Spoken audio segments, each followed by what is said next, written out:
So, Kenyans have no jokes. So, who was identified at the first place? So, I'm just going to say allegedly again, was Abel Kimtai Bitok, who works in Nyayo House, 21st floor. And then the second one is cousin of Kasonko, which is Professor Julius Kibet Bitok, PS of Immigration and Department.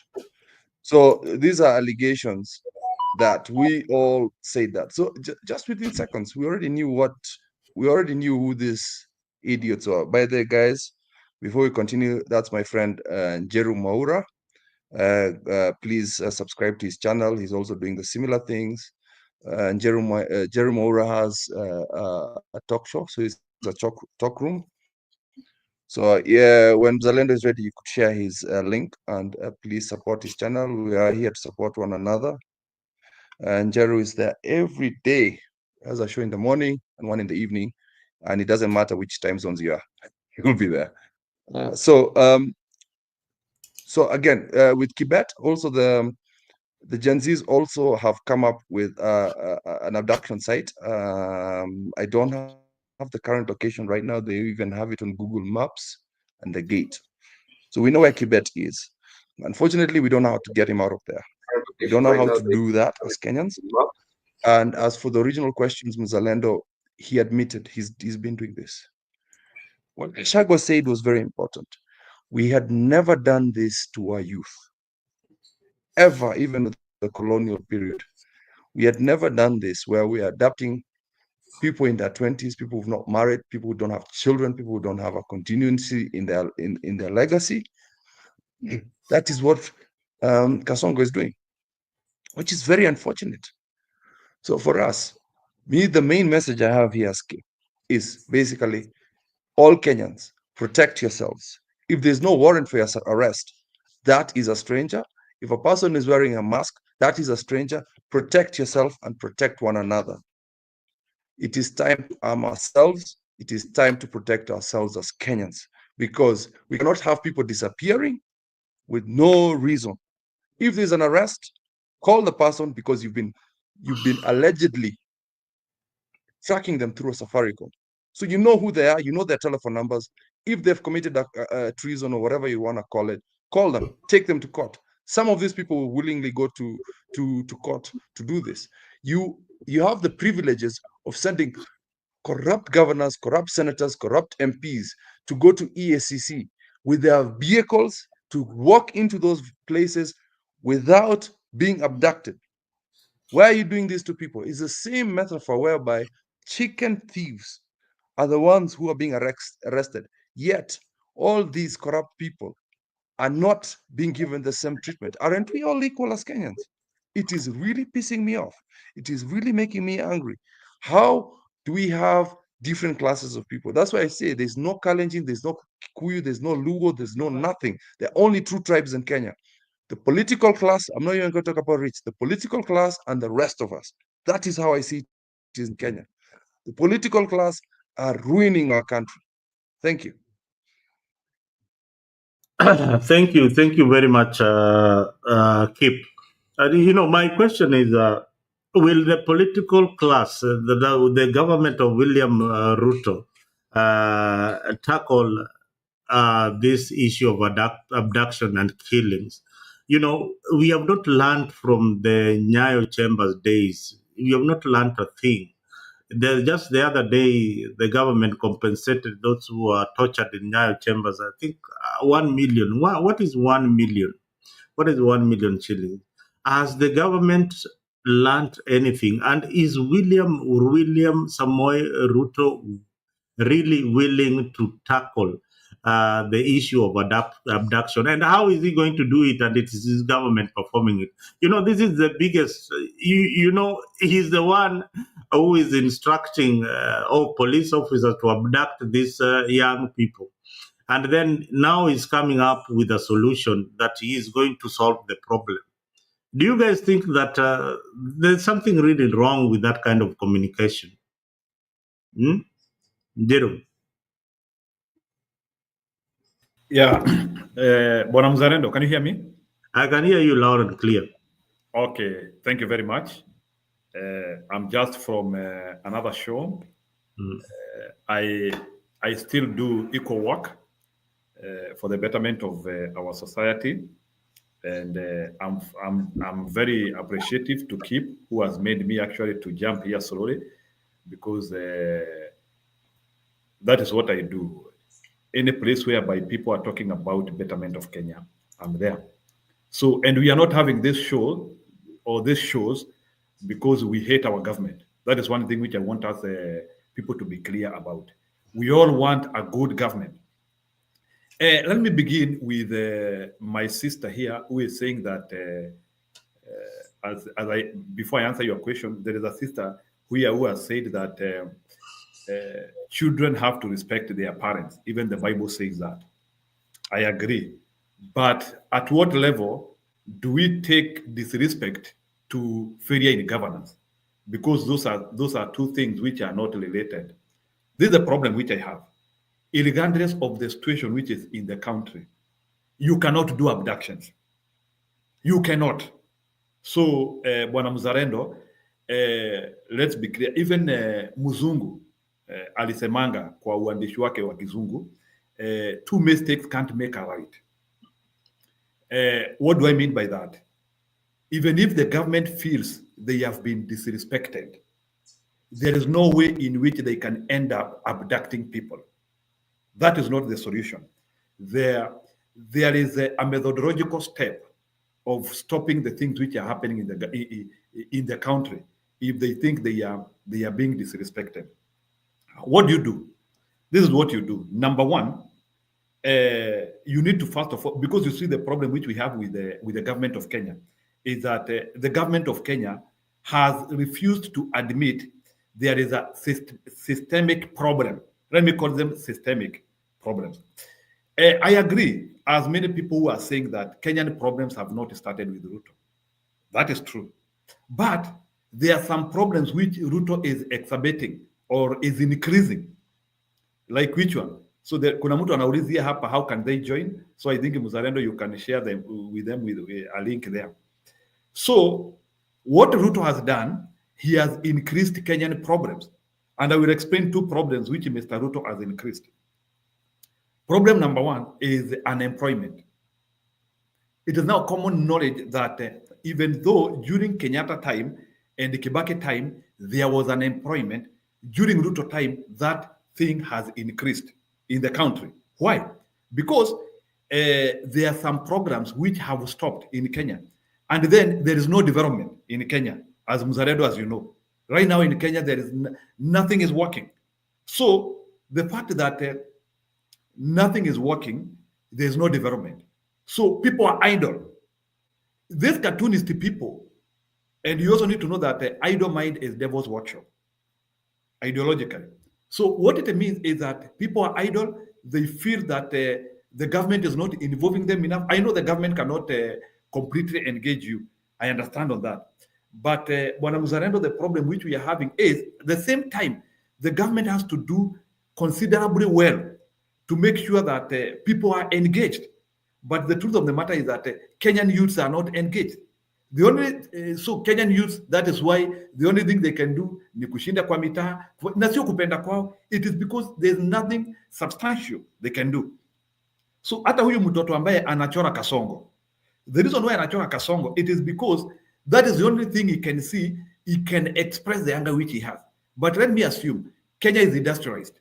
Kenya kuna kitu kinatendeka. So Bwana Rabani Misiani, I can see you are writing to me about housing project. Housing project in Kenya is not a critical project which can suck all the population.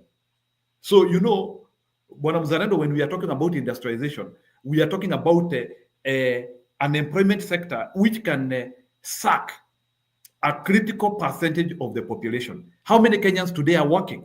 That is something which I'm asking, both for the public and the private sector. Very few. How much deductions are they being done, even if you earn money in Kenya? How much money can you spend in the economy? Again, reduced amount of money. And I don't know if there is if Ruto is not aware of the issues which are happening in Kenya or not. But the truth of the matter is, people are not enjoying. People are not enjoying the fruits of their labor. You are earning 100,000 take away home is 40,000 because there is too much deductions. So how do you love work where at the end of the day the amount of money which you are taking home is too small? So so to return to your abduction question, it's very simple. The reason why Kenyans are being abducted is because they are showing discontent and anger to the government. And that is true and is common knowledge. Kenyans are not happy with the government. And I don't know which prophet will be taken to Ruto to tell him that Kenyans are not happy with his administration. You know, the current youth, let me talk of the youth. The current youth, the generation of the youth we have, they know what a working government looks like. They can Google, they know things which are working. The current youth who we have, sio watu wa kuambia tumefanya. They can audit that. Actually, you can easily lie to our parents, but it is very difficult to lie to the modern day youth because everything is at the click of the mouse. I can go, ukiniambia tumefanya hii project, naenda na click mouse, naangalia the status of that project. So that's why pia ujanja hii serikali imepungua because they are dealing with a very empowered community now. I'm not talking about our parents. Our parents unaweza wadanganya. So as I finish, just finish. Yeah, so I'm just landing. As I finish, Bwana Mzalendo, if the Kenyan government wants respect, regardless of the discontent which is there, they have to stop abducting people. And then they have to stop taking Kenyans as fools. When the largest security organ in the country, that is DCI and the police, openly deny that they don't know what is happening in the country, they are also damaging the name of any other functional institution in the country. What they were supposed to do is simple.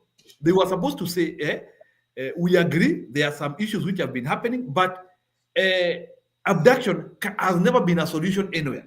This is not Soviet, and Kenya cannot become Soviet, whereby people used to die anyhow because they had a disconnect with, or they were not agreeing with the government. And Mr. Ruto has to get used to criticism if he has to become a president. So there's no in which you are claiming you want to become a president for 10 years and you cannot stand criticism. These young people will have to criticize you, and there is nothing you will have to do to them. Criticism is open. This is open market. Jiru, yeah, we have many on the panel, and I want us to at least just take about 2-3 minutes. I know we have very good speakers here, including Jiru, Kip, Nini, Mise. They really want to say something, but let's stick to 2 minutes of your time, and then we keep it going. You will get another round to give your comment. Let me invite the party leader of Super Party leader. I see Dutras here. Dutras is running for the gubernatorial seat in Kakamega. Karibu sana Dutras, and give us your opening statement and remarks. Remember, stick to the issue. The issue here today we have is the abductions of young people by the Ruto government, and the government coming out and saying, the government organs saying that they are not aware of who is abducting these young people. Now, should the Kenyan people, the general public, take the law into their hands and arrest these officers? So we are here to find a solution to the problem that is affecting our country. Karibu sana, Dutras. Thank you so much, Mzalendo, for welcoming me here. Now, concerning the issue at hand, I believe the government is not being very honest by saying that they don't know who is abducting the youth, because we've seen them using the government facility like the cars, transporting these young people and so on. Subarus are known to belong to the DCI. And if at all there's another unit that is operating, people who have worked in the security will tell you that it's whatever they're doing. Just you cannot say that that the DCI doesn't know who's doing it. DCI have got all the information about what's happening in Kenya, even what's happening also outside of Kenya. So they know each and everything that is happening. The question is, why are they afraid? Whom are they afraid of? Yeah, Kanja might be innocent the way you want to assume, but he knows what's happening. The same way to these other Somali guy. He might be aware of what's happening, but he's afraid. So the question is, whom are they afraid of? Because these many abductions of the young people will not solve the situation. In fact, they are making Kenyans more angry. And unlike our other year, unlike the millennials, these Gen Zs are not people that you can scare with abductions. You end up abducting all of them. So actually, the government should be very, very much honest instead of creating a situation and then trying to say that they are solving it. They should be very, very much honest. Come and tell Kenya this is what is happening. And instead of abducting people, they'd rather even arrest them in the normal way, take them to police, and then charge them if they are broken any law. Another suggestion that has been on the media for the past 2 days that due to the anger in the public wishes that they should just start arresting these guys, that they do what you call as mob justice to anybody trying to abduct the youth. Yeah, whereas this one looks like a very, very good solution. But again, I think it will lead so many casualties, because if you are trying to come and fight armed people, people are armed with guns and they come with stones. Yes, you might manage to kill them, but the fact is that before you kill them, they also have killed so many innocent people because they are armed. So the thing that we should just ask the government is to come out clearly, stop the abductions, address it with the naked words, not through parables the way they're trying to do it. And then all this shall be done. So thank you so much. Those are my opening remarks. I know other people on the line, but as we continue to engage, I know we are going to benefit more. Thank you so much. All right, let me have Wangira. Wangira, karibu sana. Thank you very much. I'll try to utilize my 3 minutes in the best way I can, because I want to allow other people to also contribute. First, let me pick from where Njiru was left. For a person to purport that, the young people need to respect the elderly is neither here or there, is what I call rubbish, what perhaps somebody else calls takataka. Kenya is a country governed by the rule of law. We promulgated the 2010 Constitution, and everything must function within the 2010 Constitution. There's nothing like respecting or not respecting. So long as I'm within the law, you cannot force respect to you. So this issue of saying that the young people must respect the elderly is neither here nor there. So long as they're operating within the law, there's nothing wrong that they have done. I feel for the Inspector General of Police, the old man called Kanja. It takes me back to the 1980s when Daniel Arap Moi transformed what was then Special Branch to be called the DSI. The DSI was what was called the Directorate of Security Intelligence. And the Directorate of Security Intelligence was operating parallel to the Kenya police that particular time. In fact, the officers of the DSI then, that we normally call special branch, were termed as officers in the office of the president. So, we seem to be in the same scenario where there are officers who are operating, outside the command of the Inspector General of Police. And, the Inspector General of Police seems to be, sincere. Because if you have people who are carrying out things that are outside your things that are outside the operation, then you are likely not to know what they are doing. And William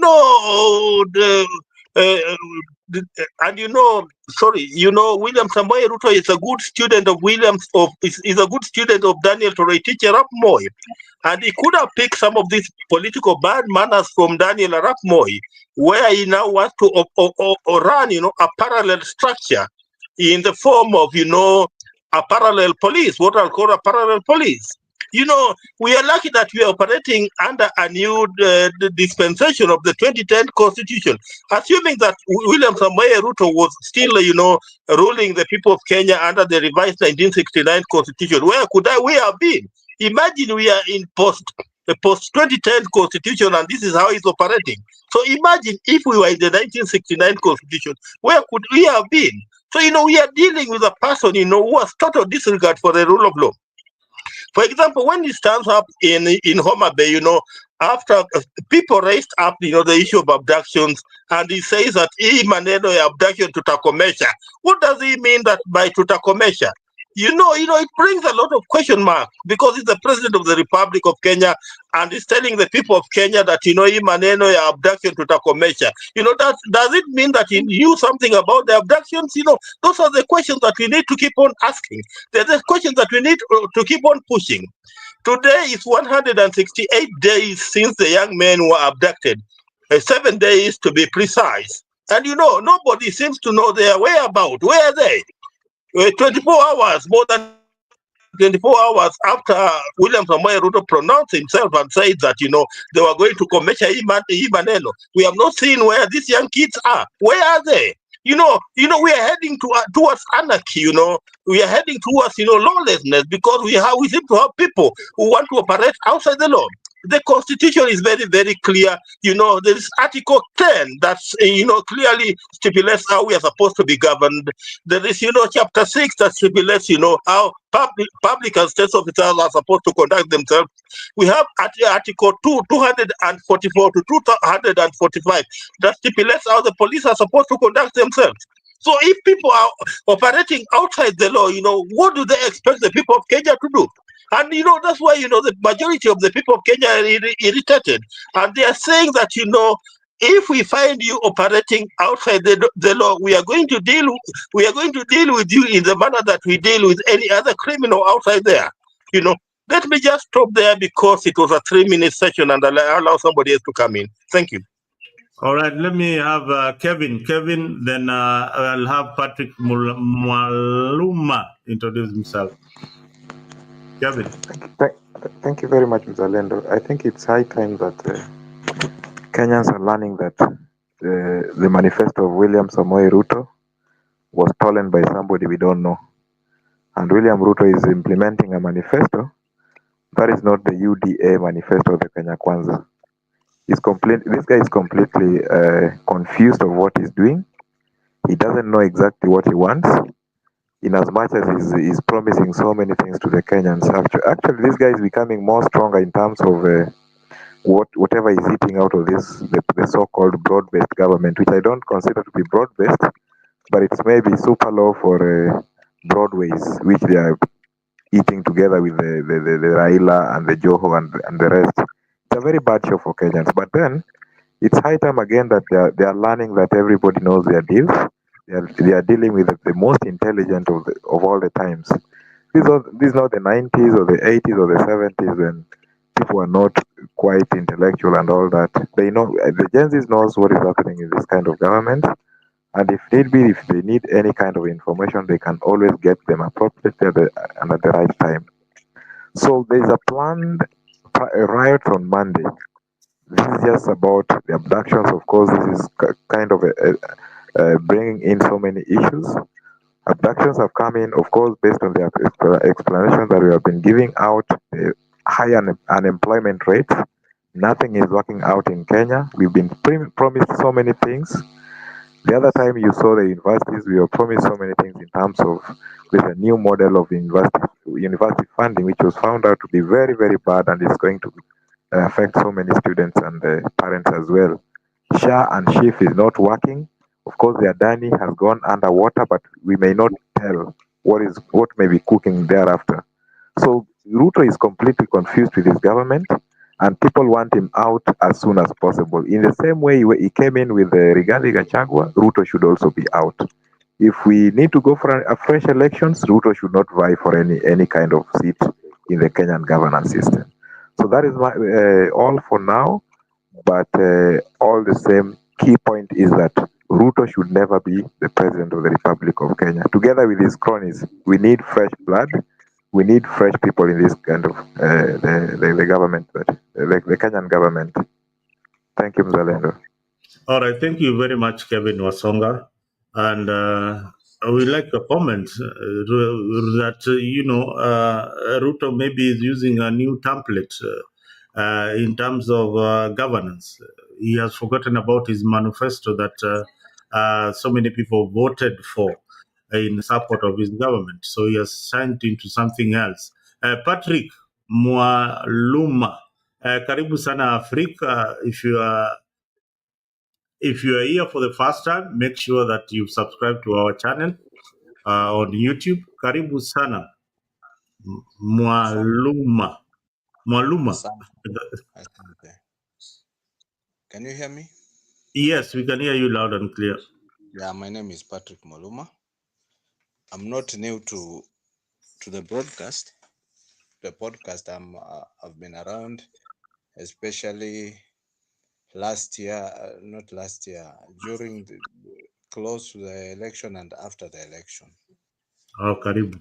I've also been following the conversation. Now, I think there is something I need to clear about what the last speaker said, and I don't entirely blame everybody in the so-called broad-based government, because leadership is leadership. You know, the challenge is we were at a crisis. Whatever happened.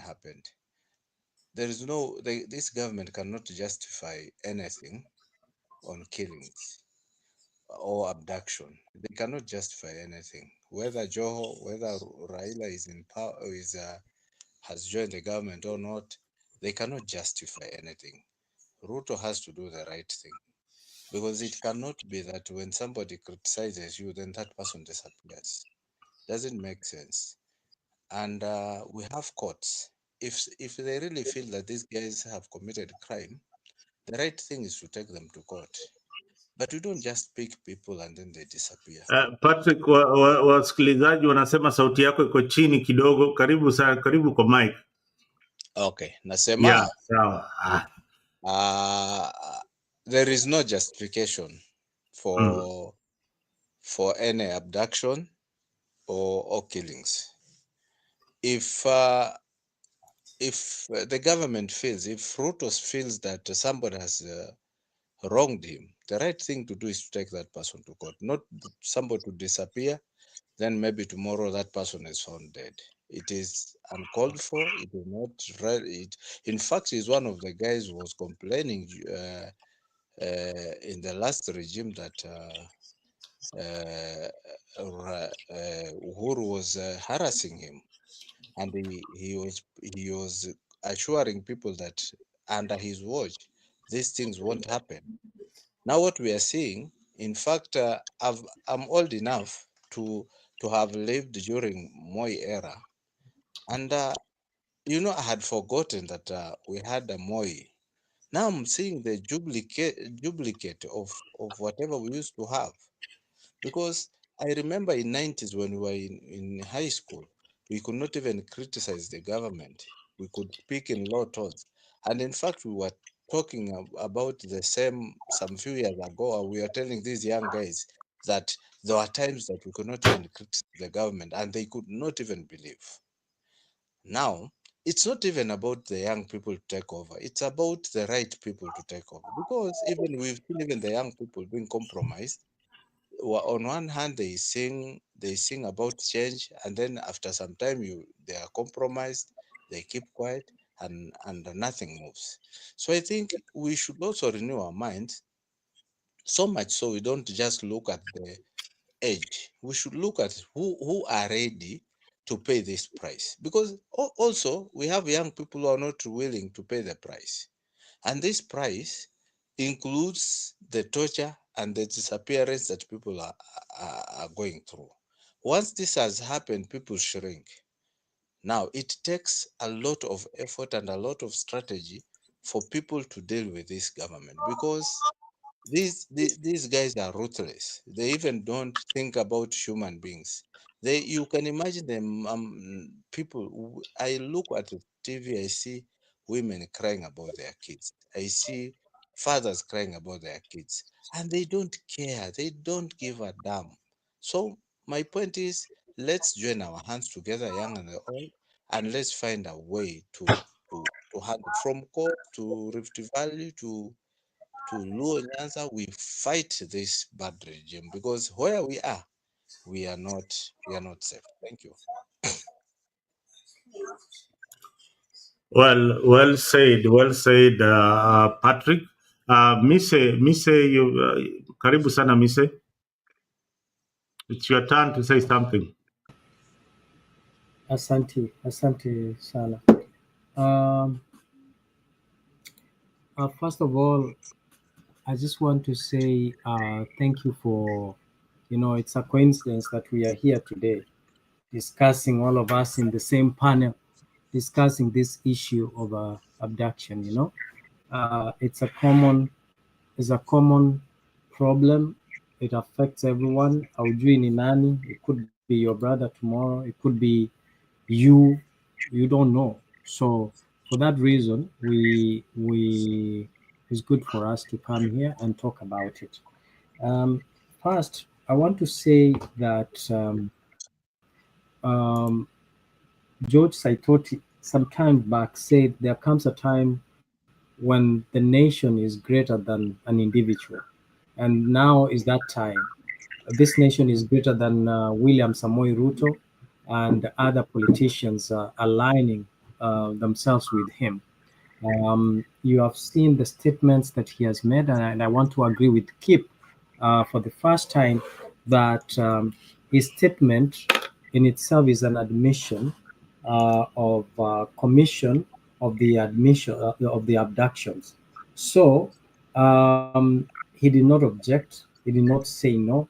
He went straight and said, tutakomesa. That means he's just agreeing that the existence, acknowledging the existence, and saying that he's going to work on it. And also, if you listen to what William Ruto said, amesema na vile vile wale vijana wawe na nidhamu na wawe wangwana.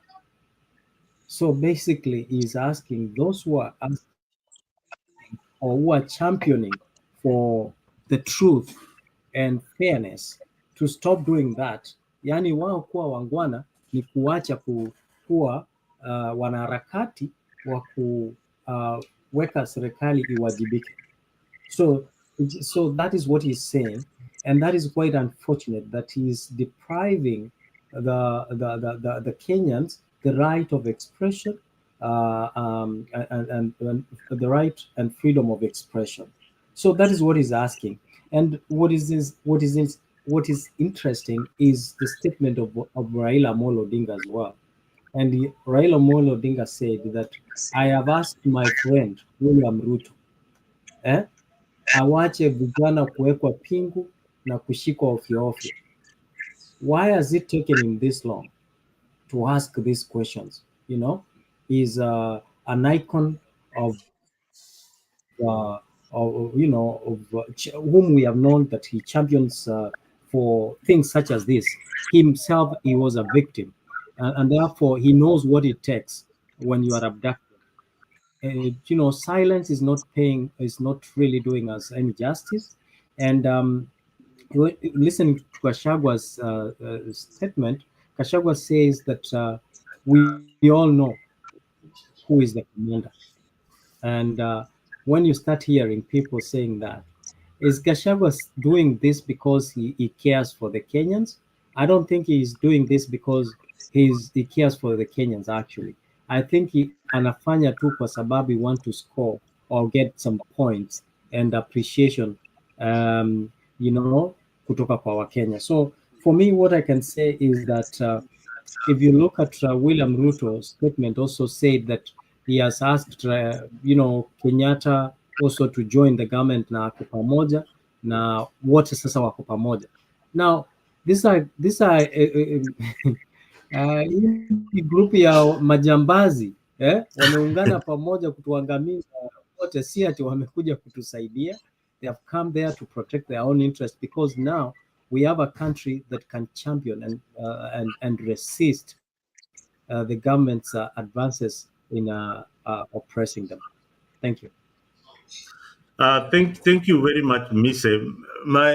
Now in the next round of question is that I want to ask you guys sincerely, if I'm abducted today in the streets of Nairobi, where or one of your relatives is abducted, where do you report?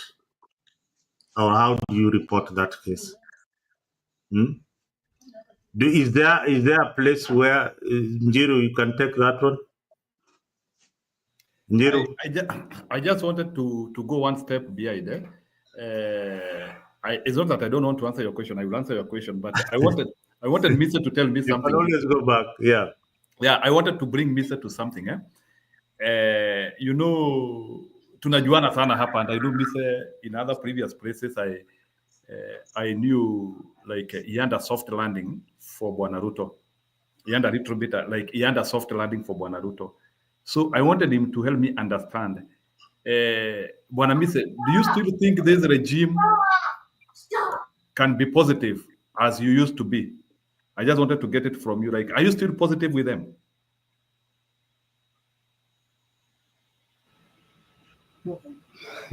It's the same way I'm asking you, why is Raila with the illegitimate government? You understand? So if we don't go back there, we all were we all thought, we are always hopeful. There is one thing in life that if you lose it, then you have lost. If you lose hope that the country will not do better, then we would have lost everything. We were all hopeful. I thought that William Ruto would disapprove people from all the allegations, because the allegations, when I say William Ruto is a thief, when I say William Ruto is abducting, I'm only saying, but from right now, we can hold him accountable because he's the head of the government, he's the head of the state, he's in charge of our security, and he's the spokesperson, is the mouthpiece whom we should hold accountable. We should hold accountable the executive for not making sure that we have security. Now we can authoritatively hold him accountable. Before, maybe we gave him that benefit of doubt, but he has proven beyond reasonable doubt that he is not to be trusted. He doesn't have any best interest for the for Kenyans to succeed and have prosperity. And that is why we are here saying, all of us in one chorus, that huyu mtu kama ni kura ingekuja leo tungemtuma nyumbani, na hata kama ni baba angekuwa kwa ballot box atungekubali, au wote waende nyumbani. We have a new, hata afadhali tupee Wajakoya alete bangi yote, tukunywe sisi zote, tulewe, ndio tusione ni nini inaendelea nchi ya Kenya. Okay, so let me now return to the sure, tulikuwa tumeachania hapo Bwana Mzalendo. So now let me answer your question. When somebody gets abducted, before you bring keep, now by the way, wapendwa, niko na channel ukienda kwa @Njiro Mwaura Talk Room, una subscribe hapo na unakuwa, you become part of the member to be counted. So Bwana Miss LM, Njero, utajua SEO yako imekuja sana vizuri sana. Your SEO is so good. Just Google Njero Mwaura on YouTube. Not Njiro, Njiro. And you'll find it. Yeah, Njiro Mwaura. Yeah, You'll find him. NJIRE. Don't even go to the talk room. Yeah, don't even go to talk room. Google his name, you'll find him there. Huyu mtu amefanya kazi sana mpaka hata Njiro, you used to be a fighter. Ulikuwa unapigana vita ingine kali sana, unataka kuruka hata kwa screen. I hope you're not jumping. No. These days unajua sasa when we told you that we know that what will happen huku mbele, hamkuwa mnaamini. You are seated somewhere thinking that you are in the same journey, in the same struggle. So you are seated with your enemies in the same boat, thinking that you are sailing in the same direction. Yeah, I understand. One thing is that they left me, so mimi nimesimama tu pale nilikuwa. But it is unfortunate because unajua it is good in Kenya because sasa watapeli wote wako kwa boti moja. Simuliona hata Kasongo aliwaweka wote kwa boti moja. Now that's the one beauty we have. Wasapere wote wameenda kwa boti moja. Yeah, sasa wameenda kwa boti moja. Sasa sisi tuko kwa ile meli nyingine yetu kubwa sasa. Sio meli kubwa. Yeah. So long as we are using tribalism positively to help our country, that it is okay. But if you're using it negatively to pass a different agenda, then it is wrong. But let us use our tribes positively to make our country better. That's all I say. Let us use our tribes to make our country a better place for each and everyone. Yeah, karibu endelea Njiru. Yeah, let me now talk about abductions now. You see, number one, when you get, let me not call them abduction, let me call them attack. Kunayo kipa ameshare na mimi hapa, that's not even an abduction, that's an attack. So when you get attacked in such a nature, you first of all, kuna kitu tunasemanga previous incidences. Kama sahi wale watu wote ambao wamechukuliwa Kenya, watu wameenda police station, including ile maandamano tulikuwa nayo Embu, everybody is going to police station. Lakini tukienda police station, mapolisi wanasema hawajui. You understand? So tukienda kwa polisi, watu wanasema polisi wanasema hatujui. So what does it mean? Ile kitu inamaanisha ni simple, ni ya kwamba when an abduction occurs, I will not go to police because and I want to encourage people, don't go to the police because haupati msaada hapo. I think now what we will have to do moving forward is, if an abduction is done, we have to look for higher offices. Either tuende kwa Ruto mwenyewe, tumwambie sasa, we are being abducted in a sovereign nation called Kenya, and police have proven that they are unable to separate. And now that police wamesema they are not aware of these people, there's no need. Nakanja mwenyewe alisema, so that's why nasema mzalendo, it is useless to go to police. Nakanja mwenyewe alisema. So we have to design ways.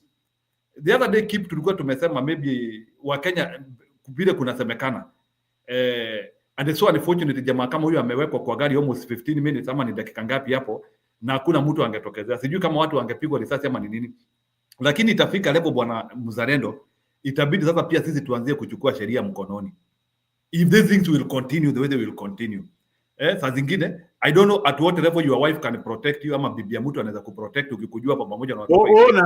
Unasema sheria gani? Na umeambiwa na serikali they don't know who is abducting. Sasa tuchukue sheria mkononi, nasema ni au watu wakikuja kufanya abduction wanapigwa sasa, ama sasa sisi wenyewe we kill them. We kill them. No, sorry. It sounds weird. It sounds weird to you guys, but it's not against the law. Should do something. Self-defense. No, self-defense. No, bro, I have to interject here. Self-defense. The police say they don't know who it is. The government says they don't know who it is. We as the people of Kenya saying this is not illegal. This is what I'm not gonna say allegedly, or I'm not gonna say anything that's protective. Protect yourself. If you have to do it, kill the motherfucker. You're not gonna be taken over for nowhere. Because Ruto says he doesn't know who's abducting them. All these other people say they don't know who these are.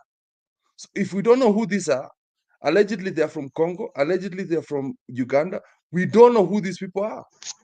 Kill them. Who are these people who are taking our fellow Kenyans?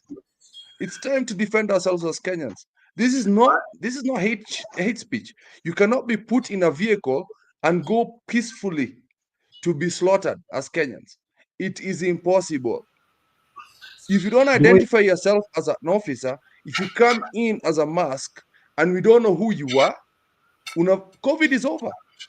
There's no more COVID in Kenya. I don't know the last time we had a COVID case here. I think that is what so if there's a case, somebody is wait, Mzalendo. If there's a case of somebody coming here, come and abduct us without any legal recourse, without identifying themselves as officers, kill them.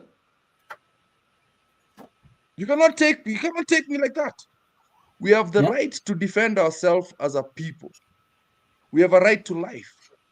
True. I cannot come here and find myself in a river the next day. Defend yourself, Kenyans. Defend yourself against adoptions. The government has already said they don't know who they are. So if the government is not gonna protect us, uwa mtu, leta tairi, choma mtu bana. And I'm not ashamed of saying I want to say, I want this to is not agree hate with speech. No, this is self-defense. This is not hate. We have to defend ourselves as a nation. We have to defend ourselves. I want to agree with you, Kip. No, I cannot be taken by somebody. I have to defend my life because we find people in rivers every day. So, Mr. You wanted to say something before stupid, by the way. Before Wangira comes in and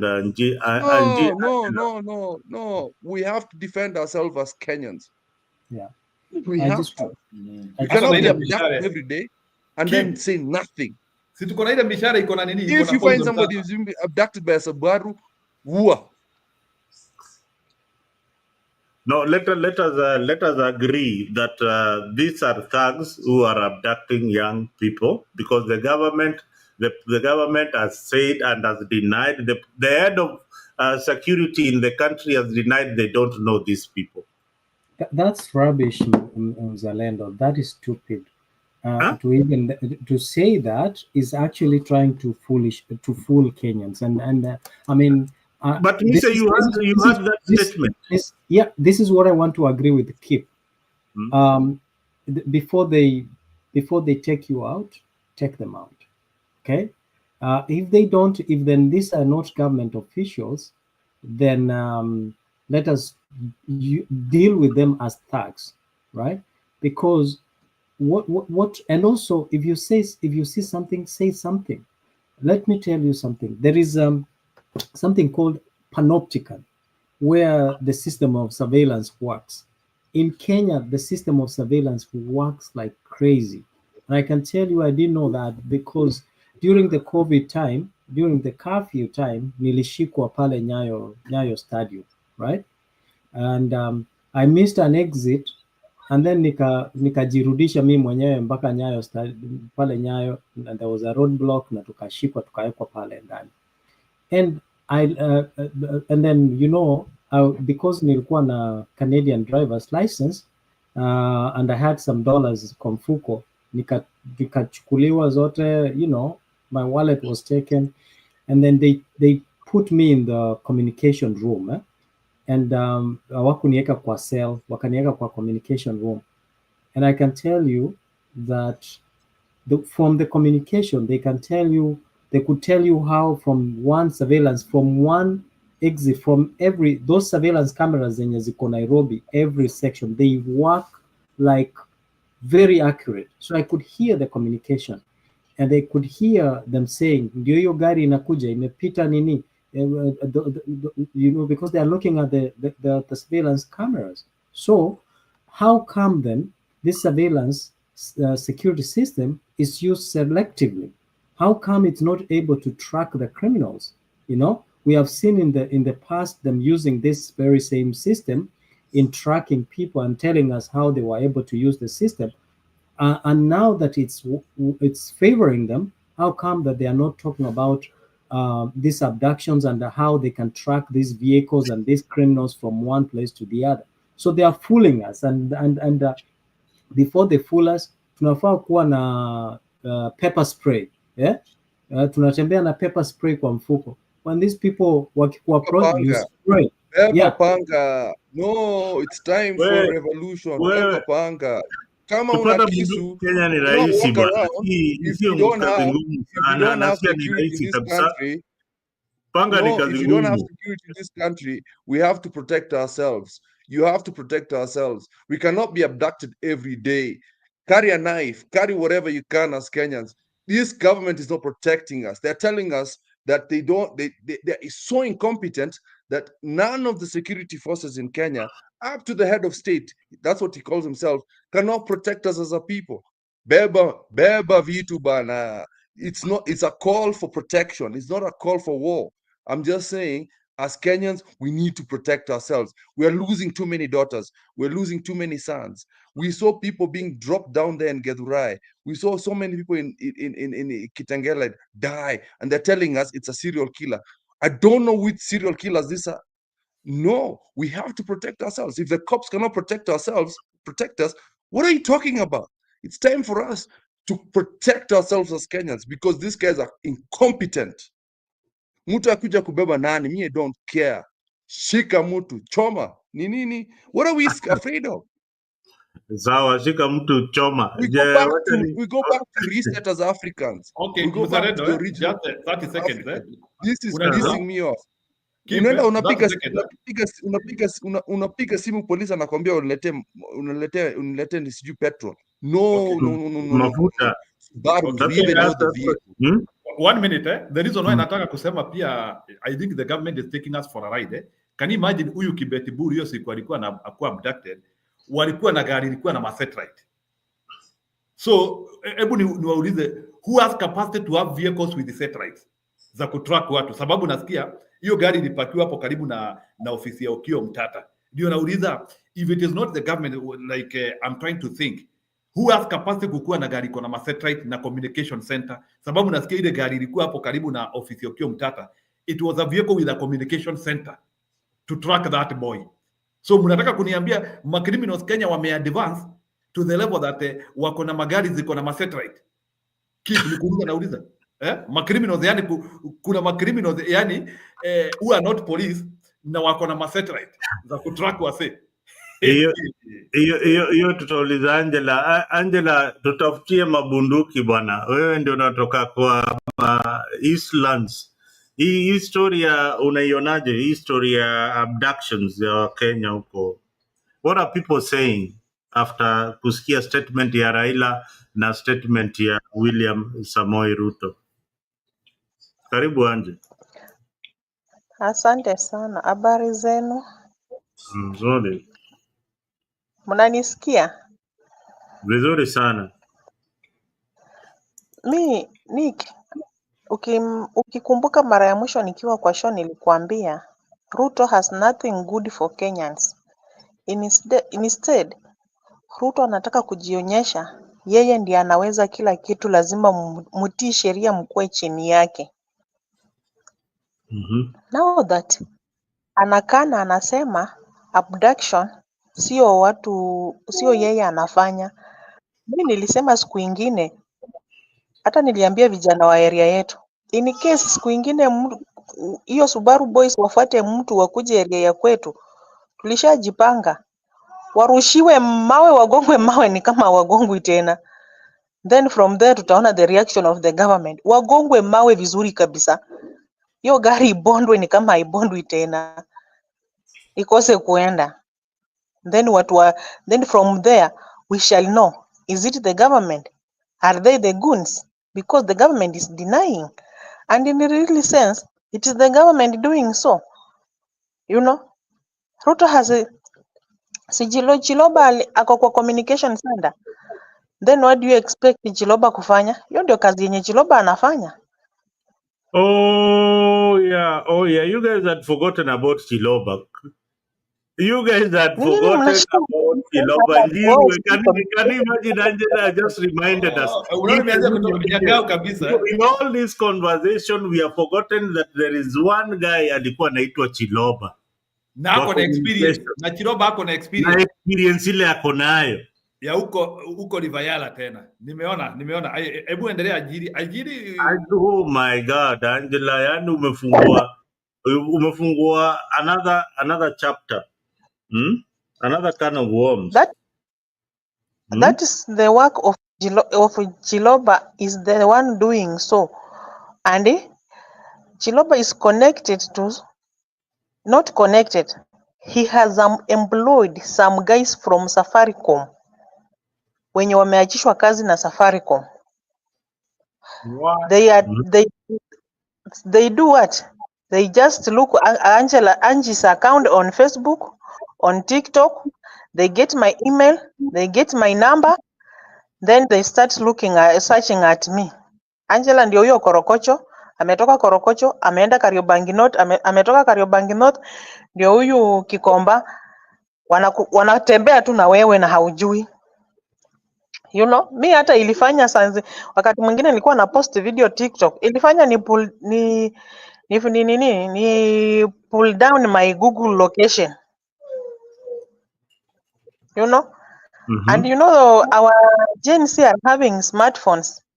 Ukigoogle inakwambia location penye yako. Now how can they don't find you? That's the work that Chiloba is doing.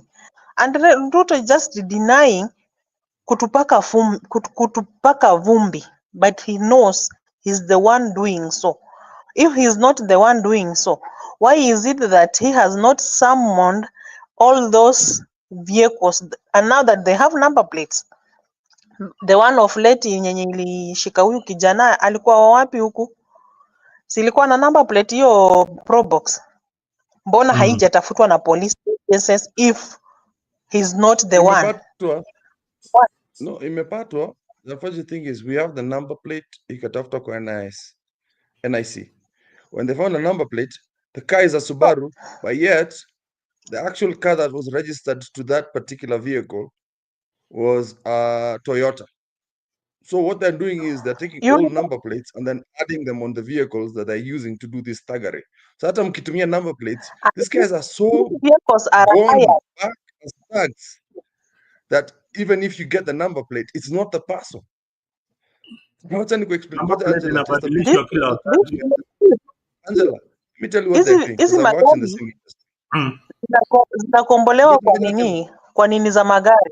Wanaenda wanachukua gari, wanakomboa, wanakulipa, wanaenda wanaitumia, wanaua nayo mtu, wanakurudishia gari yako na pesa yako. That's what he's doing. They are not registered to any other person.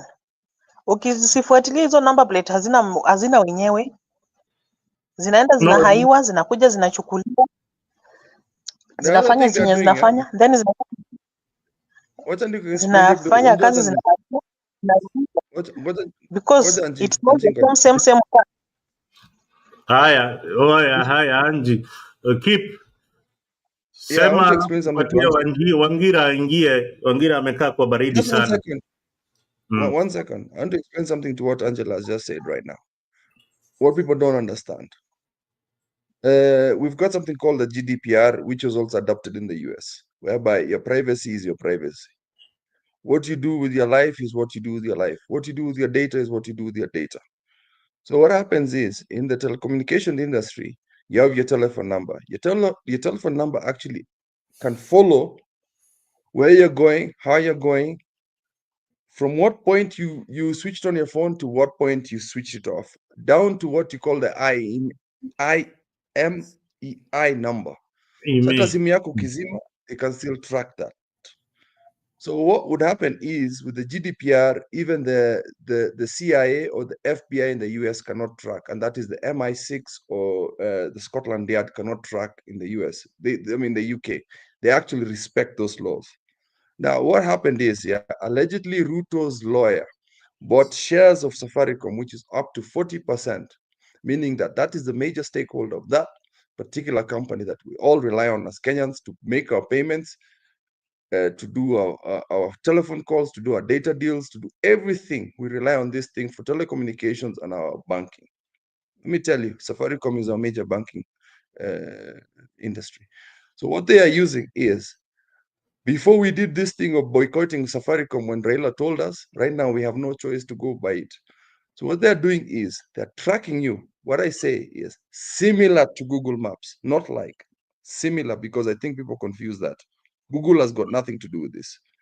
They'll look at what point you are and they can track it. They have a map and they can see where your movements are. They see you're coming from point A to point B. They don't need your number. They already have the phone you're using. That is why there was a law that had stated that they want your IMEI number, which is your phone number, which is the manufacturing number of your phone. Meaning that unless you remove the battery of your phone, SIM card, uvunje SIM card, then you put your phone, you add a new one, they will track that phone, that particular phone, and track where you are. And that is what they've been doing right now. So immediately they know your phone number, they know your phone, they will be tracking you. And that's what they've been doing through, allegedly, Safaricom. So Safaricom. ukisema uko kwa TikTok, it doesn't matter. That TikTok is connected to your phone. That YouTube is connected to your phone. That WhatsApp is connected to your phone. So immediately they know your number, your phone number, wewe kwisha. So once ukiwa mtata, wait, I'm cooking. Once ukiwa mtata, ukiwa mtata, ukiwa mtata connected with Kibet Bull, walikuwa shajua nani. They already knew Kibet Bull was. All Gen Zs who have YouTube channels never wanted to interview Kibet Bull. All kutoka iko nani from siju kutoka Mungai Eve, all these people refused to interview him for one reason. They wanted him to remain anonymous because he was doing a good job. Because message is portrayed very well with entertainment. We were laughing with pain as Kenyans. Once Okiya Mtata allowed him, as a senior citizen in Kenya, allowed that communication between him and that junior. Remember, Okiya Mtata has security provided to him by government. That the what do you call it? The intelligence industry of Kenya already knew who he was, where he was, blah blah blah, and they did what Angela is talking about right now. Rented a rogue vehicle, Subaru, put a fake number plate where you cannot track who these people are, allegedly from Uganda and Congo, Nigeria, and all those places. Those are not even Kenyans. So mi nakwambia, mtu akuja kushika bila ku-identify as a government official or police station, telling you the case they have, kanyaga mtu bana. We are tired of abductions in Kenya. Wangira, go ahead. Yes, Wangira. Oh, thank you very much. You know, I have three things to say. Thing number one, the first thing I want to say is that, you know, we have one of the most progressive constitutions in the world, you know, modeled from the American Constitution. And, you know, the strength of the American Constitution is what we call the Bill of Rights. And, you know, we have a very strong Bill of Rights, you know, in our Kenyan 2010 Constitution. And, you know, Article 49 of the Kenyan 2010 Constitution is very, very clear on the rights of an arrested person. First, you know, the person arresting you must introduce himself. He must tell you the reason why he's arresting you. He must accord you an opportunity to talk to either a lawyer or somebody that can be of help to you.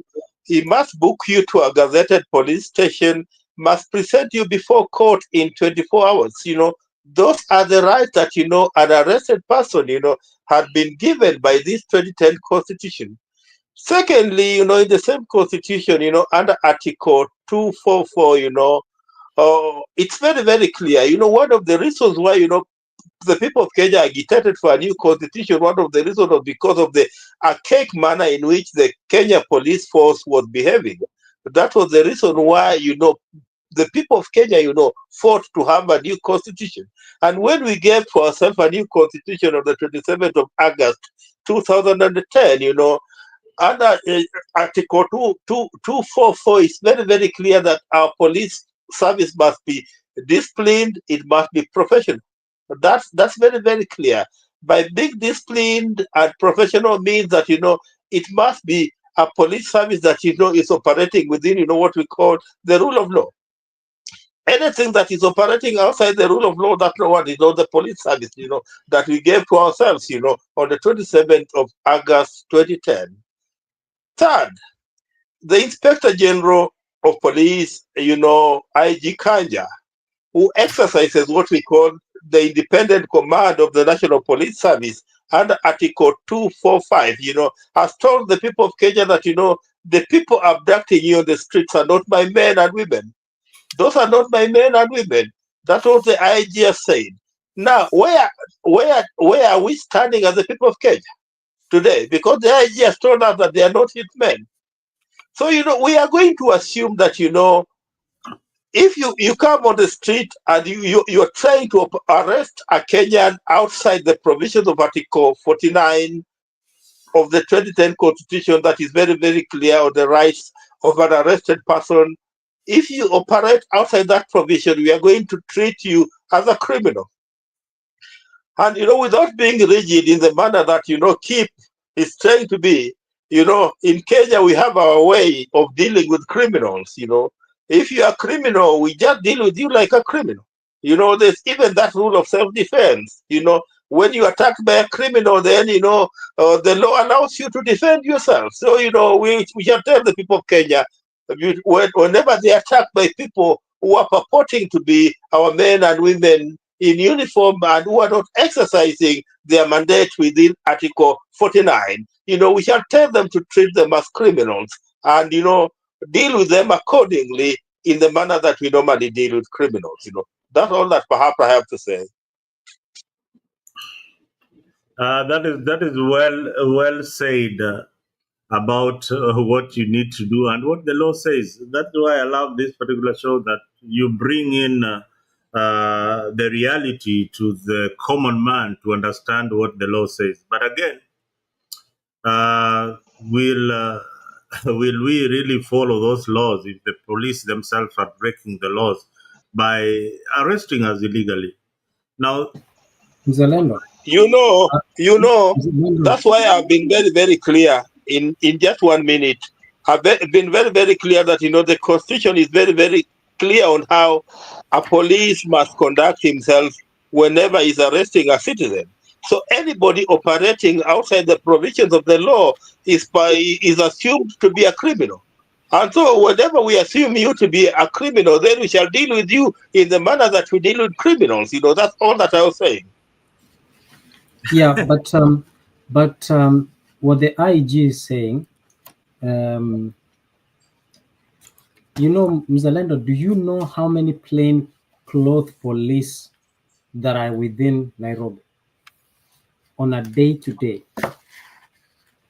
In every few kilometers or meters that you go, there's so many plain clothes police within the city, especially the CBD.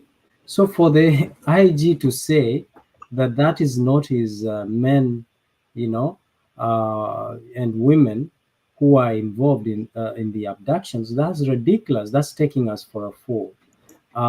Because the reason why I'm saying that is that we have seen the response.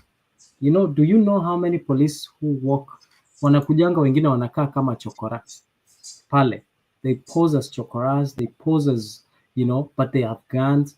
So why are they not reacting? We have seen them. It's happening within the glare of cameras within the city. Those CCTVs, how many CCTVs are around that area? How many investigations that have been done that are conclusively have either led to an arrest, that at least we can see an effort from the government, so that we can say that the government is trying. But we are not seeing that. The government is trying to say, oh, ni kama mtoto wako akikufa na njaa, alafu nasema sio mimi nimenunua chakula, kwa hivyo mimi kama mzazi nimefanya pande yangu, ama huyo mtoto mwenye amekufa na njaa sijui ni wa nani. Unaelewa? That's what the government is trying to tell us. The government is insincere. They know who they are working for. And sometimes back we had I was in another forum, and the senator came. Senator Nyonka came there, and Senator Nyonka said they were very, the senators and the members of parliament, they had only two options: either to vote for impeachment of Gachagua or mambo ikue tofauti. So when you find even those who are in positions of authority afraid of one, gentleman, not gentleman, but one person, Kasongo, as you now refer him, it's very dangerous. So we need to separate. There is no separation of power from the executive, judiciary, and legislature. This is the true definition of state capture. During Uhuru Muigai Kenyatta's time, Raila Amolo Odinga alilia sana that there is state capture. There wasn't state capture. Now is the time that you can clearly and authoritatively say there is state capture, because every function, every department of the arm of the government is compromised and has to submit to one authority, which is the executive. I And that's object. quite I object. I object. uh, Me say there. No, hold up. There has been and is currently being state capture. We can never ever. Mercy. We are together right now to Komandugu. What I'm trying to say is there's always been state capture. Is that it was a little bit mild in Uhuru's time. It was a little bit mild on Moi's time, not a bit, but there's always been state capture. This nonsense of this dynasty people has always been going on. We've been treated as low class as citizens of Kenya. We cannot try and sugarcoat anybody right now. All of them are evil. All of them have always been abducting our children, even during Uhuru's time. We cannot try and sugarcoat anybody right now. We are not, I like what the Kikuyus are saying right now. We are not boarding. Hakuna kitu kama hiyo. Hata kama ni Gachagua, we don't care. We have to be treated equally as citizens. We cannot say that there's an angel because he said something sweet the other day. Right now, Gachagua sounds like an angel, but he's not. He's not an angel. All of them have been doing this to us. We need to start as afresh as Kenyans. We need to follow the Gen Z's mantra.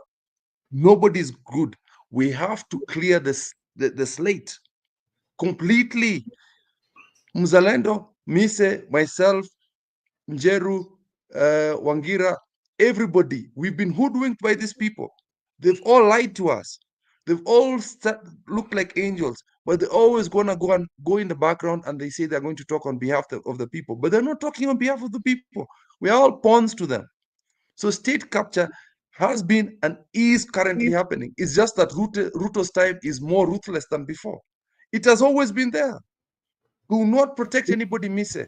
Please don't do that. I think you misunderstood. I said now the true definition of state capture now is more apparent and visible than before. There has always been. I mean, we know from Nyayo Chambers, during Moi's time, the abductions have been there. So there's no doubt about that. But it's now so rampant during William Ruto's time than before, So tuko pamoja, sijakata, tuko pamoja. Okay, now I want to bring in the Kikuyu factor and Gachagua in all this mix. I feel Gachagua probably is taking advantage of the situation. But right now he's saying the right things, the things that people want to hear. People want to know who is abducting who and all that. He's saying the right thing. But a few years ago, it is the same Gachagua who used to wake up at 5 a.m. in the morning to go to his office to make sure that there are no demonstrations in town. And then there were also abductions happening. Now, we as Kenyans, just like Keeper saying, we are pawns in this game. In the game of chess, there are these soldiers that tunaweka kumbele, they are called pawns. You play them first, the wanauliwa, then now you have your main soldiers. The main soldiers are now the parliamentarians. Now, Mise, you said something that is a bit wanting. You are saying that the parliamentarians, the senators, are even scared of William Ruto. They are scared of William Ruto. Your representatives in parliament and in the Senate are scared of William Ruto. Who are you? Who are you? Who are you? And these are the guys who are supposed to check the executive. They are scared of William Ruto. And now we have the yes. They are scared because under Ruto's rule, unaambiwa tunafanya hivi. Ukienda wrong tunakutana kwa kona na kufinya. How can you not be scared? That is what Ruto is doing. And that's why you can see, you remember the time of Bobby Njaki when Masengeli was the acting IG. Wakati vitu zilishika moto kabisa, koti ikaamua if IG cannot say penye wako, kazi yake inaisha. Nini ilifanyika? Hao watu walipatikana. Na akakana akasema yeye hajui penye wametoka. Lakini si walipatikana. Acha nikuambie. Siku ile Wakenya abduct mtoto wa member of parliament. Ama mtoto wa speaker kuwa abducted. That is when things will change. No, but here is what we are saying. Ama moja kufe kwa maandamano. Mbona tuingie kwa watoto? That's not fair. mbona tusiabduct hawa wenye unasema? Unasema tu abduct ma MP na Yes, tuongoje kwa our constituents, kwa matanga, kwa mazishi. Wakikuja kwa matanga, they are, this is the time of Gen Zs. They were so scared. We could easily have abducted them. Gen Zs brought them so close. Look at Samuel, right? And I can tell you, look at Samuel. Why did he have a change of heart and mind amidst? Probably he saw an opportunity. At the same time, on the other hand, akaofia maisha yake, So everybody, and I can tell you, this is why we were saying that kama wewe, kama mimi, ni kama wewe mzazi, you are a symbol of authority, you are a symbol of protection in your family. Na kama as a father, maybe, for example, when your children see you, they see that they feel like they are protected, even if you are weak and poor. So they see that they are protected. They have that sense of feeling that they are protected. Now, you can imagine if now tuko na serikali ama wabunge na judiciary, even within the executive, watu wanaofia maisha yao. Sasa wewe, ni vigumu sana to stand up and even try to exercise what you're calling your rights. Your rights are suppressed. They're actually suspended. You don't have any rights anyways.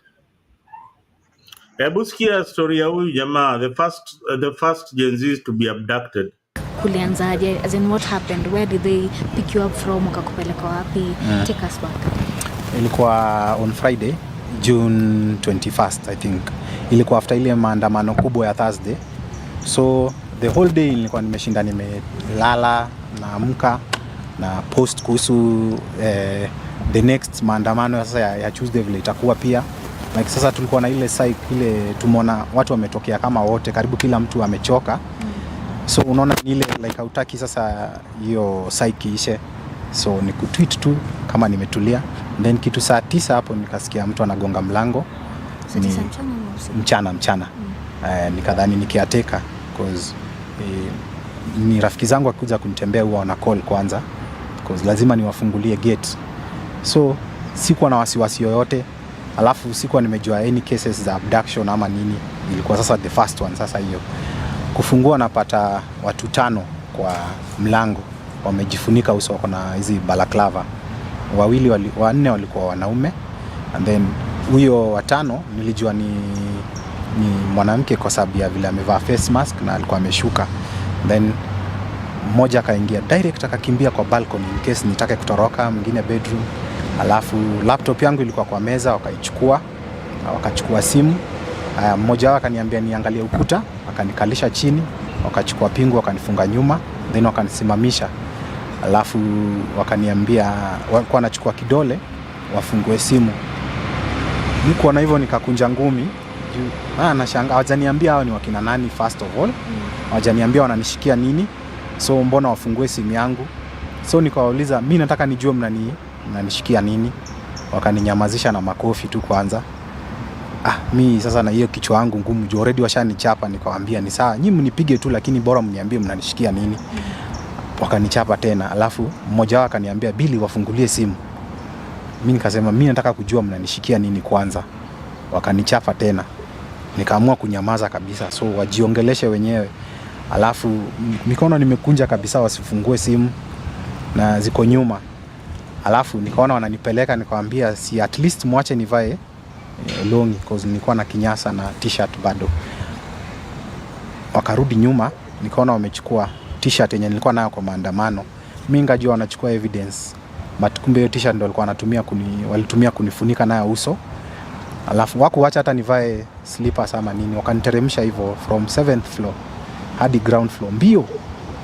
Alafu the next thing najua nasikia niko kwa gari ndani, then kuna officer mmoja on my right, mwingine on my left, nimewekwa katikati. Hapo wakaniuliza tena, utatufungulia simu ama utatufungulia? Nikanyamaza kabisa. Juu sasa hawataki kuniambia mbona wamenishika. wakaniweka makofi tena, unajifanya kichwa ngumu. So the next thing nasikia ni gari naenda, sijui tunaenda wapi ama nini. Mwenye alikuwa on my left amenishikilia kisogo, ananiangalisha chini kabisa, yani nisiangalie juu. Nashangaa siwezi ona, wamenifunika na t-shirt uso mzima. Hadi nilikuwa napiga nduru nikiwaambia siwezi pumua, juu alikuwa amefungia hapa. Then huyo mmoja aka loosen kidogo, and then akai tighten kabisa. Alafu the next thing nasikia ni gari lienda for almost 2 hours. Mimi nikajua hapa ni Diana online. Na sasa venye tulikuwa na common enemy yenye ni finance bill, wote tuliungana. Akasema uko na any idea mwenye anaweza kuwa sponsor? Nikamwambia hakuna. Sisi wote tutapigana to that common thing hiyo yenye inatuumiza, over taxation. So I think walikuwa wamepitia simu, wameenda kwa messages, WhatsApp, ukapata hakuna kitu. Akaniambia sawa, acha tukurudishe huko chini, tutakuita baadaye. Kaniteremsha chini tena. I think hiyo time sasa ndio watu walikuwa wamepiga kelele kwa mtandao, niko news, niko nini. Kulikuwa kubaya. Nikarudishwa juu. Akasema watu wanadhani tumekumaliza bana, uko kila mahali. Mimi niko hapo nikasema sasa unajua niko na following kubwa, obviously nikimiss definitely kila mtu atakuwa amepanic. Ananiambia sisi hatuna maneno, sisi tunajaribu ku maintain amani, so wewe usikuwe na wasiwasi, tutakurudisha nyumbani. So hii siku yote mzima ndio at least after hiyo makelele ndio at least nilitreatiwa vizuri. Nikarudishwa huko chini bado, nikaletewa kuna ka jacket kingine hapo, ndio kulikuwa na baridi, wakanipea ka jacket nikavaa kidogo. Alafu after some hour nikaletewa lunch, and then nikakuwa transferred sasa kutoka kwa choo nikapelekwa room fulani. Hiyo ilikuwa at least na mattress na blanketi. Nikakaa hapo, and then tena wakanikujia wakaniambia nisikuwe na wasiwasi, nitapelekwa nyumbani, but hawezi nipeleka mchana kuuzia ile kelele watu wamepiga. So mimi sikujua like mmepiga kelele iko kila mahali, iko news nini, so walikuwa na wasiwasi. That's why I'll reach out kwa LSK President Faith, juu alitupigania sana, so wakaona the only person wanaweza ni release kwake ni yeye. Then waka make arrangement, nikapelekwa Mbagathi Road, I think kukiwa na giza hivi, wakamuita hapo hivyo ndio akanikujia. Na hapo watu jioni ndio waliniletea longi, juu nilikuwa na kinyasa bado, waliniletea longi na slippers. Ndio walitoa pia longi. You know, why I played that story is this is the first Gen Z to be abducted. Billy, he was the first Gen Z who abducted. And you know how they released him? They released him to the chair lady of LSK on Mbagathi Road. Wakapatia chair lady wa LSK, shika mtu wako ndio huyu. You know, hii inchi bana, mi hata sasa saa zingine unashangaa what really happens. Yeah? What really happens in this country. Nimeona anaitwaje huyu ameingia hapa. Ashley, I saw somebody like Ashley coming in. But anyway, huyo jamani, hiyo video nimeicheza kwa sababu ya hiyo. And then I have got one more last video that I want to play to you guys so that you can relate with the current situation, with the old days of Moi. One of them was that I was a recruiting officer of parking boys. Those days parking boys were very common in Nairobi, and transporting them to Libya and Moscow to go and train as mercenaries. After the training, come back and overthrow the democratically elected government of President Moi. Anybody who went there and survived, and you had no family, that was the end of you. After that first torture session, he had only until the lift touched the basement to recover. I thought I would go there and rest a bit, but immediately I got into the cage, I just had some very cold water now from below, rising until it reached the neck. Then they removed it, and then they pumped in very warm air. Very warm indeed. So from an extreme to another extreme. Back in the cell, days were as dark as nights, and all was quiet except for the torturers' boots and sounds of keys clinking as they opened or closed the cells. It was lonelier than a grave. Now he cherishes his freedom and the sound of his pets chuckling. Mr. Opio is just a free person like any other Kenyans. And this process actually is for we Kenyans. We want it. So I left Mr. Opio and just went to Opio's place. But I did not make it. And just like our attempt, he was told Opio was not home. Matter at hand. TJRC has been taking statements from survivors of Nyayo House, and even on one occasion, it was expected that Opio would make an appearance, but that, yet again, was never to be seen. Narrating their ordeals under Opio and his men moved even the commissioners to tears, and many hoped that when TJRC officials finished with the survivors, they would make their way to Opio's Rongo home. He had, after all, been adversely mentioned.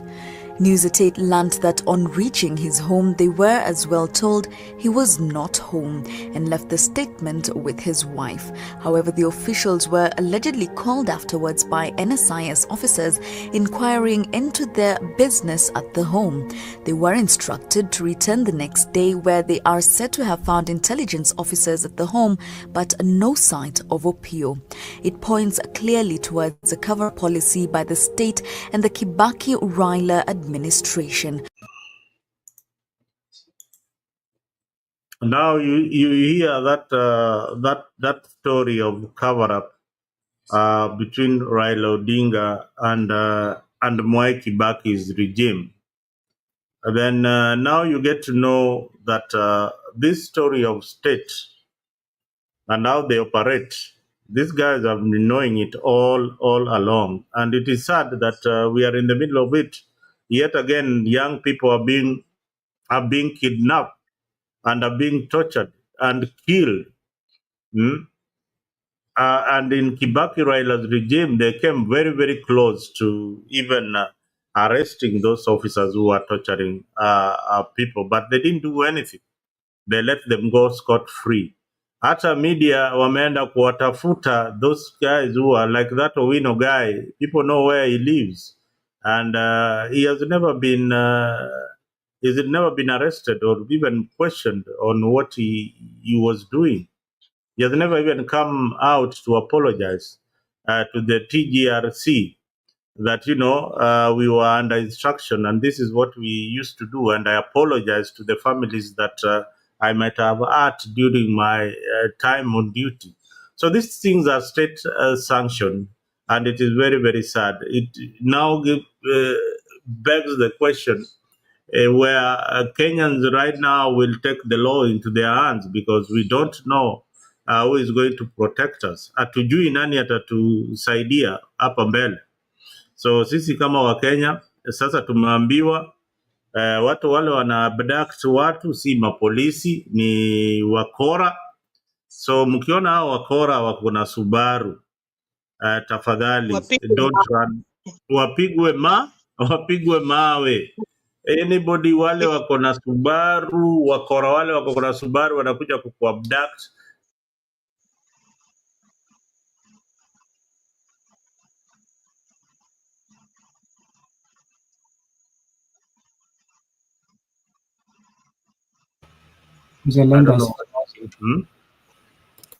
Mise, my other question would be, what do you think of this Raila saying that serikali ilikuwa inataka kupenduliwa and they had to come and rescue William Ruto's government? Is this statement really correct? Not rescue. They are assisting William Ruto to loot. William Ruto looting That on is what you are saying. That is what you are saying. But initially, this is what he said. Looting from the left. That if Ruto's government fell, then the country would have been destroyed completely. Mr. Did you hear that kind of statement?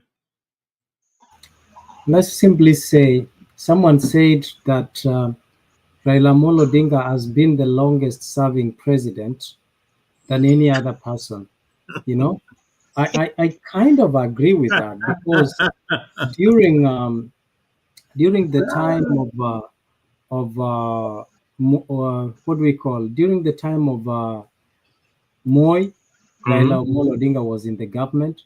During the time of Kibaki, Raila Amolo Odinga was in the government. During the time of Uhuru Muigai Kenyatta, Raila Amolo was in the government, and now he's in the government.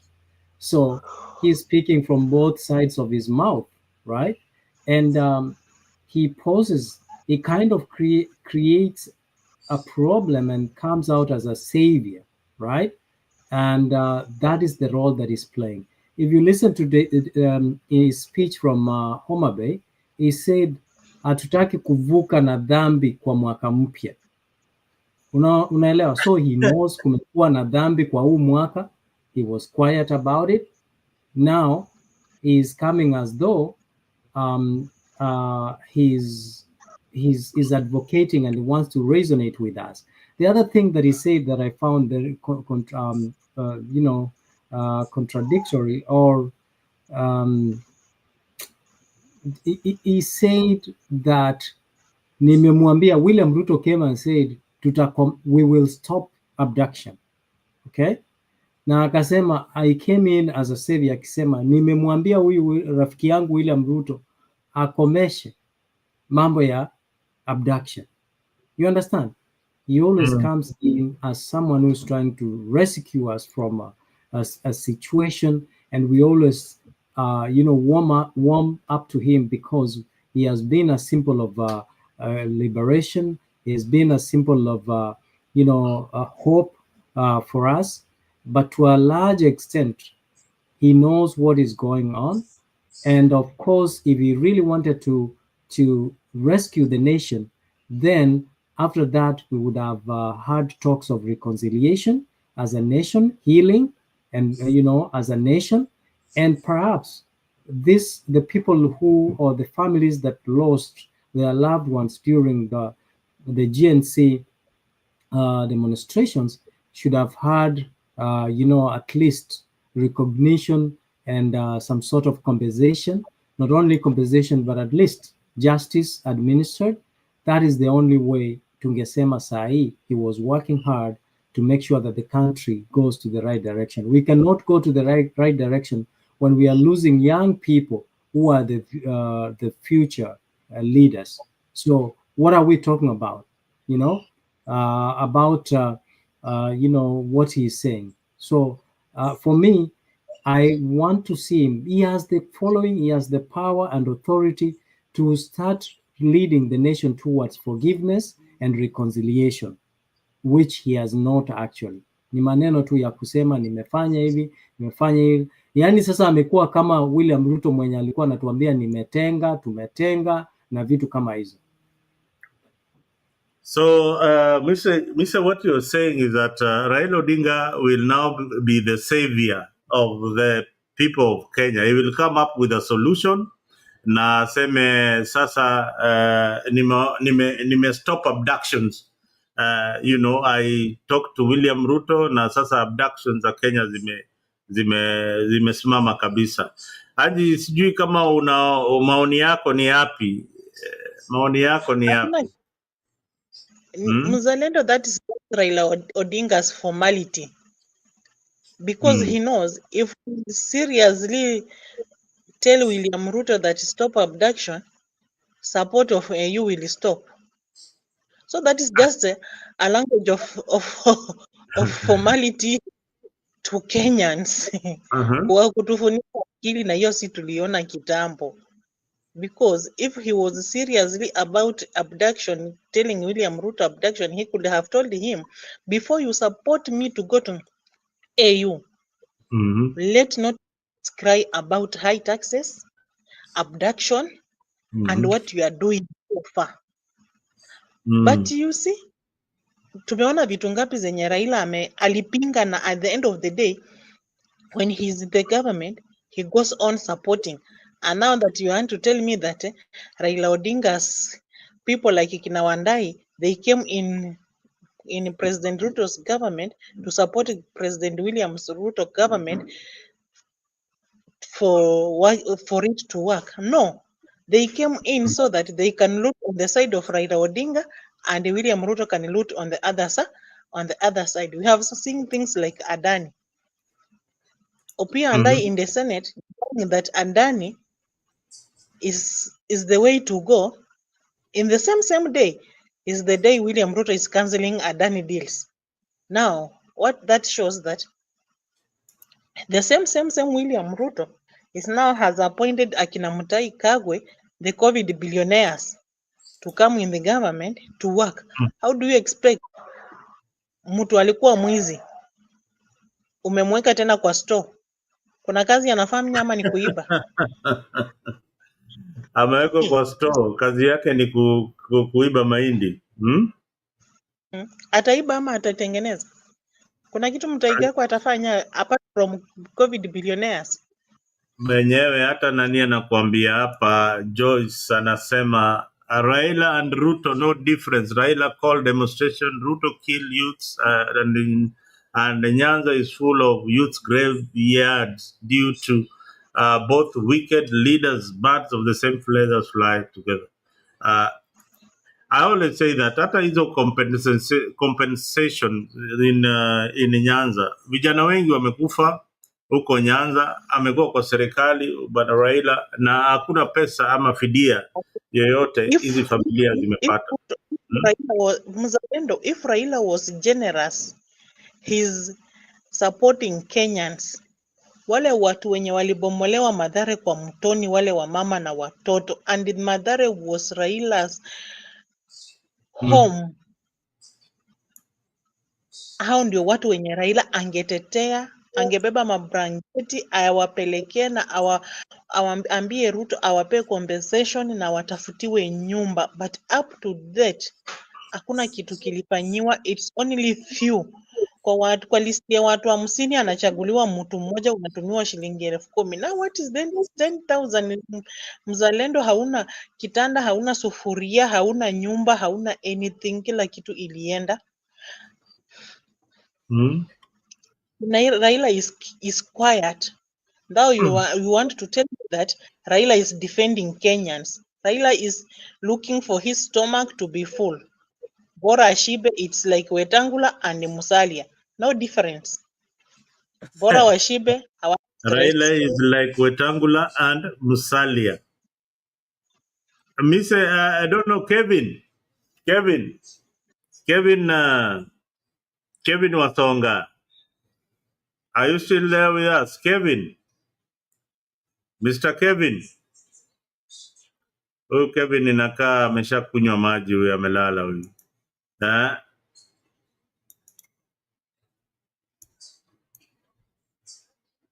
Kevin amelala. You know, you are right. You are right about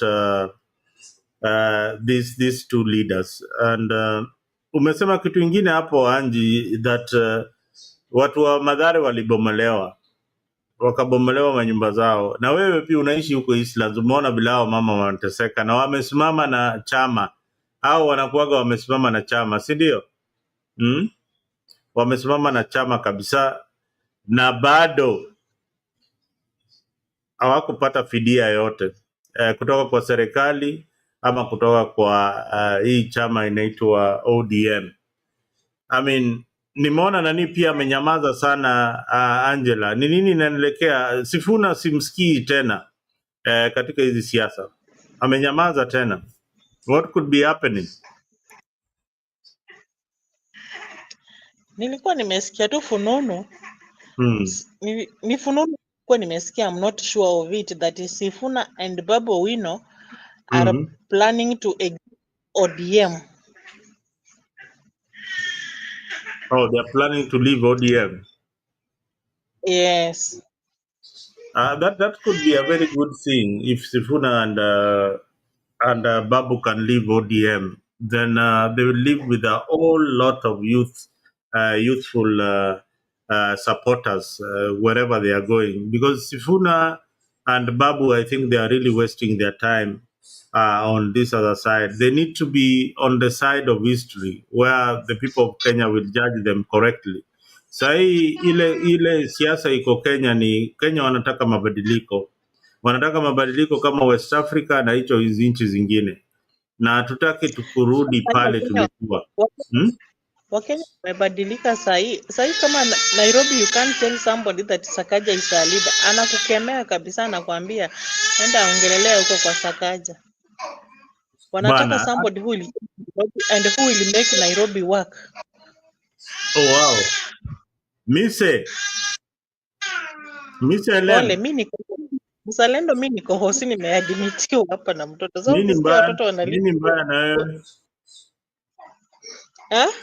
Nini mbaya uko hosi? What is wrong? What is happening? Mtoto wangu ameadmitiwa hapa Kenyatta. Oh, mtoto nini mbaya na yeye? Hakuna, ni stress tu mzalendo, naambiwa ati ako na kidney tumor. What? Yeah. Wow, pole bana, pole bana. Hujatuelezea bana, tuone tunaweza fanya nini bana. Pole, ameadmitiwa nini? Hata Christmas si mimi ilinipata hapa. Admitiwa on 22nd. Is the child scheduled for surgery or what is happening? They told me she has to go for chemo. After chemo ndio wataangalia waone kama atapelekwa surgery, but wanasema tumor ni cancer, so iko stage 1. Wow. How old is the child? Yes, very small. Yes. How old? 7. Month? 7 years. 7 Wow. years. Hey, pole dadangu, pole sana.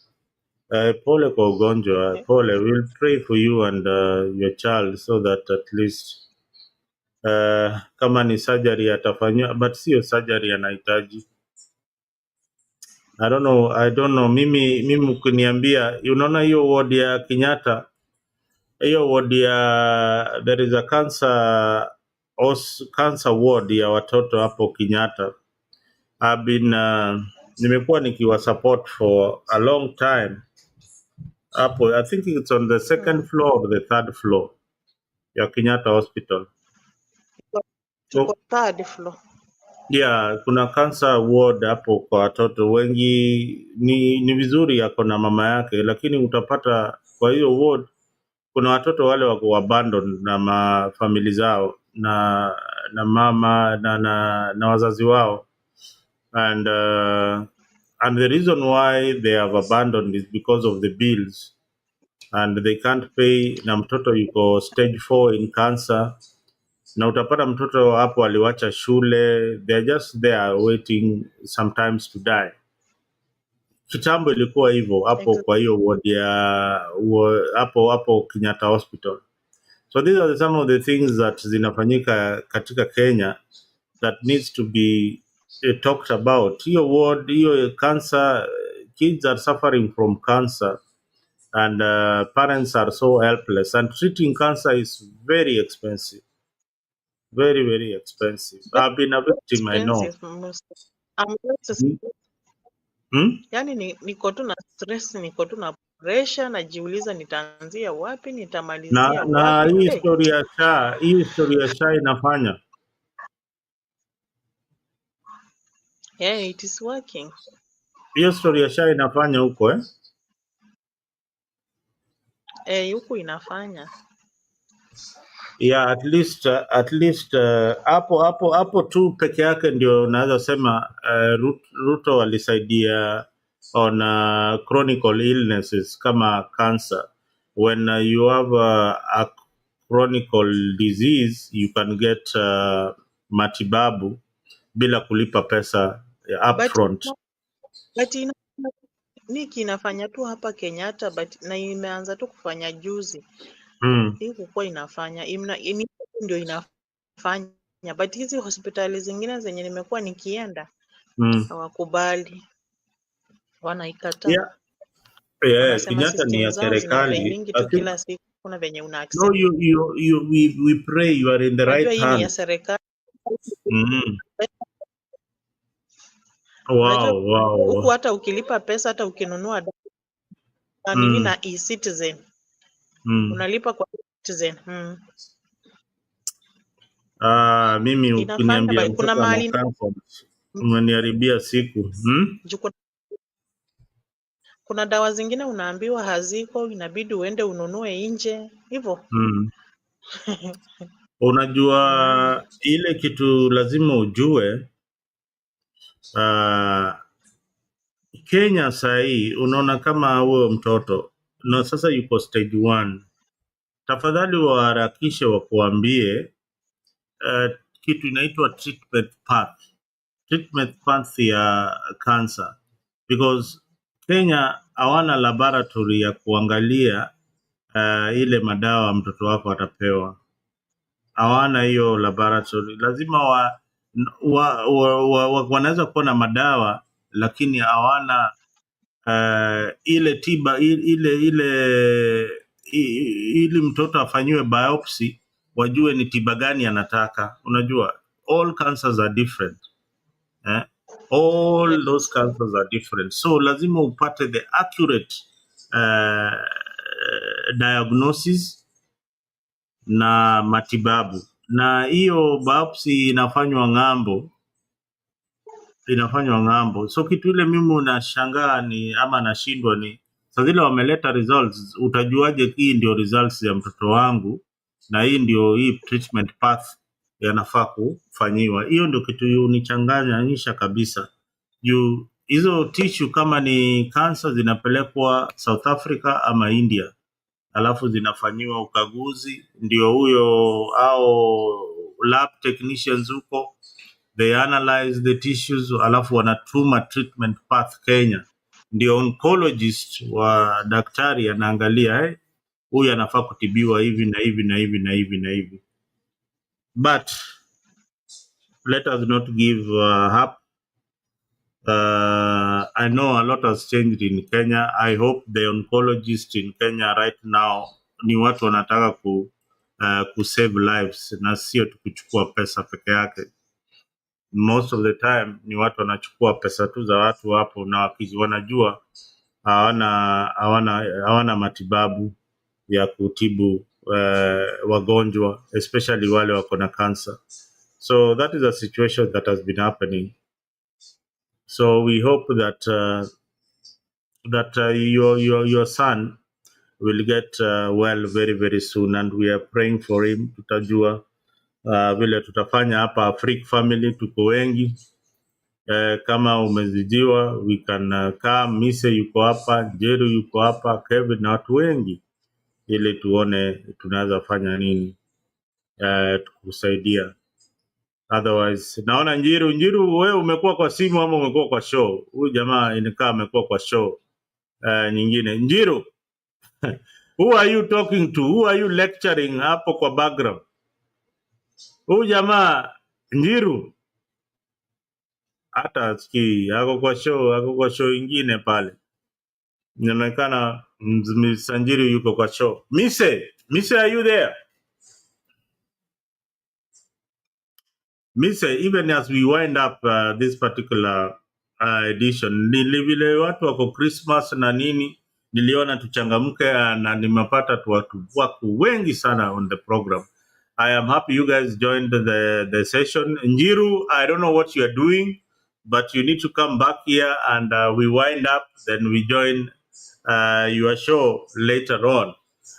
So guys, I am very, very happy for you guys to have come. The 103 people who are watching on the Mtembei TV and other forums that have not subscribed to Africa, please make sure that subscribe to our YouTube channel on Africa. Ili pia sadile tuko na hii program unaweza watch mali yote huko on Africa, and to support the channel. And also kuja hapa place your comment so that you be part of us. Otherwise, show imekuwa mzuri sana. We have tried to discuss the issue of abductions. We came up with the last conclusion that Angie ametuambia hapa, watu wachapwe wakipatikana, ni watandikwe. But I would like Angie to give me closing statements ndio tumalize show. Angie, sema, we've done 2 hours of the show.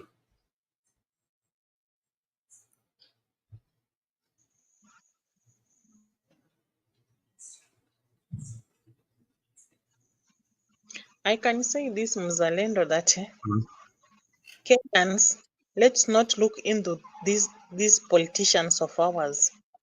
Tukiangalia hao ma politicians tunajipoteza, tutakosa mwelekeo, tutakosa njia, wakitufunika akili.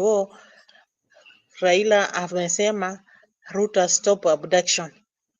Hakuna kitu hapo, and I want you to kufikia Februari utakuwa umepata jibu. Kuna mtu tena watu tena watakuwa wameshikwa, wamepotea, hawajulikani mahali walipo.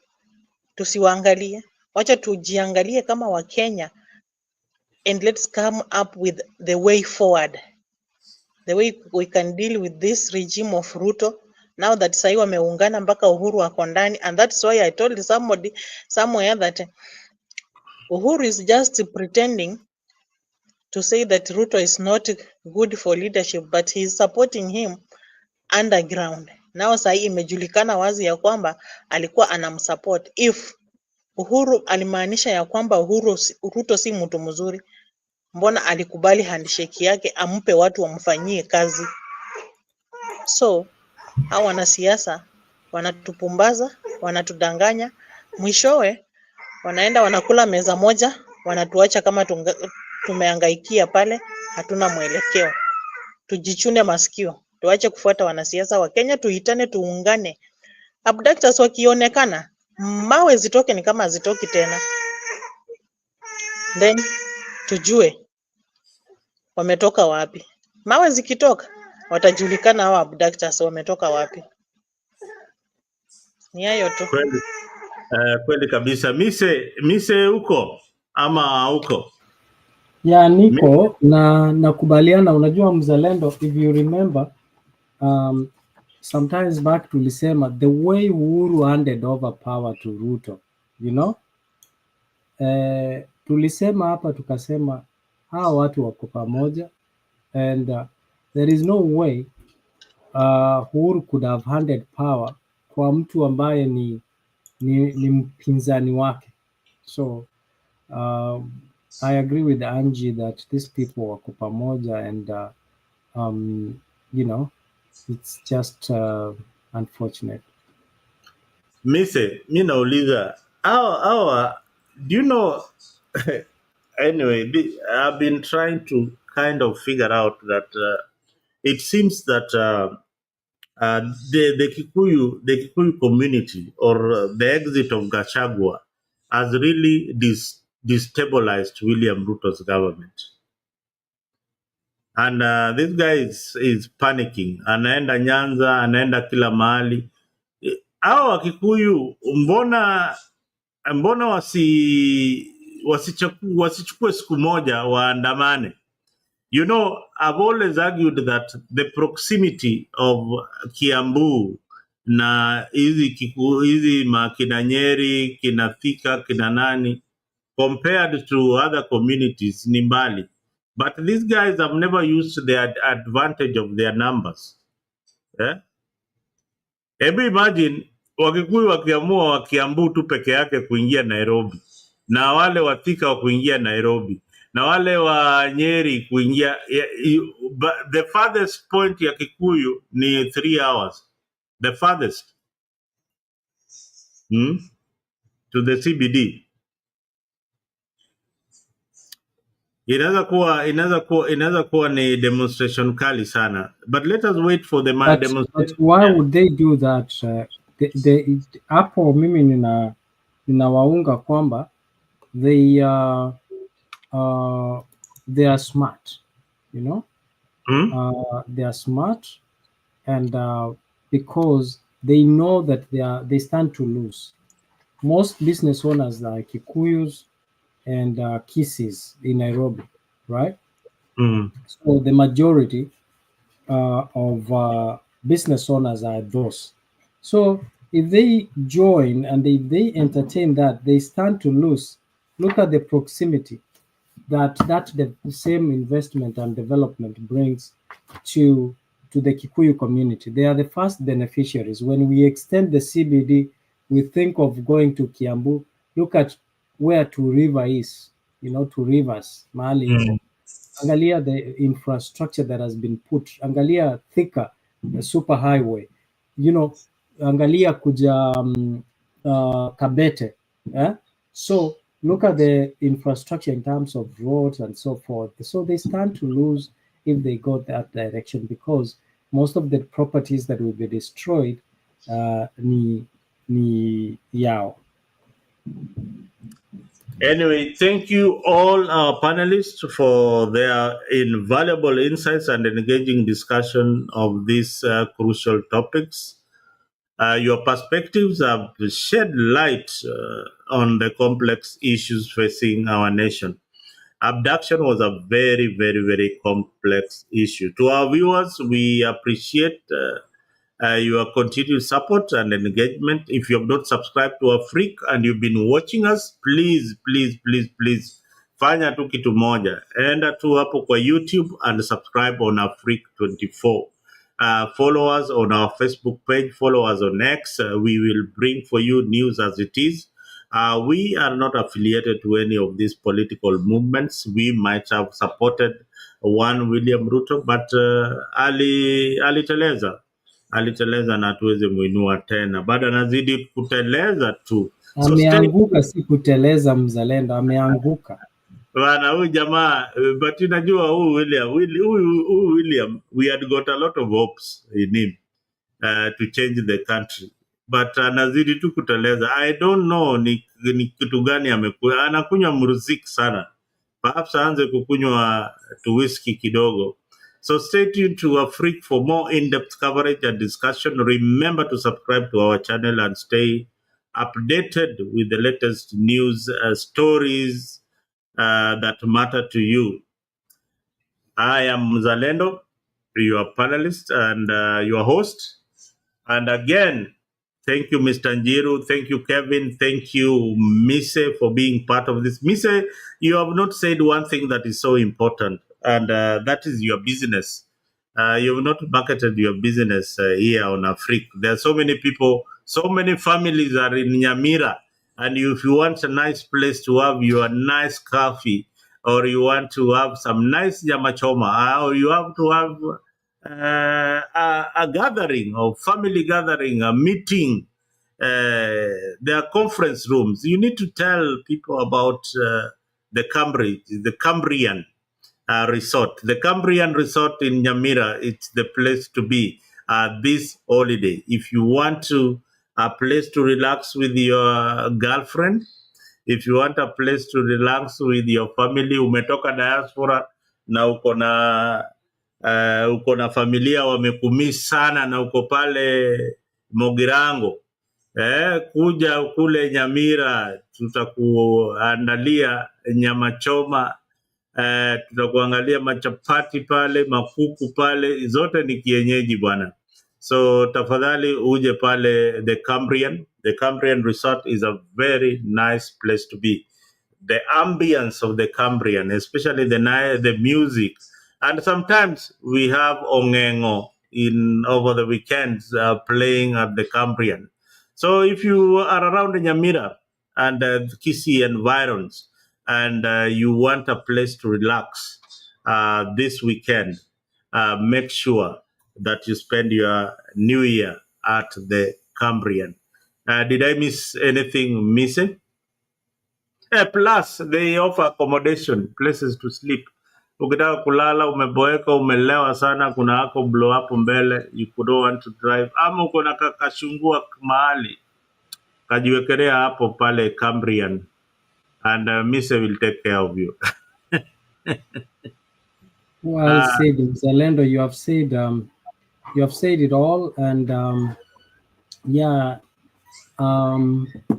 umesema kila kitu. So ile kitu ulisema ni Oangla yote, Mm-hmm. we have all artists wanakujanga huko. So we have restaurant, kids play, accommodation, conferencing facilities, events, parties, venue, and many other services that we provide there. So when you are within Kisumu or Nyanza in general, feel free to visit. It's very accessible. It's just along the main road, Kisumu Nyamira Highway. So yeah, pass by and also support us, because usiende kulala Weston. Tusha support Weston na kina Ruto. Sasa wacha tu support sisi kwa sisi. Ile chama ilikuwa inaitwa sisi kwa sisi ilienda wapi? Sisi kwa sisi. Ilikuwa inaitwa sisi kwa sisi. Ilikuwa ni chama gani? Ilikuwa ya nani? Kulikuwa na chama inaitwa sisi kwa sisi, nimesahau kidogo, lakini the intention was to promote one another at a grassroots level, so tuachie akina Ruto mambo ya airport na madeals na kila kitu, na hizi mahoteli kubwa kubwa. Sisi ni wakulima wadogo wa katanyazi. So when you are around there, Mzalendo, thank you for that reminder. Pass by and you can get a complimentary if you say you heard this from Afrique 24. Oh yeah. If you are a member of Afrique and you are from Nyamira, that is the place to be. Pass by and of course tutakupa Mise will be there waiting for you. Ukisema umetoka Afrique bus, that is the home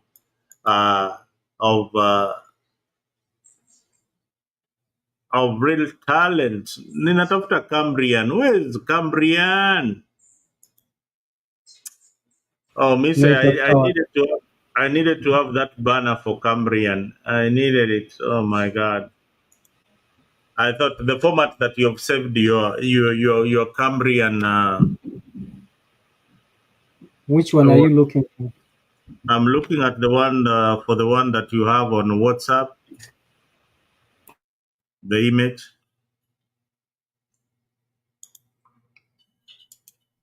I have it, but I need to. I know what I'll do. A quick one.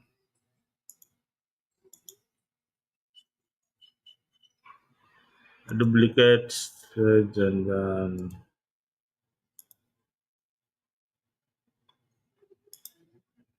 I have it. So, Mise,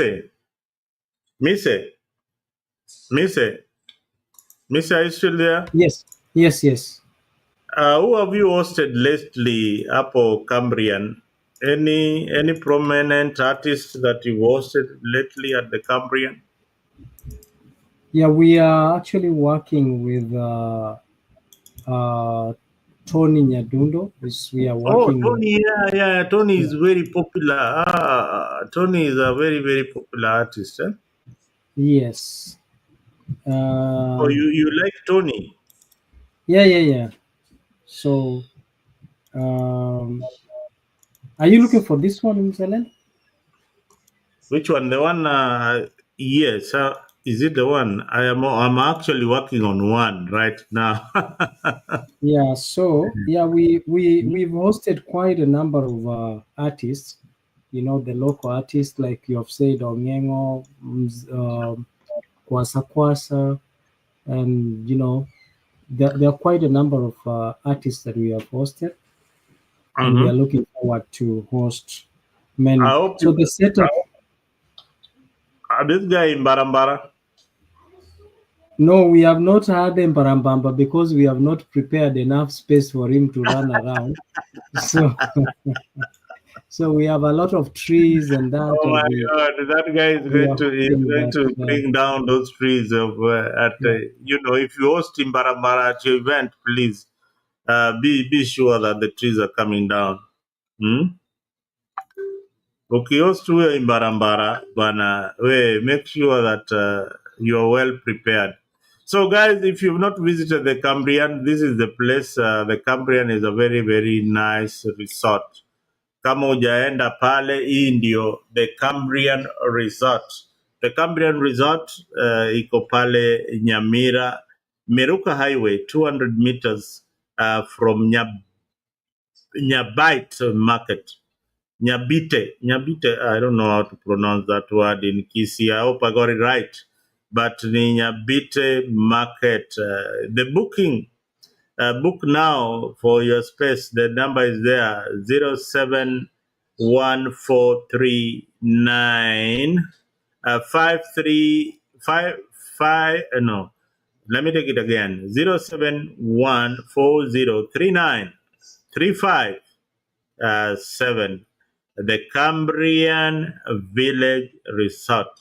So ukiwa pale, make sure that tumetembea pale kwa ndugu yangu Mise na ukajivinjari kiasi pale the Cambrian.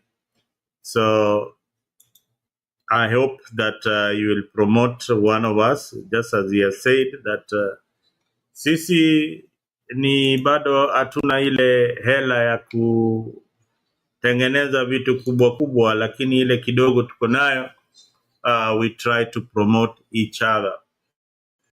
Njeru, you missed part of the discussion. Mr. Njeru, are you still around? Inakaa Njeru yuko kwa show nyingine pale.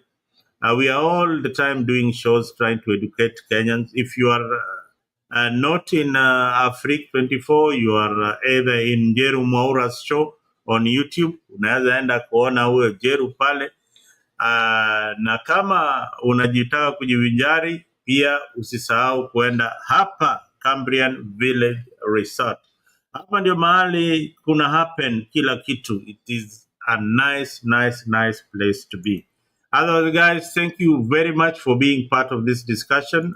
See you again tomorrow, same time. Even as we enjoy the holidays, we are not going to stop talking about our country because we love our country so much. Njeru, do you want to say something? Sema la mwisho, Njeru. Your last word. Yeah, okay, thank you. Nimeshukuru sana bwana True TV.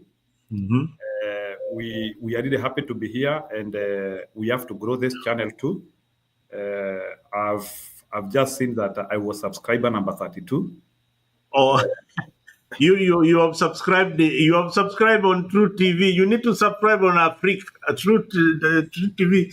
You subscribe on Afrique 24, not True TV. Oh, there was a True TV also here. Yeah, Are they not the same? is also our channel. True TV is our backup channel. You know what YouTube does? That is our backup channel. So True TV is also our backup channel. So there's no problem. But the main channel is Afrique. Afrique 24. Tafuta hapo Afrique sahi, uweke usubscribe kwa Afrique. Vile tumeandika hapa tu Afrique, eh? Yeah, unaona vile imeandikwa hapo, hebu angalia tu sahi kwa YouTube. Utaniambia kama umeipata. Wacha tu naiweka tu saa hii. Afrique. Okay. Yeah, niko Afrique saa hii. Afrique 24? Yep. Afrique 24, eh? Yeah, you've seen it. Yeah, I've already subscribed. Yeah, Afrique nisha subscribe huko saa hii. Afrique. Naona hata kumeandikwa Sankara. Hii picha ya Sankara hapo. Yes.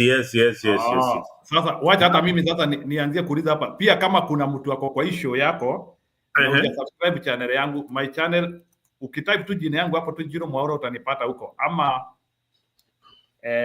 at Jiro Mwaura Talk Room. So sijui kama Bwana Mise, have you subscribed my channel? Bwana Mise, have you subscribed my channel? Yeah, we'll do right now. Leo ndio umesema Njiru, unajua kwanza Njiru, unajua haujakubali pia wewe kwamba Raila alitucheza pia, ametucheza. No, that one I have already accepted. I need to hear that admission from you so that we agree we are on the same channel now. We are all victims going forward. Just like me and Mzalendo have admitted that William Ruto, we had very high expectation, akatuweka chini. Now tumekubali ameanguka na tunaenda mbele. Wewe je, umekubali kwamba Raila ameanguka na tuende mbele? Okay, allow me say that. In fact, in terms of enmity list, Bwana Mzalendo, in terms of enmity list, in fact, that Ruto is a little bit further.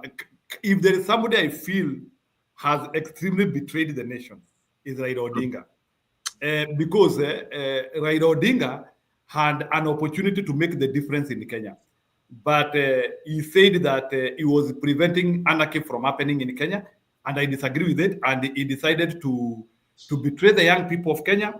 He decided to betray, if I may say that, to betray there's so many freedom fighters who have died in Kenya, and I decided to quit his political ideology. I no longer support Raila Odinga. I am now looking for other people, but Raila Odinga is not in my square anywhere. Even if he is not successful. Njiru, now we are the three of us. We started this politics so many years back. Tuko hapa watu watatu. I want us to be honest. Of all the candidates that have positioned themselves for leadership in Kenya right now, who do you think can bear the responsibility of leading the country in 2027? Because for Ruto, I think Ruto is a one-term president. He's going. Yeah, I agree. Who do you think will bear the responsibility of leading this country to the next level? For me, let me say for me, I have zeroed in two people. I have number one, I'm putting Matiang'i. Number two, Mother Karua. Number three, Okiya Mtata. I've positioned them that way. So out of the three, if they get a coalition, well and good. If there's no coalition, I am a bit skeptical of Okiya Mtata because of the way he mishandled the issue of Kibet Kibur. I'm now unable to trust him now. So I have now delegated him a little bit further. But for now, I feel of Matiang'i. If not Matiang'i, Mother Karua. Matiang'i or Morara Kibaso? Morara Kibaso is still not mature. He is not a presidential material. He is below 35. Morara Kibaso is not a presidential material. Yeah, so far he is not presidential because he is not 35 years old. He has been saying he is 29. So if he is 29, Morara Kibaso is he can only be vie for presidency in 2032, not now. 2027, Morara Kibaso is not there. He will have to be in a coalition with somebody. Now that's what watu wanataka kuleta. Okay. You are saying Morara Kibaso. How old is Morara Kibaso? He is 29. He's 29, or he's been saying. He cannot vie. Let's be practical. Morara can become a governor, he can become a senator, he can become an MP, but he cannot become a president at the moment because of age. Why has he been saying that he's going to vie for? Unless apindue, no, maybe anataka kupindua serikali. Ukipindua, you can become a president at any age. But maybe Mr. can tell us, can you become a president if you are below 30, below 35? Below 35, no, you can't. Yeah, no, so that's the issue. Morara is below 35. So we cannot be talking of Morara as a president. So we have now close to 5 years. We have close to 5 years now to monitor him. We have now another 5 years to monitor him. You brought something that is strange. You know, that's why not so many people know this fact. No. He cannot be a president at the moment. 2032 years, but for now he can't. I know there are so many people who maybe like I can see Mason Sanders here saying like. Oh my God! Do you want to tell me that this guy has been duping people that this? No, Morara cannot be a president in 27. You know he's 28 years old. Morara atapeleka basi yake pahali. He is spelling people somewhere. I hope he is not taking people to Ruto. I hope. I hope group yake apeleke kwa Ruto because he will have to be in a coalition with somebody. Alafu sasa Mise hebu sema hii maneno, huyu ni jamaa huko kwenye. I am not a supporter of Matiang'i. Okay. I don't like him. I don't think he's I'm not a supporter of him. I don't like him. I don't like the arrogance in him. He is not humble. I would rather even vote for Wajakoya than Matiang'i. Now, can I appoint Matiang'i to perform at the ministry level? Yes, he has that ability. If I'm the president or whoever is the president, give him all the blessings. He can do that. He can deliver in that capacity, not the way we think. He's very arrogant, lacks basic tenets of communication and reconciliation for the country. Is actually he would be a dictator than what is it called? Than Kasongo mwenyewe. So that is what you have to take care of. What? So we are left with and Njiru was saying that Martha Karua can be a good candidate. I see Martha Karua does not have a national appeal as a leader. That is one of our greatest undoing. He has not broadened our base or our support base. She has looked like somebody who needs to be a deputy of someone politically to rise up. Remember, Njiru, when you say Martha Karua can be a presidential candidate, remember she ran for the gubernatorial race in her county and she lost. I don't know whether you've forgotten that she lost. And then when they were running alongside Raila Odinga, she could barely, give Raila the votes. And I think that was one of the main undoing of Azimio to trust Karua as a running mate to Raila Odinga. Had they zeroed into a youthful presidential candidate from Central, Raila would have been president today.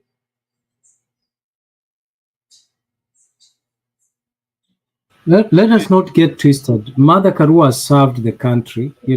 I'm one of the people who didn't like her because she probably, she stole from Raila Amolo Odinga. She is among the people who swore Kibaki at night. And she was very arrogant, and perhaps that's why I didn't like her for the longest. And one of the reasons why I wouldn't even support her when they were with Raila Amolo Odinga is that in the past she told us that she does not believe in the ideologies of one Raila Amolo Odinga, neither does she admire the politics of Raila Amolo Odinga. You understand? So at the time when compiling those two things, a time that is she participated in swearing in Kibaki at night, contrary to the constitution that he has sworn, he has taken oath to protect and defend. And also, as well as when she said that she does not admire the politics of one Raila Amolo Odinga and his ideologies. However, give it to Mother Karua. Mother Karua has been among the people who have fought for the country. She's contributed immensely to the country. Besides just being the in politics or wanting to be the president of the Republic of Kenya. It must be understood that Kenya is not ready or has not supported a woman candidate because we still believe in patriarchy, where a man is at the top, and therefore Mother Karua, being a woman, is disadvantaged. I mean, we can see even William when Charity Ngilu ran for presidency, there was support, but there was people were skeptical because she's a woman. So we must look at it from that perspective, and also look at the justice system, how much she has contributed in legislation, in drafting some of the most important policies and so forth for the nation. And so we must appreciate and give her that credit that she doesn't get. Now, we also have to look the three of us who are here. When, for example, Njiru says something, or yourself, one of us could be appealing and connect easily with the audience, unlike the other. So Mother Karua comes out as an arrogant person, when maybe even she doesn't mean to be arrogant. Perhaps that's the demeanor. Her demeanor gives disadvantages her, because people think that she's arrogant. But the truth is, Mother Karua, she's a lawyer. She's very educated. She's informed, and she knows what needs to be done. And she has the authority when she speaks. And sometimes this is misconstrued as being arrogant. So that is the way I look at Mother Karua. If anything, I have always admired Mother Karua up until when she's the time when she swore Kibaki at night. Yeah, Mars and Sanders agrees with my statement that she can only work under somebody. She's not gone out to look as this political figure that can unite the country under something. So for Karua, she's more of an activist, more of a lawmaker who needs to be serving in parliament. I think we need Karua in the Senate. If you ask me, that is where she needs to be. She needs to be a senator, or we need her in parliament, or we need her as a majority leader. Okay, let me ask you. So does that one also apply to Okiya Omtata? Okiya Omtata has not tried being a president in Kenya. This would be the first time he's trying. He's giving a shot on the presidency. Martha Karua has a political party that she has been trying to lead the country, but she has failed many times. But I don't rule out that her failing maybe is because she doesn't have that political base. Now, for Okiya Omtata, this is the difference between Okiya and Karua. Okiya is an activist and has already been embraced by the Gen Z movement. So he is coming with a base that believes in him. So the Gen Zs are saying, they would rather have Okiya Omtata as their leader. And a group of them were initially supporting Matiang'i. So Gen Zs are comfortable with Okiya Omtata. And when you saw this guy who was arrested, who's been abducted, Kibet. Yeah, Kibet did not go looking for Karua. He went looking for Omtata. Do you think Kibet predicament could affect Omtata, and maybe people start thinking that Okiya Omtata has no capacity to protect No. him? I don't think so. It is only that the government felt that that was the opportune time to strike. so that it can be linked just the way you are thinking, so that you can start thinking that maybe Okiem Tata set the boy up or something like that. But Okiem Tata has got nothing to do with it. He was acting very, very innocently. And whatever they had discussed, for me, I feel that maybe they had a private conversation of how they need to be pushing the agenda of his candidacy. So this young man, Bitok, I think is well placed to use his skills to push a narrative that Okiem Tata wants.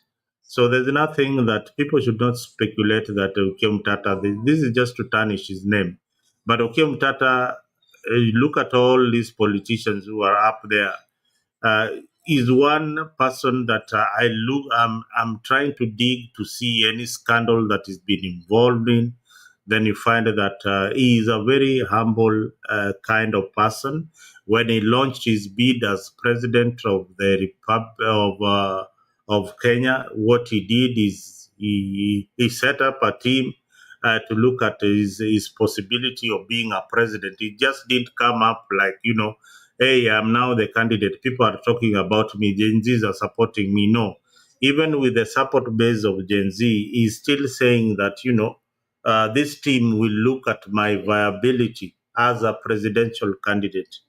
Okay, So let me add you something. I want you to advance your little bit. If Gen Zs have identified the Okiem Tata as their candidate, hoping that it is provable, maybe I would also want somebody maybe to tell me what proportion of Gen Zs want Omtata to be the president. Maybe New Kokoex, where we usually go to listen, or how can we confirm that actually Gen Zs want Okiem Tata? That is one. And number two, initially, they had also said that they wanted Matiang'i. So they look like there is a split for the Gen Z share, which in 2027 will actually be the biggest voting bloc in Kenya.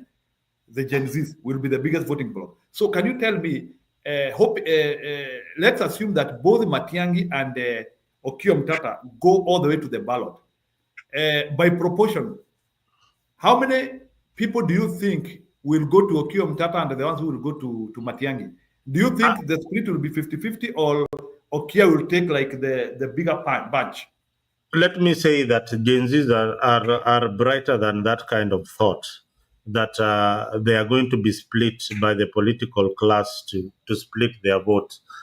They are going to decide on who they are going to vote for in 2027. And if it is about Okiem Tata and both running as president, then they will decide that we are going to put all our votes to this one particular individual. And for one reason, look at the way the movement has been progressing and the issues that they've been talking about. They know that the government is out there to divide their votes. And they know that with the divided Gen Zs, they will not get the numbers that they want. So Gen Zs, all they need is a leader who can restructure them to start thinking that, there are 47 counties in Kenya. And in the 47 counties, you have to get at least 23 of them. So how do we restructure this movement with the 20 million plus votes that they will be having in 2027 so that they capture all the seats in the majority of the seats in the counties and all the gubernatorial positions? And having said that, it does not mean that every other person who is vying will be a Gen Z. There are other age groups like myself who subscribe to their ideology, who feel that they are bringing in something different, something fresh from our usual politics. Yeah. But Zalendo, we talk about the GNCs, okay. So you ought to understand that hawa watu hawapigangi kura. That's the truth. Hao watu wapigagi kura, sikia, ngoja tu kidogo. Hao watu wapigagi kura hawajakuwa wakipiga kura, lakini kuna mwanzo wa kupiga kura. Hao watu hawajakuwa kuenda kuandamana, hawajawahi. The stakes are high. Just say the stakes are high now. The stakes are higher this time round. So, look at the elections in America. What turned things around? TikTok. Who are the TikTokers? I understand that, but sometimes history predicts the future. Okay, we use history to study the past, the present, and then we predict the future. Now, let us not bank so much kwa hao jamaa kwamba they will watatuokoa. Now let me tell you something. Most of these people hawana kura lakini wako na mdomo. Okay, right now we have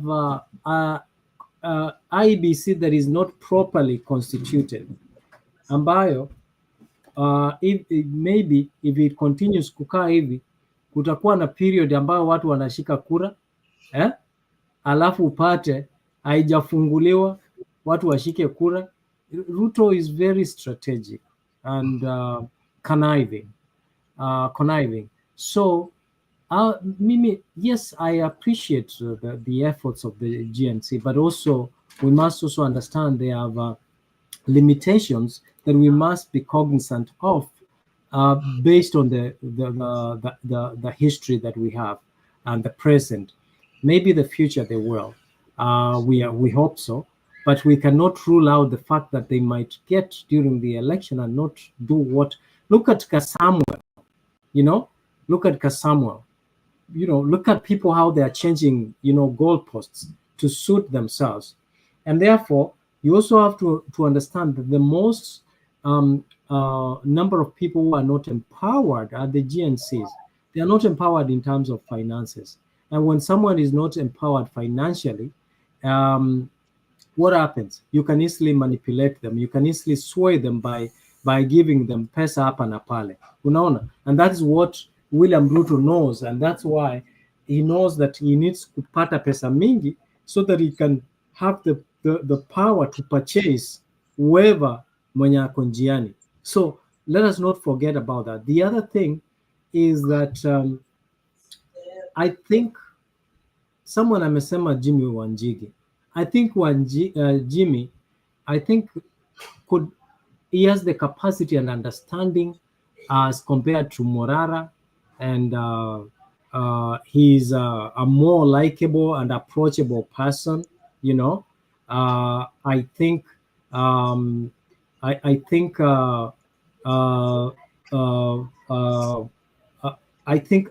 those he kind of when you compare the two, labda weke mtu anaitwa Jimmy Wanjigi as the president, and weke Matiang'i somewhere on a key role, on a certain ministry.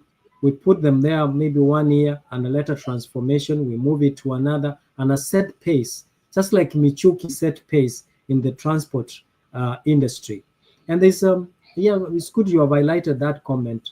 Robert Oino, it is true we supported, both of us support mwenye support. Na by now, kama uko na common sense, you shouldn't be asking that question, because Raila Amolo Odinga kwa hiyo serikali. What makes you think that we should trust Raila Amolo Odinga when in actual sense he was the competitor? Why did he join the illegitimate government? So when the kind of question that you are asking here, mimi I'm not a presidential candidate, and I have a right to support someone and believe and hope that he will bring change. But again, if you can hear the conversation today, that tells you that we don't believe anymore in William Ruto.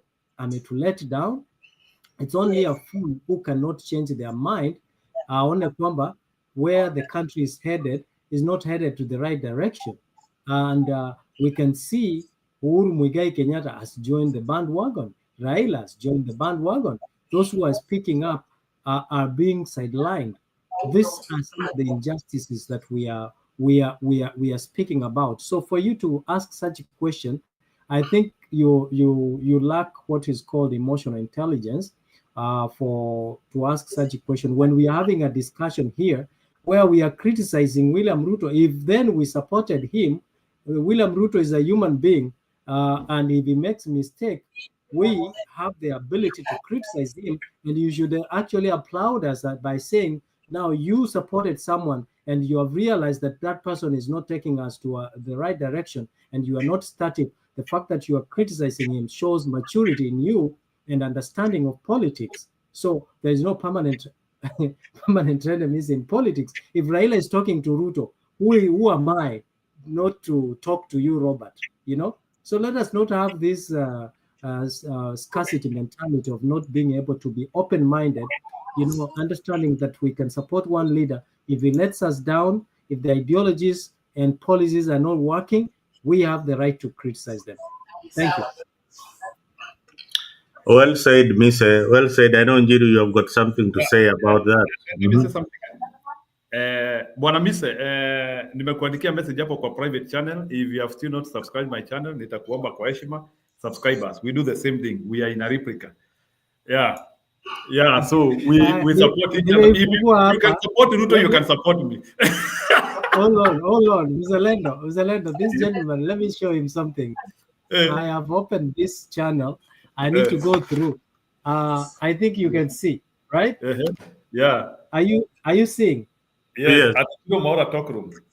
Good. So I have opened the channel. I'm going to read. I also have to read and follow and understand what I'm subscribing to. Not just subscribing too blindly. Naweza kuwa na subscribe nipate unafanya trafficking na amengene karen support that. Hapo wanarukaruka kama kule kwingine bwana. Yes. So nakuja nasikiza nione, do I agree with your ideologies? You know, do I agree with what you're saying? Do I resonate with what you're teaching the public? I can't just subscribe because you know I'm subscribing. Ni kama wewe uende kwa ile restaurant yangu uanze, yani just because ni mimi ni yangu uende tu huko unakula. What if ninapikia watu sumu? So you have to. Right? In fact, I'm going to subscribe. Yeah, today I had an opportunity to interview somebody from 1 minute. Today I had an opportunity to interview somebody from Ghana who shared a similar predicament of what is happening in Kenya. If you listen to that video, like the one which I was interviewing, that guy Alale from Ghana, you'll be shocked that Ghanaians have just rescued themselves from the same problem which we are having in Kenya. They were having abductions, which have been happening since COVID. They have been having an economic crisis, just like the one which we have. And Ado had promised them heaven, just like Ruto had promised us heaven. So what do I mean here? I mean that maybe to tell Robert Oino, this is a meeting of disgruntled people. Akina Mise walienda kule, wakavunjwa shingo. Na sisi tulienda tukakunywishwa maji. So we are all frustrated by whichever the camps we were. So there's no any camp which has delivered. That is the truth of the matter. There's no any camp which has delivered, because it doesn't mean, and that is why, like sometimes when you don't have serious political parties whereby individuals are very strong, like in America, the Republican Party cannot carry itself to the Democratic Party. That cannot happen. It cannot carry itself like the way ODM. And you know the argument is, the argument is, Njiru, ODM is saying that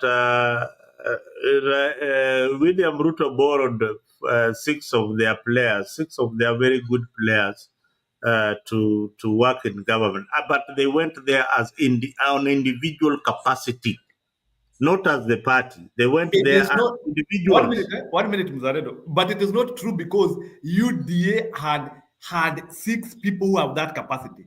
Do you want to tell me that in UDA, even as the way it was, they couldn't get somebody like Badi with qualification of Badi in UDA? They couldn't get somebody. UDA doesn't have Joho. There are so many jobs. There are so many jobs in you. But the reason why they needed these people from ODM, it was to have a dark room coalition. That's what it is. It was a dark room coalition. No. What you know, what you're missing is that for any legislation in parliament, Ruto needed numbers. So with Gachagua out, then he only needed a coalition that is strong as is, and that is the ODM coalition. So he got the ODM. So everything that he will bring in parliament will pass. That is the whole idea, that everything that they bring in parliament will pass. When you see any bill that is sponsored by the states today, the first people to support that bill are the ODM members. And now, and the question comes, are they the experts? So when we are talking about that, so in 1 minute, Muzalendo, I want to ask you a question. So how comes ODM as a party is supporting government bills, yet we were talking of donation of 6 experts? So can you unite the two? Me, I'm telling you, when I see a minority leader saying that they support anything that the government brings, then it begs the question, then why are you even an alternative government? No, ODM and they say each and every policy, UDA, is what ODM had. Even abductions, now it is what they have. You know, we need to be passing the message correctly. Yes. Yeah? And I still sending the right message to the people. You know, every time, you know, there is this feeling, Mise, that anytime Ruto is mentioned, Raila is forgotten about. You need each and every time you're mentioning William Samoei Ruto, you have to tag the two along. That is the only way you will get the message home. Otherwise, these people are so confused are saying that, you know, they are also saying they don't want William Ruto, but yet their leader is saying William Ruto is okay. So you need to pass the right, even on your channel, you need to pass the right information. The right information has to go the same way. If you see that the way that guy was doing is, if he's drawing William Ruto, is drawing Raila Odinga. And then he's now added, is called Uhuru Kenyatta in the same boat. You cannot miss those guys in that same boat. Of course. You'll be missing the point. It's a concussion now. It's a political concussion. Yes, yes. Concussion. And Robert Oino still among him. All of us, the political parties have their own ideologies. Okay, that is why, and we have always thought about it. And why did we all like Raila Amolo Odinga? We do not. Raila Amolo Odinga is not a party, despite the fact that he is the leader of that political party. Every political party has their own ideologies, and that is what we are. The intention is that. So there is no difference in Ghana and Kenya. The thing is, well, maybe in your argument, and I hope that is what you're saying, is that we have been swayed to have tribal political parties owned by individuals, like you said, Robert. That I agree. However, every political party has their own ideologies, because for you to register a political party, you must really, there are certain requisites that you have to meet for you to be able to, for it to qualify to be a political party. So that is what happens. However, now we need to be able to appreciate that we have had progress, but Kenyans as a whole, we have Buleta Mato hapa nini Mato sijamuona miaka mingi. Mato Matrix. Matrix kako hapo. Leta huyu jamaa bana. He's a good guy. He's a very good guy. No, he will jump in. He'll jump in. Jump in. Wacha Hata nimweke. atusalimie na tupigie kwa heri mwaka mpya. So Mwaka mpya bana. Mato tujamuona siku mingi. Matrix jamaa wa Iceland. Yeah, Ebu Mleta is a very knowledgeable guy. So yeah, those are some of the things that we need. The moment and the dynamics are tukona tribes. Yeah, and you said very well. You said very well, Mzalendo Apa, that the problem is not our tribes. The problem is how we use our tribes towards the development or the downfall of each other. In terms of tribe. I mean, when I look at the Luos, they come with a package. When I look at the Kisis, the Kikuyus, the Luyas, and that is what brings diversity and versatility in our country. There's nothing wrong with the tribe. But the leaders have used those as foundations of dividing and ruling us, you know? So it is only us who will allow that. And until we start resisting that, then we will defeat the few elite leaders. Yeah, I agree with you. I agree with you that, these leaders have been trying very hard. Not even trying, they've been dividing us year in, year out. But we have reached a point whereby we cannot be divided anymore. There are things that we share in common. That we have known that it is their wealth that they want to protect. It is their businesses. It is their family that they want to protect, and not me and you. So until we reach that point where we are saying enough is enough, and Kenya has reached that junction where they're telling the political class is enough is enough. People are telling the president off, hey, we don't want you, Mr. President. Yeah. And because of one or two things that you are doing which are wrong, and that is democracy.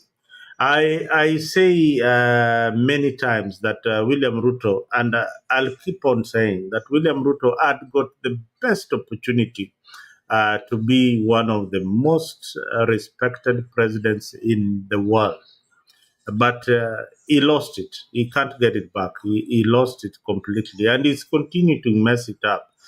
So what I'm seeing him turning into is a dictator. If he can't get the support that he needs by 2027, then huyu jamaa ata rule na iron fist. Siwezi kakudanganya. Because he wants to stay in power and he wants to prove something that, these young people did not matter at all. Na uliona, these young people, they managed to bring William Ruto to the table and have a discussion with him on X Space, a place of their choice and not State House. Kuja X tutakuongelesha. And the president akakuja. And these young people made sure for the first time, no political party has ever achieved this. A financial bill is thrown out. Angalia Guinness Book of Record mahali yoyote. Kenya will remain the only country in Africa, and I think in the world, that a whole finance bill all has been dropped by the head of state. The only country that a whole finance bill has been dropped, and that is some history there that the young people made. So whoever is saying that these young people you can rule them out, these young people will be divided. These young people are more sophisticated than any other weapon that you might be having in your artillery or in your armory. These young people are ready to take power. These young people are convinced that they have the numbers. If they did it here in America, sasa hapo Kenya unafikiri watafanya namna gani? Mato Mkora ndio huyo ameingia hapa man. Mato Matrix. Mato, vipi jamaa? Happy Happy New Year. Yoyote kwanza na anza vyote vile. Angalia. We have missed your laughter.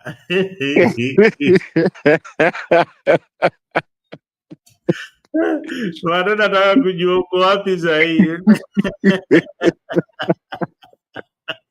Nataka kujua uko wapi.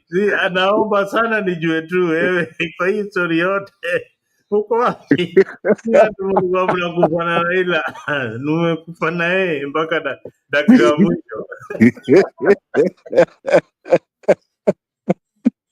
It's been a long journey. Unajua mimi nimeandika message huko nikasikia misi amenichokoza. Nataka kuona juu ya politicians. Wewe Kasongo, wewe Mumbari nanaga. Kasongo wafanyia mambo. Wewe hii kitu si ya mchezo bwana. Hiyo I mean nimeanza kuweka kwa mapao inaitwaje kwa lungs.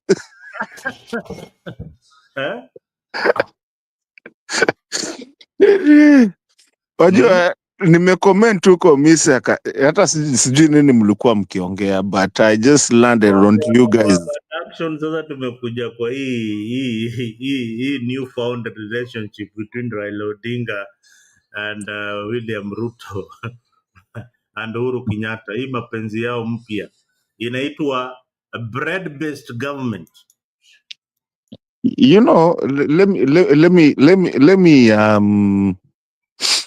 cause umeisema, unajua mimi nimesikia tu venye Misa amenichokoza hapo, ameona nimeweka ka comment hapo akasema hebu lete huyu Mato. Wacha tufunge hii mwaka. You see, you guys were right on one thing. Mlikuwaga right, na unajua kule natokea nikisema na kupata kwa umbali na msinitangaze.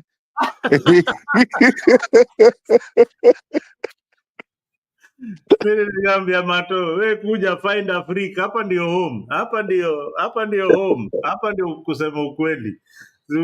Kujua tu sisi tulikuwa nasema tu ukweli all along. No, mlikuwa right, lakini pia si tulikuwa right. Hata nyinyi mlikuwa right to some extent, mlikuwa right. Yes. So si wote tulikuwa right, si wote ni wazalendo. I mean, hiyo jina yako ni uache, mimi sijui mzalendo ni nani. Si ndio wazalendo wenye tunakubali, wewe si mzalendo, wewe unakuwa side moja. Sisi tulishanyenyekea tukasema tulifanya makosa.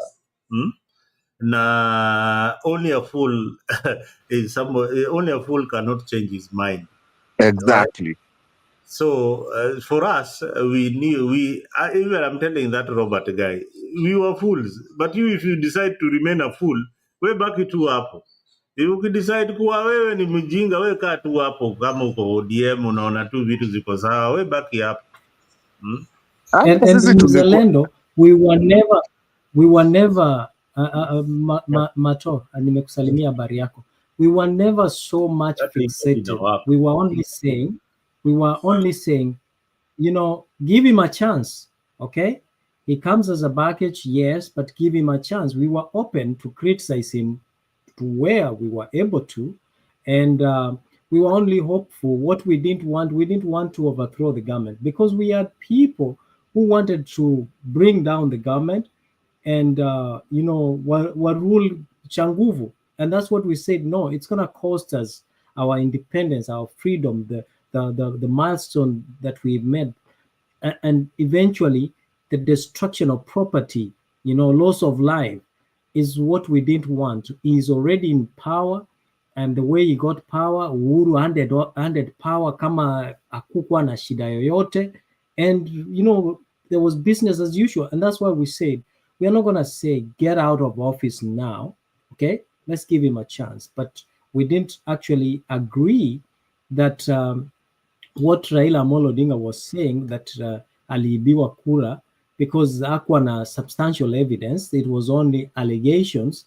that were not substantiated. So we gave the benefit of doubt for the benefit of the country and prosperity, but we say now that William Ruto, like you said, he would have been the best president in the world, because when he came to power, he was accepted. He became in as a Pan-Africanist and accepted, and people and other countries cheered towards him. But he failed to impress and harness the appreciation and acknowledgement from other countries to rise up to the occasion by fixing his country's economy, the quality. But you're missing a point here. Yeah. You're really missing a point. Number one, I believe okay, I have a hard time calling him president, but anyway, let's just call him President Ruto. I believe he's one of the best presidents that Kenya has ever seen in our life. I mean, in our times. Why am I saying that? Yes, you might, for someone else, someone like you might call it sarcastical. But I'm saying it, yes, sarcastically, but I'm also saying it realistically. There's so many things of the governance that this guy has brought up indirectly. And that is why I came in, because mumenisumbua huko munaniambia hebu Mato kuja. And we know we were all in different kind of way of thinking. You, Mzalendo, me, and other people. But I think at this point we can agree that he's one of the best presidents that we've ever had, that has made people actually go think about what is governance. Who is there?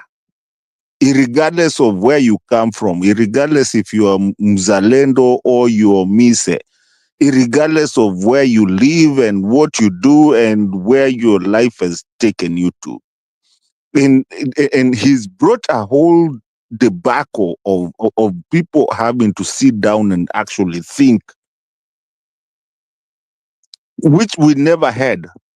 You only knew chief, huyo ndio utaendea kuchukua nini, what do you call this, ID. You only knew MP, hapo ndio utaendea kwanza sijui kitu inaitagwa sijui ya kupeana whatever they give, the money that they give, which is unconstitutional. So now you find people are so engulfed into looking at this. And I really want to agree with you guys in what the time that tulikuwa tukubaliani na nyinyi, sisi tulikuwaga we were looking at one side. You guys were looking at another side. But we were not coming to control on the same side. I mean, on you're looking on this side, somebody is looking on this side, and then tupatane hapo hivyo katikati tujiulize ni nini shida zetu. You see, like even Gachagua, like the Nyandarua thing, nobody, obviously, we know Gachagua, I mean, we know, kufa makanga kufa dereva. But now, we are seeing people actually now coming into the civic education and not necessarily arguing, but saying that this is wrong. And for me, as an ODM person who has quit ODM, I am saying, yes, Raila is wrong. He is wrong. It is what it is. Abductions, nonsense. A whole Mzalendo and Mise, a whole DG telling us that he doesn't even know nani alishika mtu in the same country that umepewa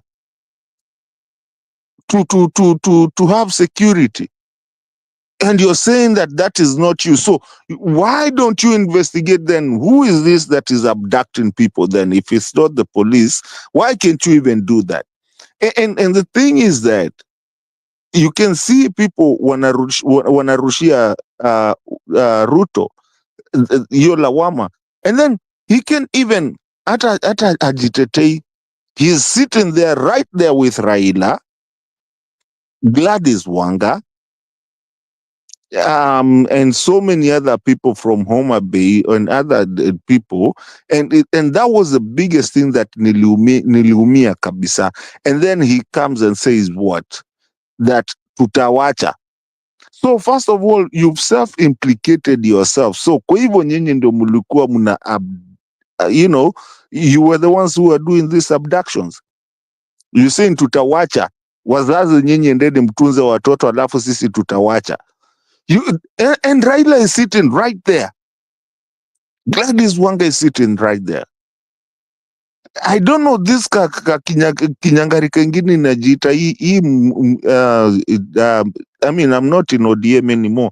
Hii kinyangarika kutoka Somali inajitaje Junet Mohammed, the one that they were arrested about 2 years ago, 4 years ago, and they went with kina Kuria, and walikuwa wameshikwa, people were protesting about kwa nini mmeshika huyo. Now he's the one telling people that Kenyans should not even go to social media and talk about something. I mean, the laughter is on us Africans and Kenyans. And I'm telling you guys, this is the reason you're seeing this guy cannot even go outside the country today, because amemaliza kila kitu. And these abductions, talking about that you're not the one abducting people, then tell us who's abducting us, unless we don't have security. Msimamo nimemalizia hapo.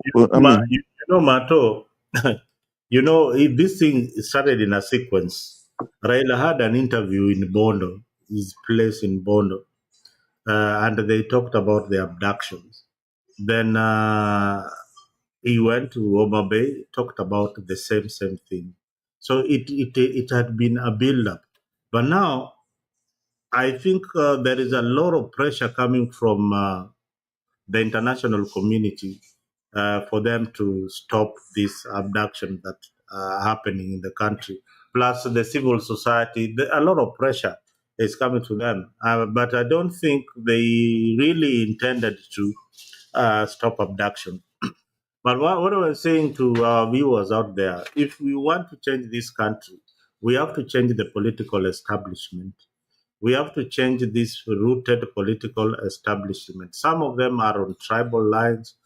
Some of them, even Gachagua is absolutely wrong. We don't support him any, but we need to stop tribalism by all costs. But you can only stop it by stopping William Ruto and the likes of Raila Odinga, who are using their tribes to ensure that other Kenyans wamekandamizwa huko nje. So we need to be very, very careful when we're talking about William Ruto. I like the guy who creates these silhouettes. The Tibet, the boy who was abducted. This guy, in his images that he creates, he has to put William Ruto, Raila Odinga, and sometimes Uhuru Kenyatta. Because these guys, Mato, sincerely, they don't think about the country. They think about their legacy and their property that they have immense. They don't think about any common person. Hawafikiri. Mise. Nani, Mzalendo, Mr. Just a second. Mzalendo, kwanza that guy, that Kibe guy, do you know after he was taken, now it's become worse. I wish I had your account or even a pseudo account to show you how it's gone even worse now. People now are actually creating those things even worse than what he was doing. Because at the end of the day, this thing is not about Ruto, Gachagua, is not about Sijui Raila. I mean, we're done with those old gags. Old gags. People are done. People don't even care anymore. Now, I wish I can show you. Hata Robert huko amesema is done with ODM. Now then Robert has no authority to criticize us when we are all now speaking on the same slate that we were once foolish, now tumerefuka. And let me joke people's mind here. Mzalendo, if you remember, we told people, look at the pattern William Ruto is using. How many times has William Ruto gone to Homa Bay? Okay, he has gone to Homa Bay. He has given a lot of money to Homa Bay, Gladys Wanga, and even at one point, Moses Kajwang, Gladys Wanga, Millie Odhiambo, James Orengo, in their meeting, Moses Kajwang said that, Your Excellency, you've given us more than we expected or more than we deserve. We gave you this much of election, of votes, but you have given us this much. Okay? Now, while this was happening, or before this happened, guess what? Jalango, and I think, I don't remember the guy. I don't remember if it's Tom. There was another member of parliament who went to State House to meet with William Ruto. What did they do? They got a backlash from the ODM saying that they are betraying the party. And at one point, even Jalango was being invalidated. Now, on the other hand, Gladys Wanga was validated. Do you think the happenings and the visitations that William Ruto made to Luo Nyanza, in luring the ODM party, not only the ODM party, but the Luo community to the government, or to be accepted? If you look at William Ruto now, he's now gradually getting accepted within the Luo Nyanza. Now, if you look at the time when Jalango walipigwa sana on social media, wakapigwa mpaka everywhere. Nobody really wanted to hear about it. Even when Jalango comes from a cosmopolitan area where there are a myriad of tribes. So these blessings of supporting William Ruto has been there from Raila Amolo Odinga through proxies. There is no meeting someone like James Orengo will attend without the blessings of Raila Amolo Odinga. And yet, when we were having these discussions in Jiru, remember, in the past, we all still rubbished William Ruto. But now, William Ruto has formed an alliance sidelining the Kikuyus, or Central rather, because for the longest, and he has succeeded, for the longest, the Central believed that without their equation in the elections, you can't be a president. Now you see the Kalenjin, the votes of the Kalenjin, the votes of the Luo, the votes from Nyanza, and the other few the votes from coasts. That's why you see Joe has come in as well. So now you can see William Ruto really doesn't need Central, and that's why he, on their face, that's why they impeached Gachagua kimadharau vile walifanya. The Central, on the other hand, have not been upset by the way Gachagua was treated. Matter of fact, most of them agree and congratulated William Ruto for impeaching Gachagua. So that is how much William Ruto has managed to divide and rule us while we are just watching. No, Mr. There's a tribal narrative that is being pushed around that the Kikuyu community, there's a tribal narrative that is being pushed for other communities to start hating the Kikuyu community of their historical injustices. Now, this is something that is there. That is a government propaganda that is being pushed, and it's being pushed very, very, very effectively. And members of ODM are the ones who are really fighting. They're no longer even fighting William Ruto. They are not fighting William Ruto. They are fighting Gachagua, a private citizen who does not even command anything. Gachagua is nothing. He lost his position. He's nothing now. So what they are fighting for is to see that this narrative we pushed against the Kikuyu community, just like what happened in 2007. But Kenyans should come out clearly and say, you know, what we are looking for is a united Kenya.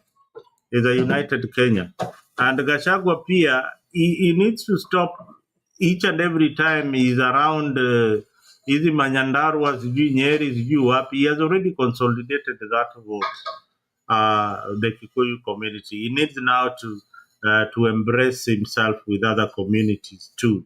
He is welcome in Raila's backyard. Let's see what happens when Kikuyus look for votes in Raila's backyard or in Yeah, DC. Now, absolutely. there is something that is going to happen because I think we are still being played as the pawns in this game. Suppose William Ruto reunites with Gachagua. Njero, utaniambia nini hapa?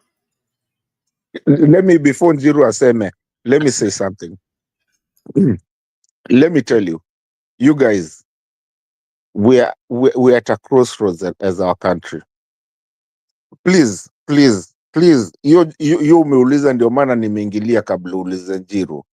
We don't need Gachagua to unite with anyone. Let Gachagua do his thing. It's good for our country. And I believe Jiro was here when I used to say, kama atatolewa kwa serikali, he will be impeached. We need to let it go. Because there are things. Did you know who Abel is? Of the abductions. There are things azini ukikosana na mtu, wacha wakosane hivyo. By the way, we should even, and I used to say, Njiru knows. Njiru, we've gone a long journey, me and Njiru.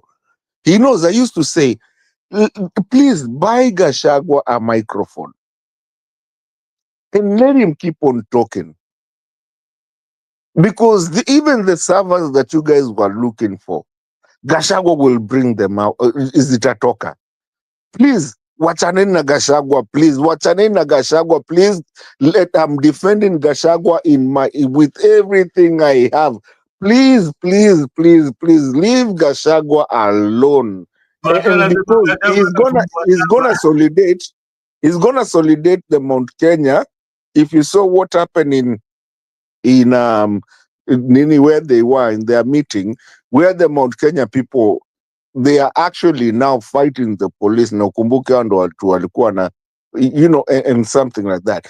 He's gonna bring the whole country together. Today, no one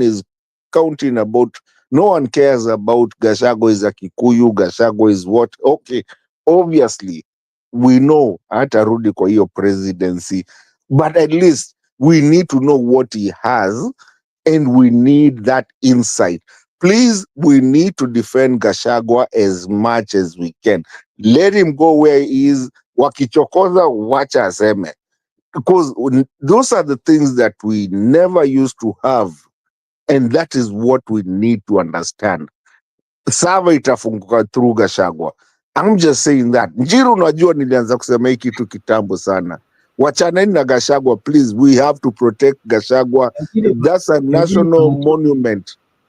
Macho, hii sava ya siri zingine, si sava ya IBC.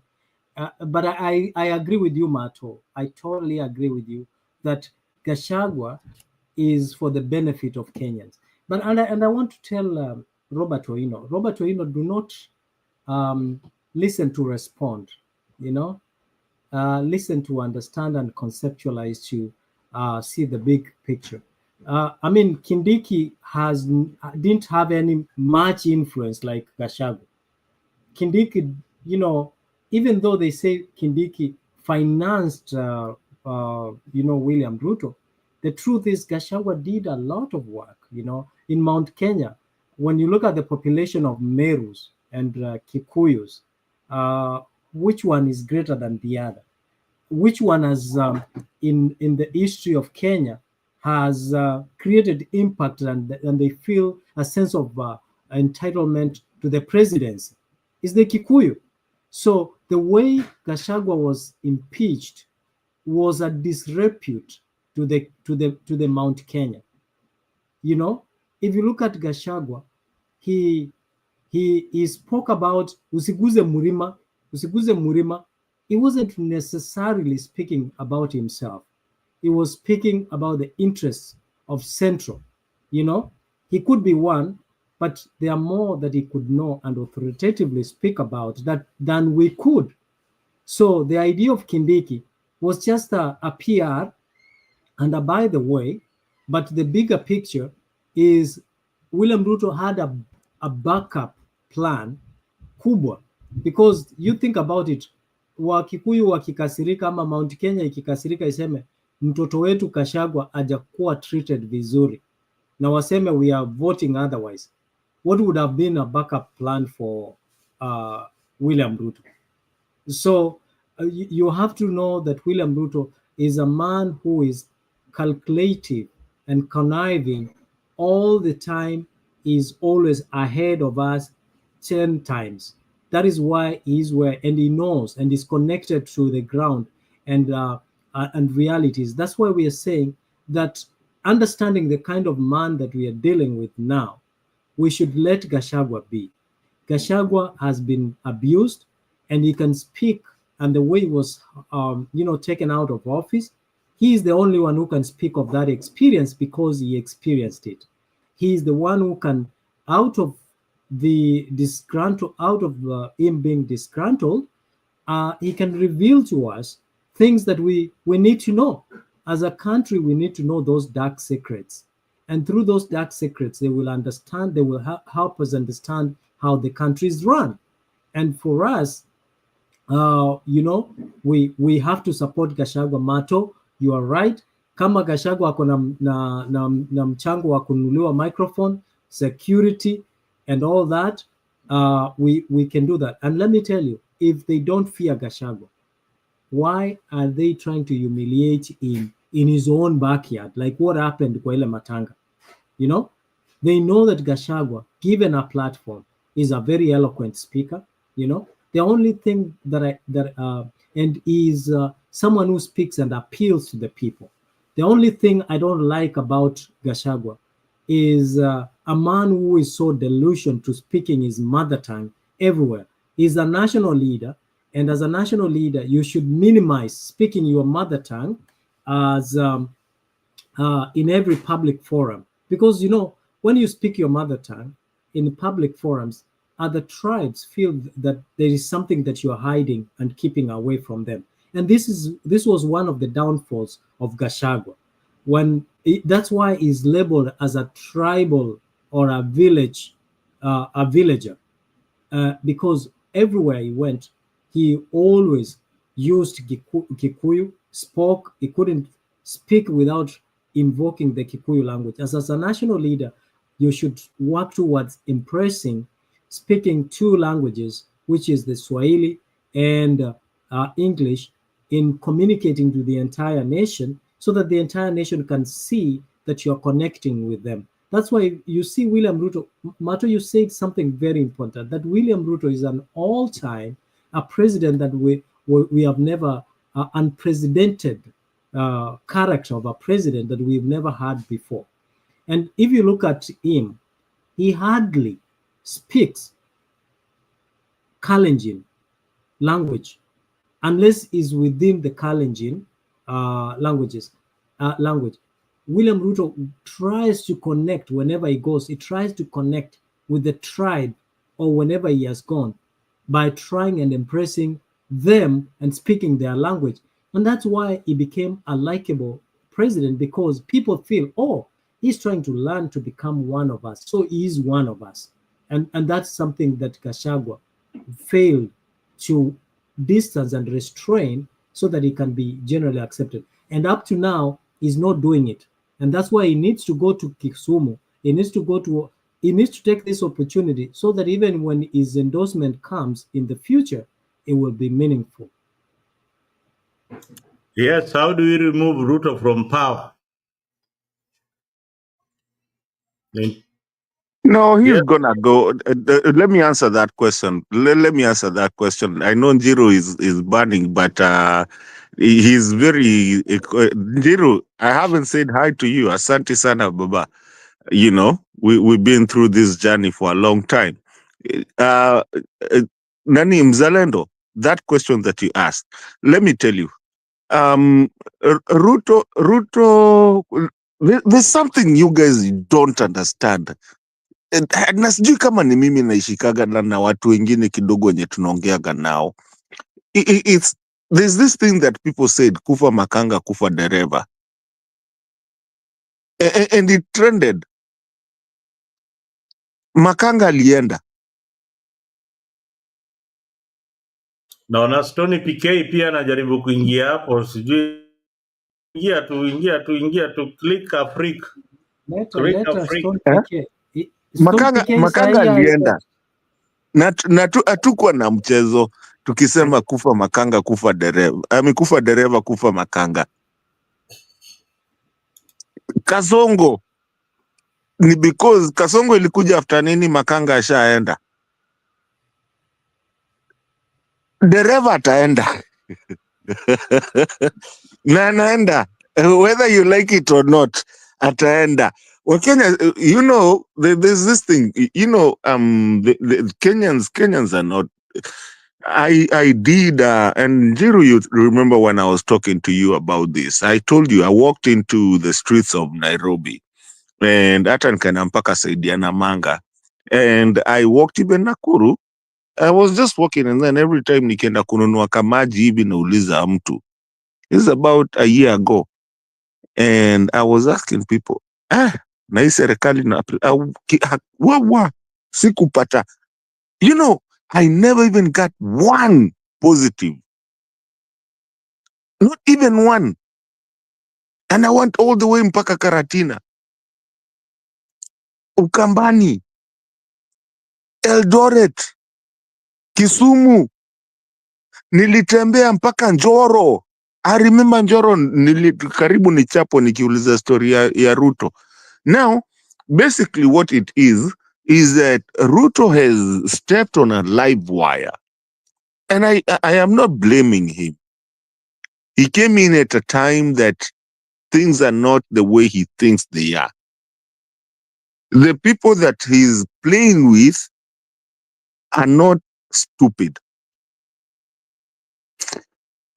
Even these abductions, like the latest one of the Kasongo guy, what is it? The bull, Kibet bull or something. It has come to a point that Ruto do not understand. He thinks that if he goes to Bondo with Raila and is being seen with Raila and Kina Gladys Wanga, and he goes to, of course, Skype Rift Valley, then he brings the Kina, the Kikuyu guys from Mount Kenya, and all of a sudden he does all this that is going to be accepted. Ruto is not going to be accepted because the people that he's playing with are not the people that he used to play with. This is a different generation. Have you guys looked at them when even they give their TikTok things? They are sitting in their cars. They are the ones actually they are looking. Kuna wengine walikimbiza Murdin Ajin just about 2 days ago, mpaka huko hivyo, Thika Road, in their own cars. This is a whole different generation. You cannot play with these guys and you're not playing these games. The reason even people are going for and defending Gachagua, it's not that they want him to come back. It's because they are trying to tell Ruto, keep off Mount Kenya, keep off these tribal things. We are going to deal with you perpendicularly, you yourself. And it doesn't matter what it does. And that is what I think all of you will agree with me. That is where Raila, Baba Fidel, goofed by trying to join with this person. and trying to do that because people are not seen. Ukienda kufunga bao huko hivyo ati sijui Gladys Wanga anashika ati sijui nini ati there's something ati mnatuonesha ati kutoka sijui Bondo. Listen, it's not going to happen. Hii kitu imebadilika bwana, hii si ile ya kitambo. It doesn't matter what he does. It's not going to happen. We're still going to move the goalpost. Right now we are talking about, he thought we were talking about finance bill. Kidogo now we came and started talking about change the constitution. And I mean not the constitution, change the cabinet. Now all of a sudden akidhani hivi now we are talking about what? Monday tunaenda maandamano kufanya nini? We are going to maandamano to do what? We are going to change, I mean we're telling him that abductions. So everything he touches in any way, including hata atuletee Kalonzo Musyoka amweke kwa serikali, bado tutapigana juu ya hiyo Kalonzo Musyoka kwa nini amekuja. Hata tuletee Okia Mtata. The basic thing is that we just don't want the guy, is the dereva ndio tunataka. We wanted, tulipata Makanga, tunaendea dereva.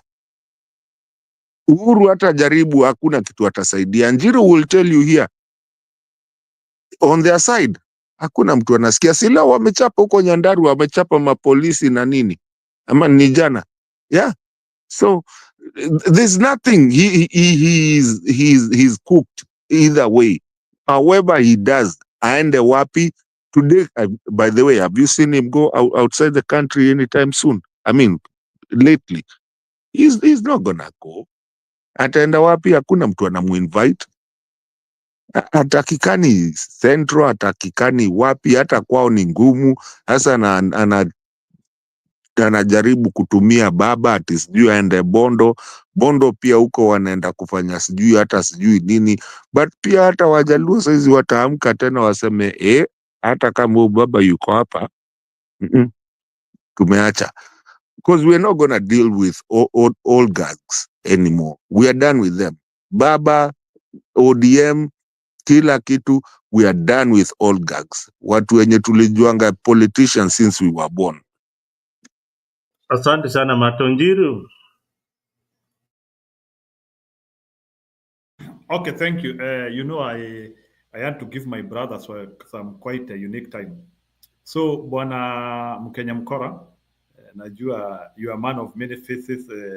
Saa zingine unakuja hapo kuwa Mkenya Mkora, kwingine sijui unaenda kuwa Mkenya Ndaima, but ni sawa.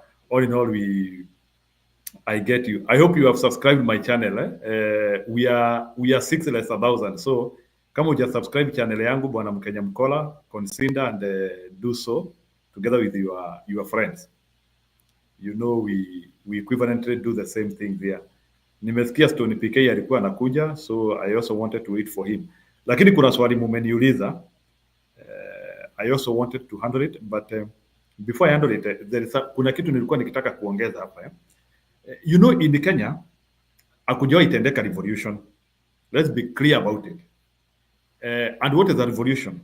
A revolution is where the country makes a high pattern of everything. Colonialism, 1963, that one is not a revolution. 1992, Section 1A, that is not a revolution.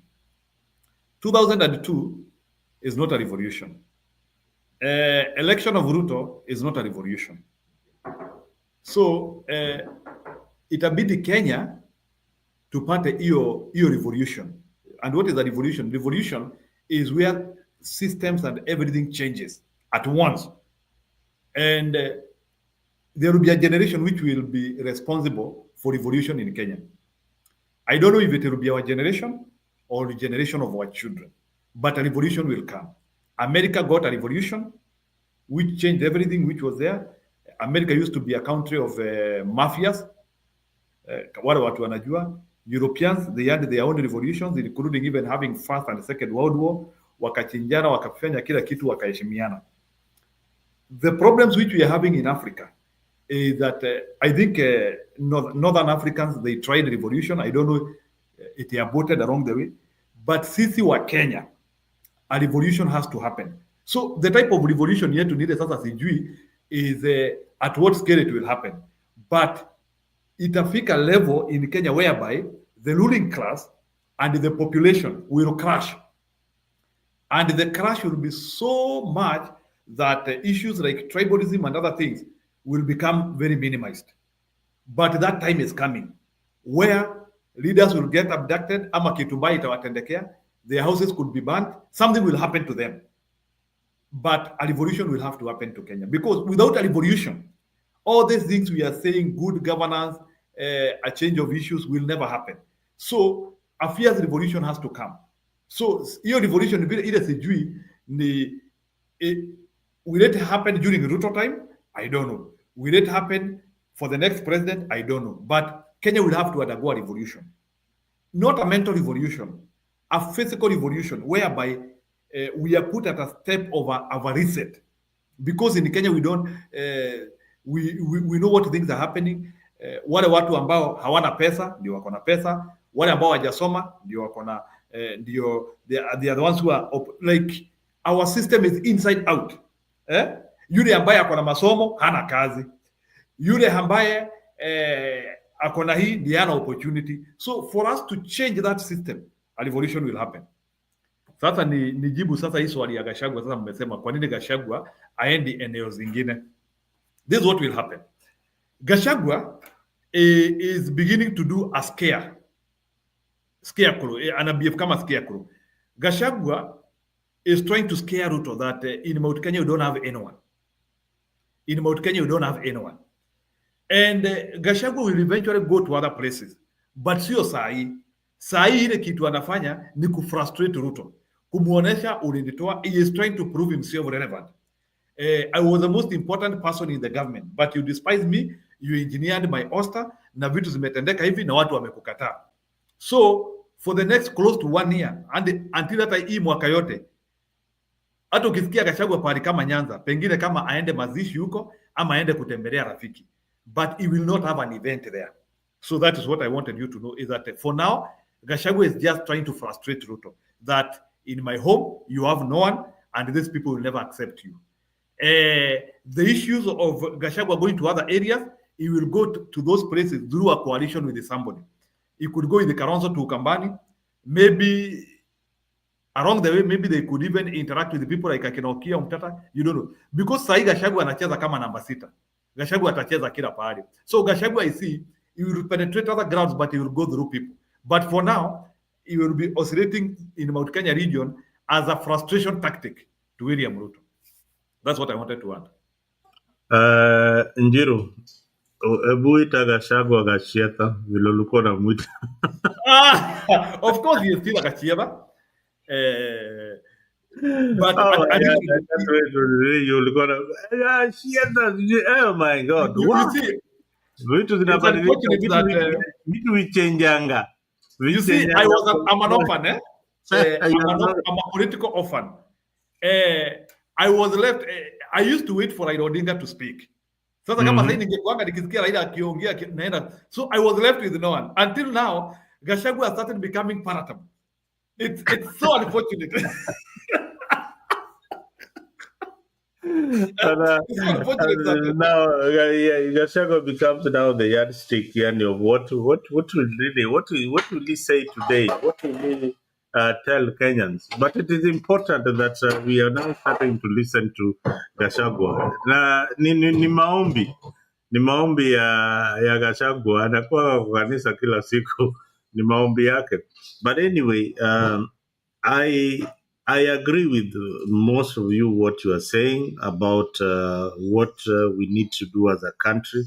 We need to come together, look at each other in a different way, not from yesteryears where we were looking each other on ODM party, sijui huyu ni wa party gani, huyu ni wa nani.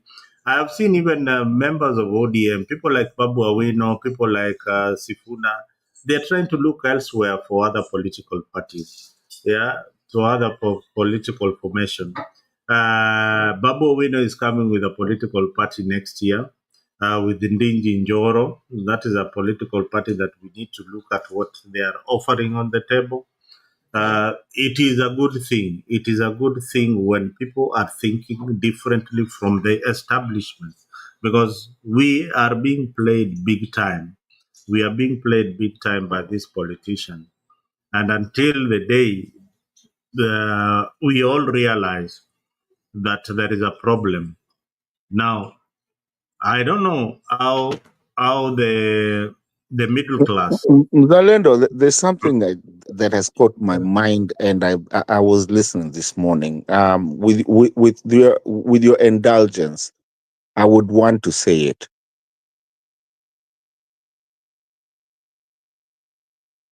Go on, Mato. Go on, Mato.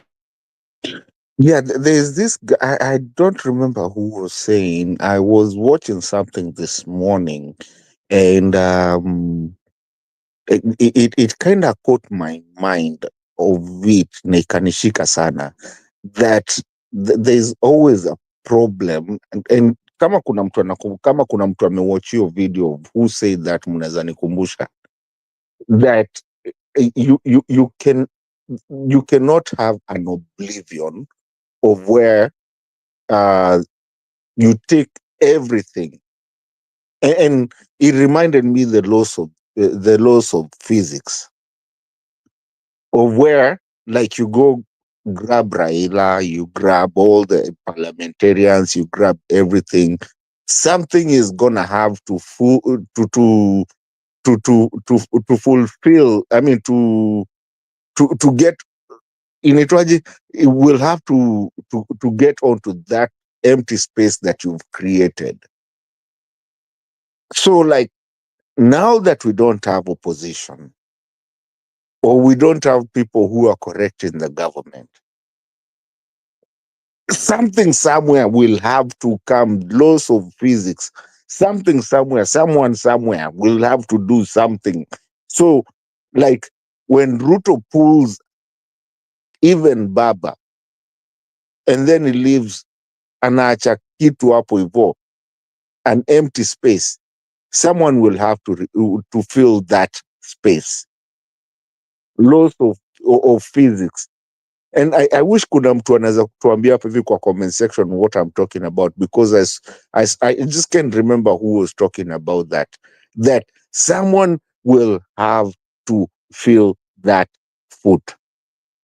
So if he grabs everything, anaachia space, and which is a good thing, by the way, anaachia space ya watu wengine kuanza kuingia. And that's what I wanted to say, that kuna this person that I was, and I will tell you the name, I know I'll remember it here coming soon, of the person who was talking about, who I'm talking about, who said that thing, and it caught me, and politically, I looked at other even governance systems in the whole world, and the ones that I know, even Zakina Margaret Thatcher, and you realize the moment you bring everyone in the government, not just in the government, yetu yata si government, yetu is a cartel system, ni cartel. The moment you bring kila mtu, there will always be another uprising. And that uprising is what is happening with one Sugoi man. He is not understanding because he doesn't understand it. Grabs this one, still something doesn't work. He grabs that one, still that doesn't work. But now we're actually now understanding, because we are putting them all in one basket, so that now this other uprising that is going to come is actually now going to at least put them in one basket and say it was you, same basket, kanyageni kubwa kubwa. And what Njiro was saying here, Njiro was short of saying, and I will say it, civil war. Listen, places that we actually look at our constitution and try to relate to is places like the US, the UK, and stuff like that.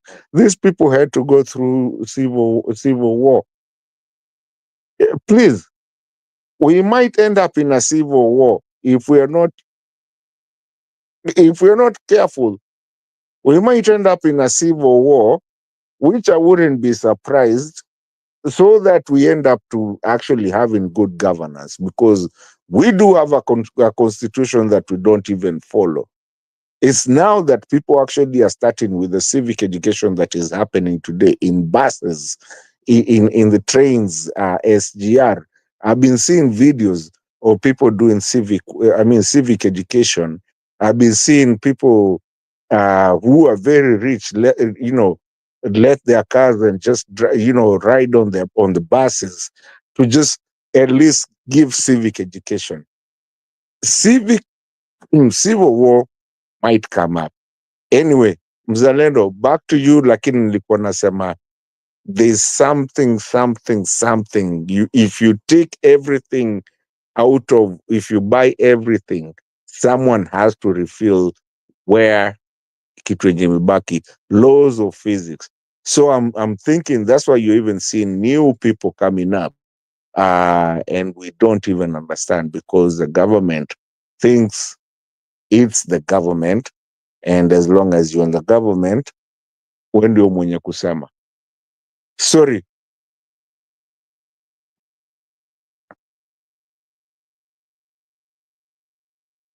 Mr.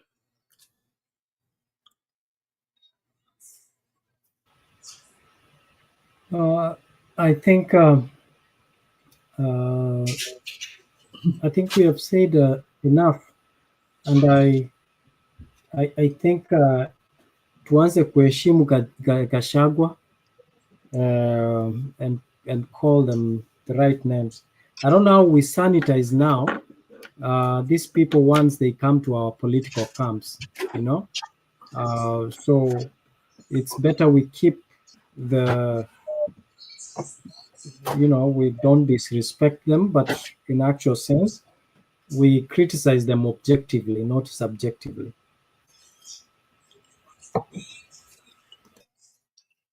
Njiru. Njiru amelala. Nadhani nilikuwa na kunywa maji kidogo. Now it's an open mic. I think we have exhausted whatever we wanted to say. We've done almost 3 or 4 hours of this show this evening. Tumeexhaust kila kitu. Sasa ni open mic. Kama uko na maoni, kama unakula Krismasi, kama unafanya nini, mambo ni maana gani? Mkenya bana. Nani Trump anachukua power bwana. Acha nikuulize kabla tujaenda hapo. Kabla tujaenda kwa Trump. Kabla tujaenda kwa Trump. Can you imagine if we said Robert Keino, right? If we say Gachagua is Gachieta, right? And we say Robert is Keino, we know in our tribes what Keino means, right? So how would Mr. Robert feel? Wewe mise wacha zako bwana. Unajua Keino. I know where you're going. Wewe. Unajua hawajui.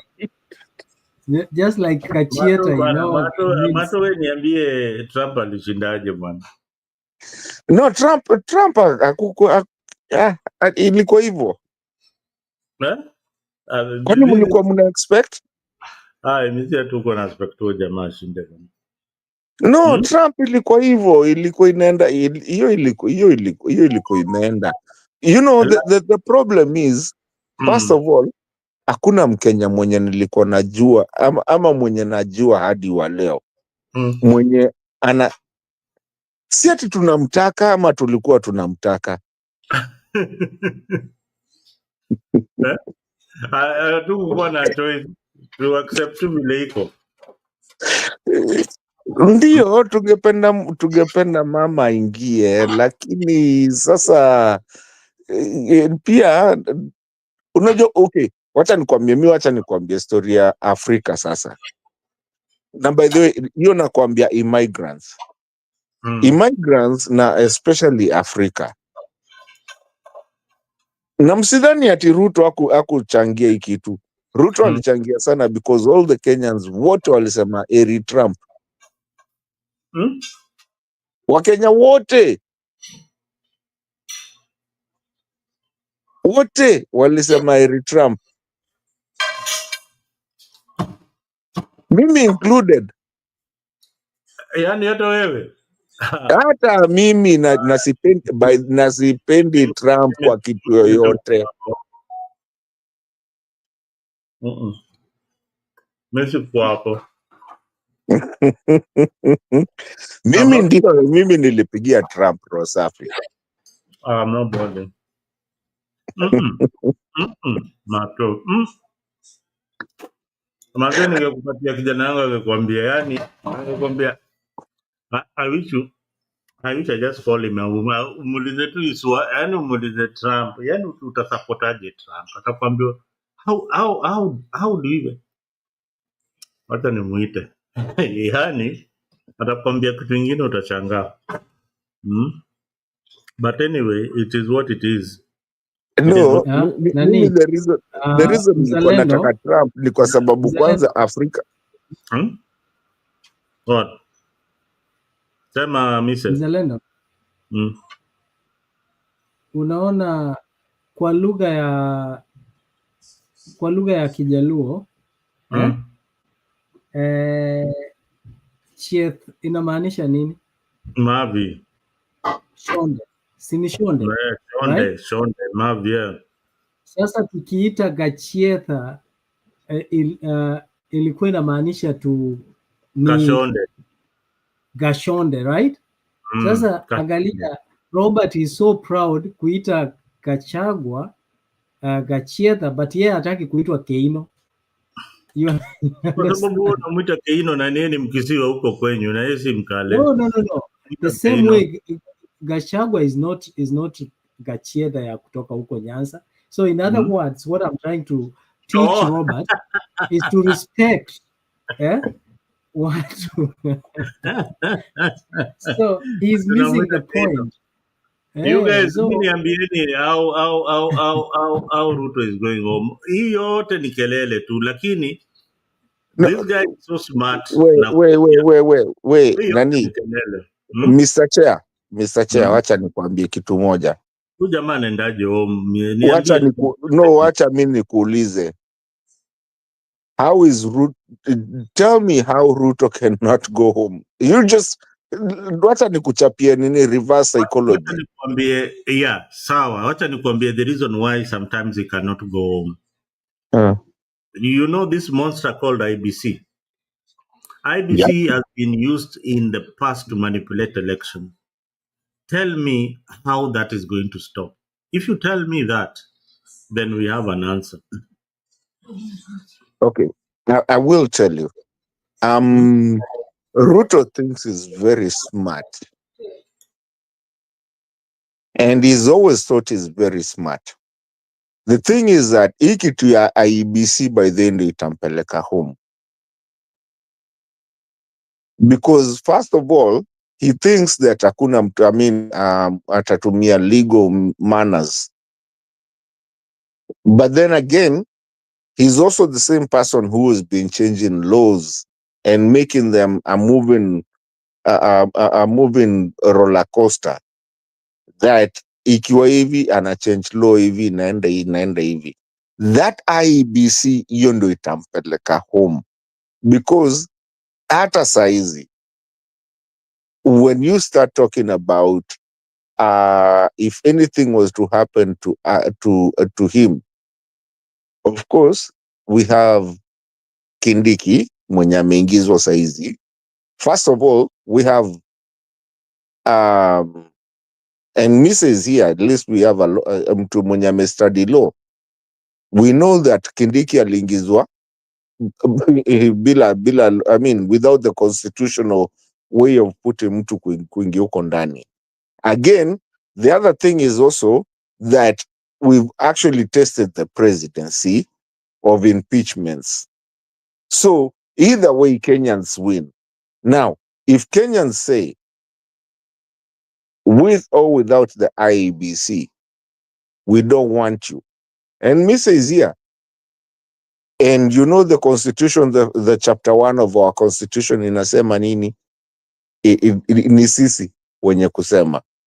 So anaweza kuwa amejiingiza kwa shimo ingine kubwa. Now, answering your question, Ruto, the only way that he can survive 2027, and that is if he gets there,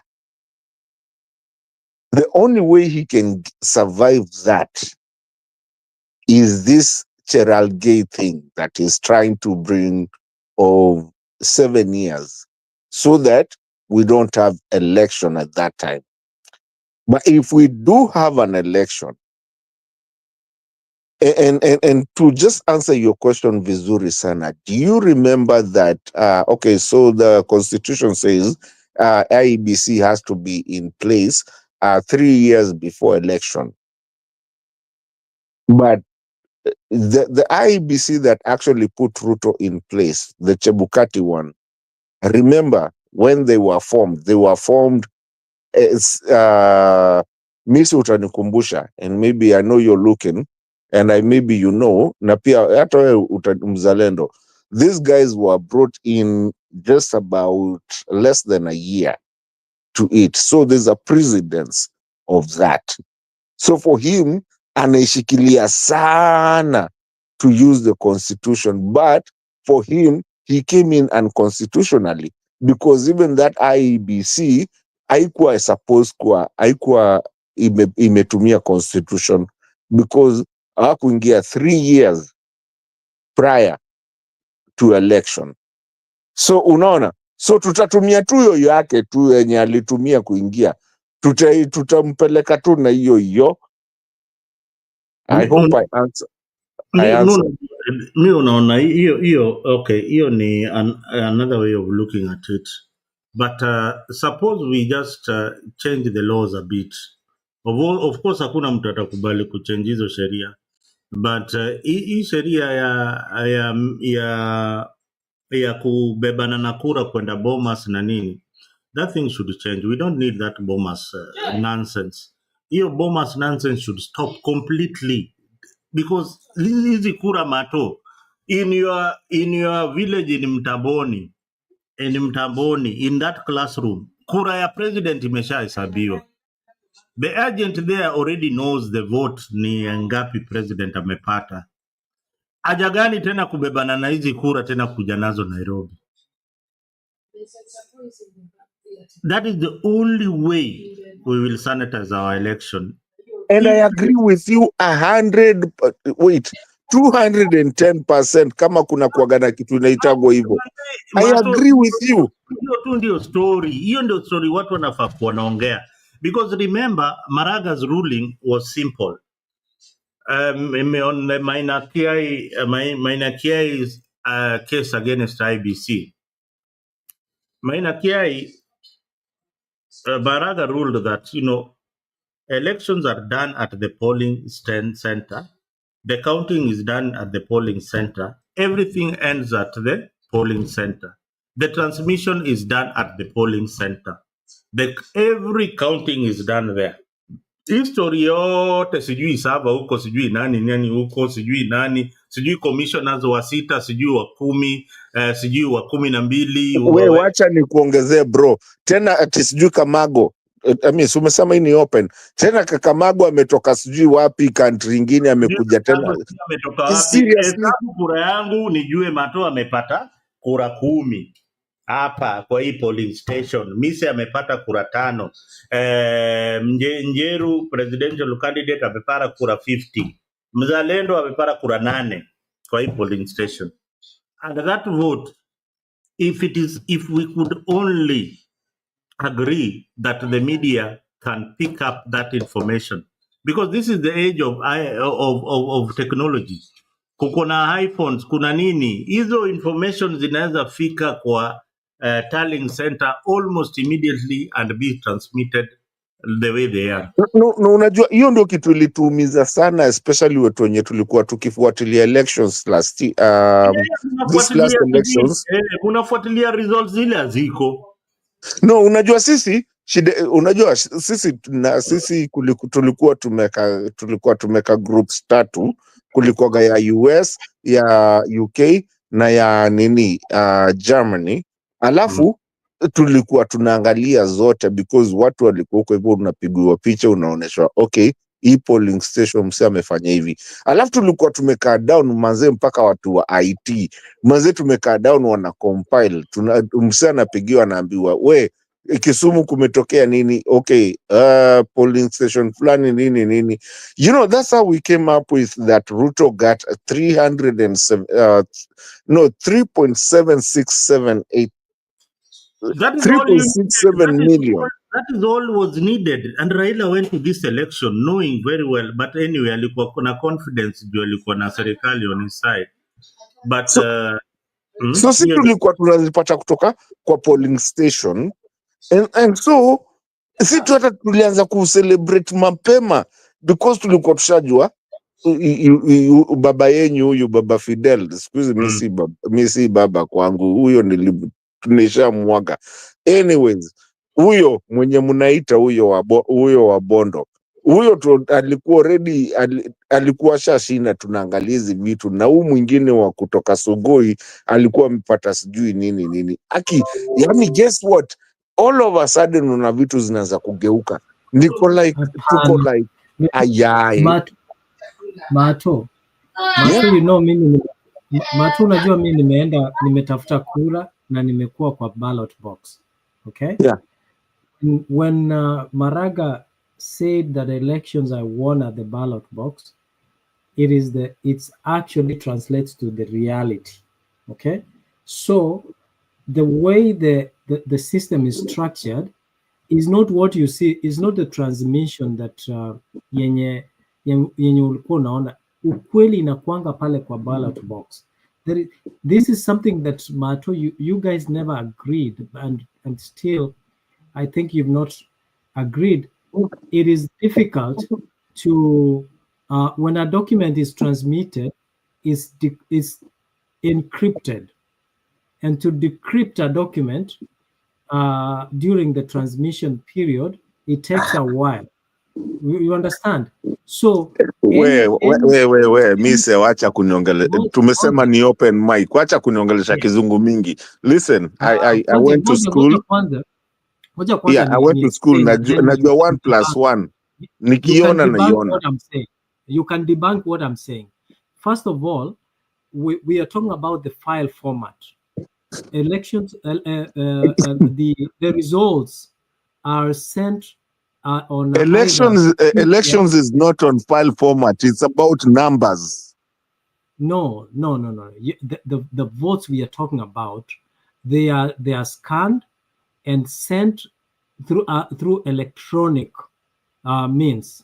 That is why they are able to see. Wanapiga picha na inakuwa transmitted. Na sisi ndio nasema mise, I cannot scan you and then start coming and saying that two misses about the way the file was formatted.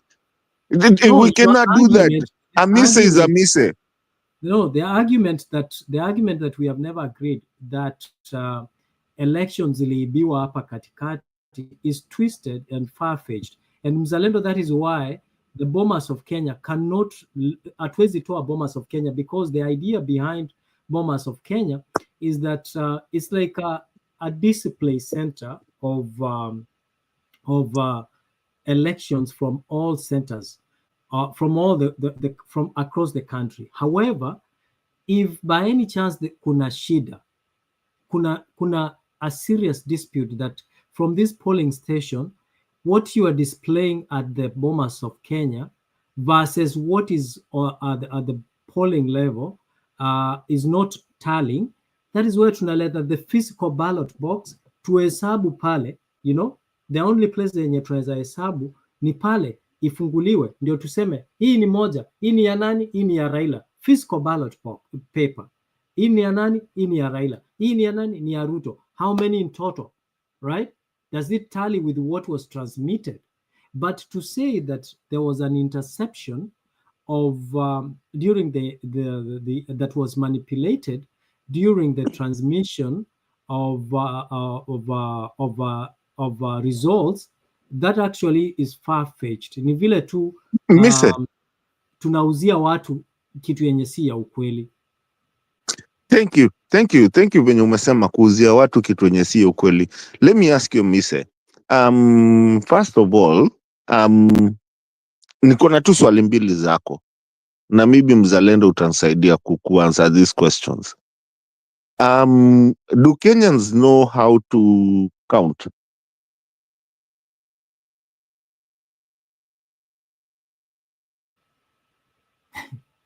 That's 1 + 1, right? Okay. Yeah.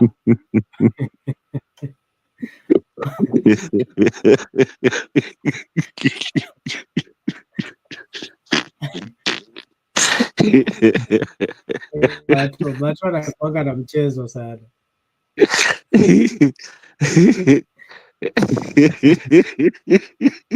Nikuchekeshe. Kuna agent wa kina Mato wa elections alienda kwa ballot. Kwanza ameenda huko ako maji, alafu anaambiwa hebu sign hii document ama uandike. Unajua kuna mahali unaandika jina yako kama agent na nini. The guy could not write even his name. So Mato probably is right. Do some of their supporters know even how to count and write? Jamaa hajui hata kuandika jina yake na yeye ni agent. His own name, jina yake. No, but again, that does not negate the process. The electoral process is very clear. Let us be honest. We might abuse the system, but the way it's structured, okay? You know, Mzalendo, I've said many times here in this forum that towards in 2004 thereabout, when Kivuitu alikuwa kwa ofisi, then ilikuwa inaitwa ECK,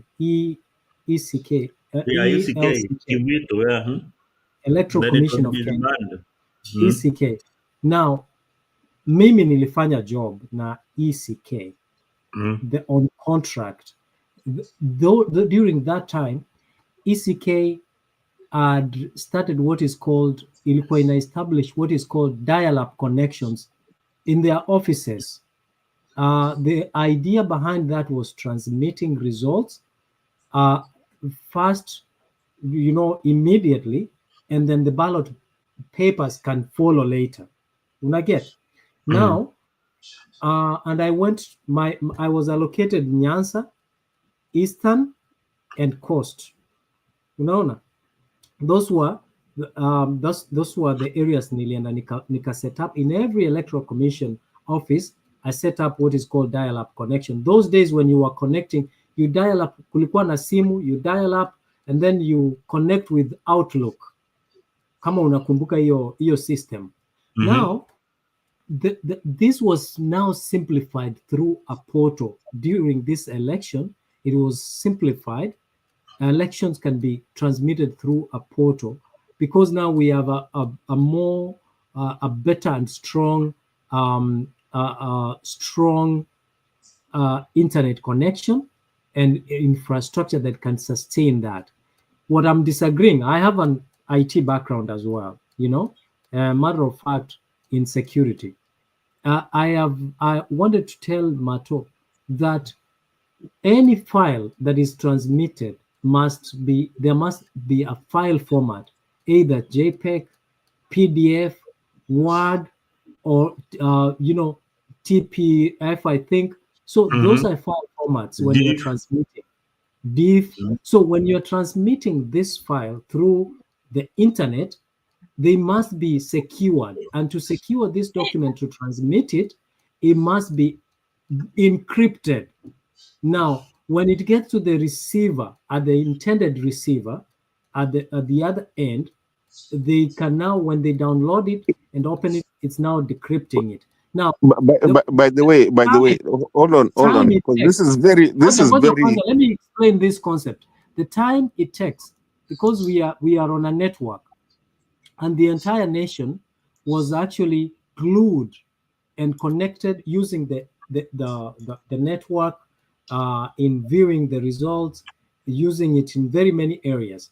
Now, to take that we have a team of people who are sitting somewhere intercepting the election results, download the file format, maybe it's JPEG or PDF, manipulate it, convert it to an editable file, and then convert it to a secure document, come a PDF, and then send it. That takes a lot of time before you receive the results at the other end.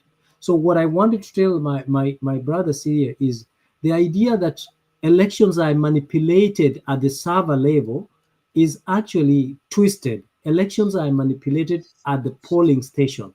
Now, if you tell me that agents of William Ruto will manipulate votes at the polling station level, I would agree 100%. But at the server level, this narrative needs to go. But I just want you to confirm this. Is there a way? Because you know I've done it and I've tried it.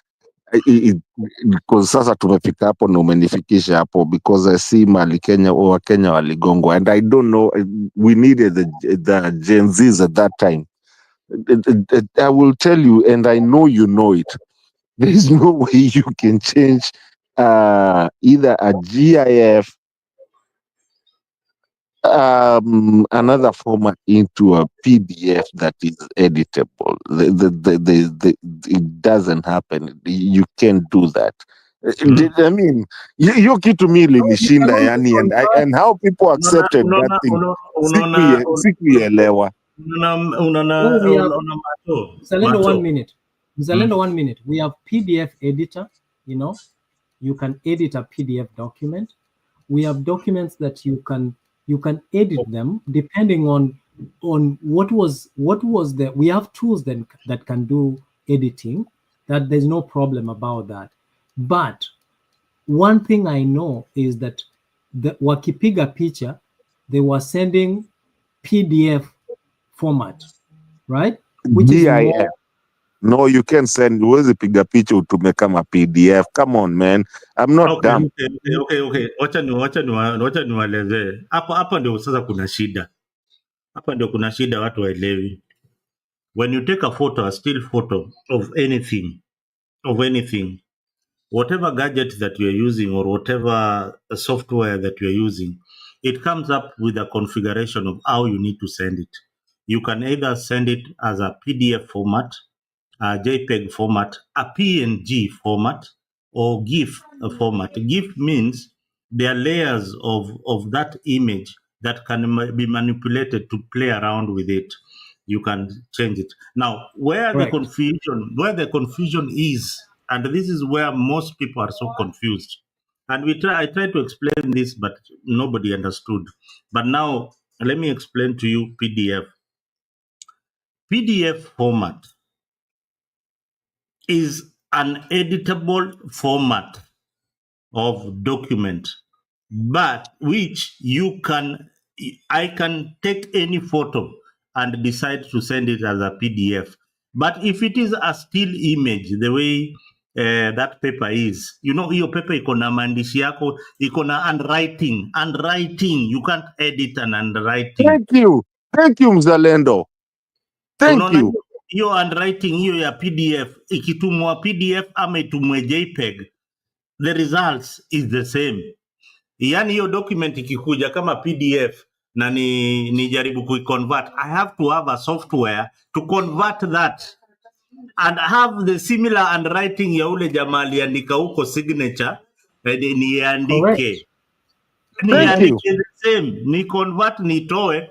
And I have to be very, very skillful kwa sababu I will have to pick that particular handwriting layer. And listen now the tricky part, Mato. In that layer, there is the signature, that is a PDF file. There is the handwriting, that is a PDF file. There is the notes that have been the sentences that have been written, whatever. Those are PDF files. So those are all layers. Anything that is different in that format is a layer. So you have to change every other aspect of that when you are sending it as a PDF layer. And you must have created it initially, not at the polling station. You must have created it as layers, You understand? So that the guy who is getting it at the other end also gets it as layers. If he doesn't have it as layers, he must have a PDF converter. If it is a JPEG, he converts it into a PDF. If it is a PDF sent as a PDF file there, he must have saved it as all those layers so as to change it. So that argument in the courts, that's why that lawyer for IBC said, you guys, you don't really understand what PDF is, Exactly, and this is what it's kind of like kidogo mise. It's kind of like Mzalendo, like you just said.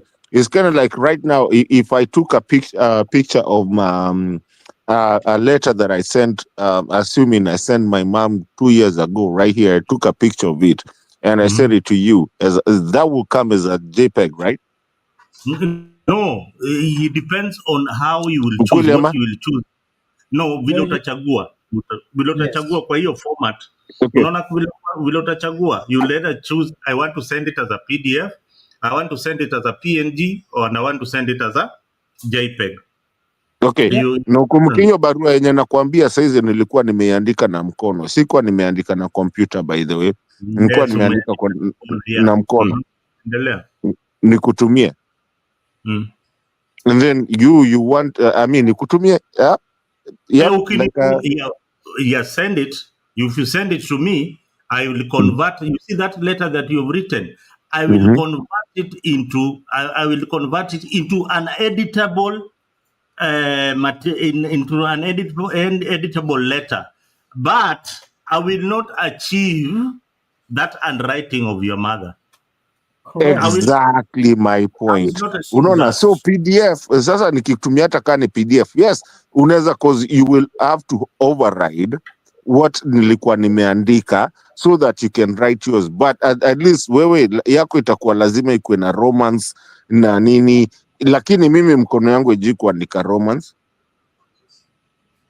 So in other words, you are agreeing, Mzalendo. So for the first time, you are agreeing that the argument or the narrative that was propelled, that the ballot papers and the results that were taken by photo or PDF or any other file format that was recommended by IBC could not be manipulated on the way. And even if there was manipulation, it needed a skillful person, and that skillful person needs to take time to do that, which would mean there would be delay in submitting results. And you need very many, we are talking about millions of votes, right? And we are talking about polling stations that are in many in the country. So on the contrary, your argument is right, but you just put it upside down and then you will get where I am going. I think Mzalendo understands what I'm trying to say. And because me and Mzalendo, we are talking about the same thing. Listen, on the contrary, just your statement is right, but in the opposite side. Kama unaweza igeuza kidogo tu understand. Mzalendo nisaidie hapa hivi. Mimi nalemewa. PDF, it means I understand it very well. Na wewe unaielewa. Nile patile watu waelewi, and this is for the viewers even back at home. A PDF document that created by Adobe, there are two ways about it. It is not that when you send as a PDF document, and somebody on the other end will be able to edit it. That person on the other end must be very skillful to edit a PDF document. They must be very, very skillful. They must have some knowledge in design to edit a PDF document. And it is also for any intended purpose. Mostly watu wale wanatumaga document kama PDF ni printers. So printer atakuwa na image ya Raila Odinga or any other person, then akuwe na text message hapo kando. Then pengine if I manipulated an image, tuseme if I manipulated my image, tuseme kama hii ingekuwa ni image ya Kasongo, nimeimanipulate, nimeweka kisogo yake ikakuwa refu namna hii, the way that guy creates silhouettes, that is a one layer. That is one layer on a PDF file. Hiyo kisogo yake inakuja kama one layer. Layer number 2 ni face yake. That's layer number 2. Layer number 3, lips, mapua, mikono, nani. Then when I send that document to somebody like Mzalendo who knows how to use PDF, I will say that, okay, I want to change the ears that you sent. I just go straight to the ears ile ilitumo. Naibadilisha. And if I want to change the nose, naenda straight to the layer ya PDF. But that does not also mean that PDF files cannot be sent as JPEG. Na ikuje tu hivyo. Itakuja tu hivyo kama ki JPEG, but it is PDF. The only difference is that a JPEG you cannot convert it into an editable file format. But a PDF, Bas. Thank you, sir. I appreciate you for actually making that clear. Mimi nimeshindwa kujaribu kuambia wase that you cannot change a JPEG into a PDF. Awezi upende usipende. No, Mzalendo, you can. No, you can overwrite, but you cannot change it. What you can do, you can resave it again. Unaona, silikuja kama JPEG. Unaisave save as, ukienda kwa save as, unaenda unasema save as a PDF. Itaisave kama PDF. Or alternatively, this is what Mato is not understanding. There are many tools. There's Photoshop. You can import documents to another environment and play with that document. But my argument here that Mato, and I totally agree with that. You did have this same argument, but people didn't understand you. But my argument is that this kind of dealing requires a lot of time and thinking. That you need a lot of people. It's like you set up a whole call center of maybe one or 500,000 people who are going to sit down and manipulate how many million? 8 million votes, or how many polling stations that are sending results. 6 million polling stations. It's a lot of work, but sisi Raila alituambia vifaranga vya computer na tukashika tu hivyo blindly without understanding it. And again, when you are doing this, there are controls. There's a server that is set. There is exchange server. There are different servers. There is exchange server. There's servers, different servers. Now, for you to get to those servers, and how are you receiving this? Maybe there is a web servers which actually only deal with host or hold webs or portals. That a portal is a web-based interface, and maybe there's an email server or email exchange server, and so forth. So this is a lot of things that our IT experts were not candid to explain to people like Raila Amolo Odinga to understand, because they want to be politically relevant and don't want to say the truth. Because why do we have government IT experts? Why can't they explain things like this that we are explaining?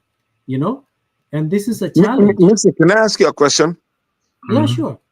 And I agree with what you're saying, but I want koziki tulianza last year na nyinyi tukiongea story ya JPEG versus PDFs na nini. Let me ask you, so when you look at a JPEG is a picture. when you come to, if I was to send you right now, maybe nisimame kwa dirisha hivi nikutumie picha ya huko hivyo nje kwa dirisha kutoka kwa nyumba yangu, hiyo itakuwa nini? Sio ni JPEG? Unaona, ukipiga hiyo ni still photo. Unaona, ukipiga hiyo picha hivyo imeatua kabla uitume, inategemea ni gadget gani unatuma nayo. Okay, lakini either way naituma kama nini? JPEG, right? Si picha ni a picture is a JPEG. No, not that a picture is a JPEG. It's not a standard rule that a picture is a JPEG. Okay, and if you go to the internet, for example, if you go to the internet right now, anywhere in the internet, and you right click on a photo, it will tell you the format of that photo. Some will be JPEG, some will be GIF, some will be AVIs, many. Okay, however, whichever you want to, but I know that thing. Yeah, so, however you want it. So, but you see, our kids, hiyo gadget unatuma nayo, maybe the only way it can send is JPEG.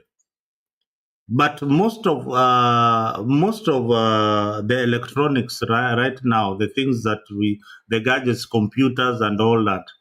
When you but my question is, Mr. Chair, my question is that nikisimama hapa hivi nje yenye nimesema tu nikasema wacha nikupigie picha, ama if I have a document over here, so you know, nikupigie picha tu, nikwambie na kutumia picha. Utasema unanitumia picha, itakwambia send. So unajua send, it sent. Yes. I have documents that have been sent. You see the phone as a message, ngoja, as a message, or an MMS, right? Right, multimedia message. So unaona kama simu yangu sahi, let me just try, and there's a document that I sent right now. Nilikuwa naita huyu Kindiki yeye unikalia kama Johnny Bravo. Nani Kindiki? Hapo ka sauti. Mzalendo. You know, he's trying to be masculine all the time. You have never noticed?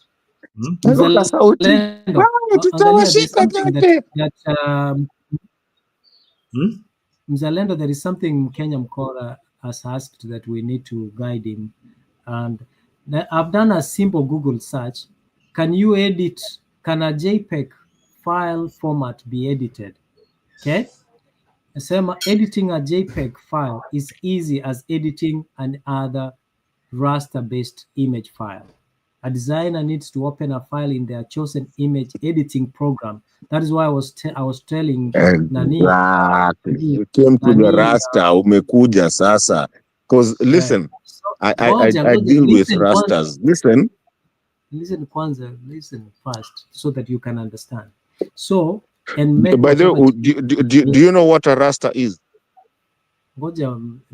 See, Mimi, I'm reading to you this.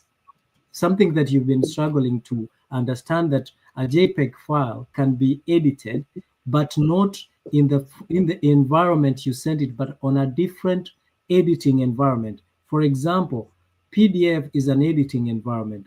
Photoshop is an editing environment, you know, and many other editing environments.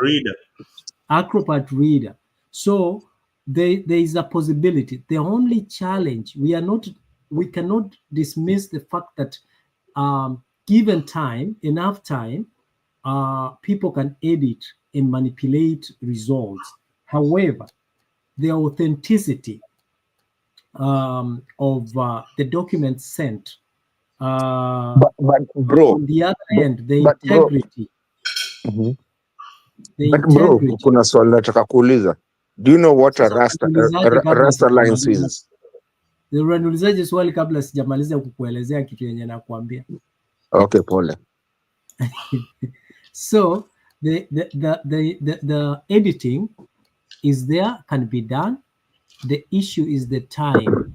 From the time results are transmitted from polling stations, right, to the tallying center or to the portal, how long does it take to edit one ballot or one result? Jesus. It should Ngoja mzalendo kidogo, nipatie time kidogo ni kwanza ni explain history ya Rasta, please, with all due respect. Rasta, even us tunapataga especially in the field that I am in, saa zingine tunapataga drawings zenye zilichorwa 1960, I don't know, 1958, call it when Jesus was. Unajua waja watu walikuwa nachora na kalamu. You understand what I'm saying? People used to design in na kalamu na nini na, you know, protractor and things like that, and then you send those drawings and you're told that we're gonna change this we're changing this building to do this ba ba ba ba ba. Lakini these are the architectural drawings that we have. Okay, fine. Na hizo ndio wako nazo, hawana anything digital. Then yes, it's true, we put them inside the in the we take pictures of them, put them inside the system, so now they are digital at that point. Kumbuka zilichoragwa na mkono. So now when there's programs, yes, to change it into digital thing that you can edit, but you can never edit a raster. So when you're doing the raster, you have now to redraw everything, because the raster, if you want to use the raster, hakuna kitu unaweza iguza, because hata ukiguza it will highlight the whole thing. So now you have to go inside, I mean, getting in it and delete your raster, so that now there's people making money out of changing things from raster and hand-drawn stuff to become digital. Now, once it's digital, I agree with Mise. You can now change it to a PDF. But hizo zingine, hawezi, it's impossible. I mean, I've been in this field for more than almost 10 years. So then You can't. are you agreeing that Baba misled us by saying Fifaranga via computer? I agree and disagree at the same time. So let me say something. This book here, okay, is called Security Plus, right? All right. Now, it talks about the securing data, all right, and transmission of data. Now, it talks about what is called CIA, confidentiality,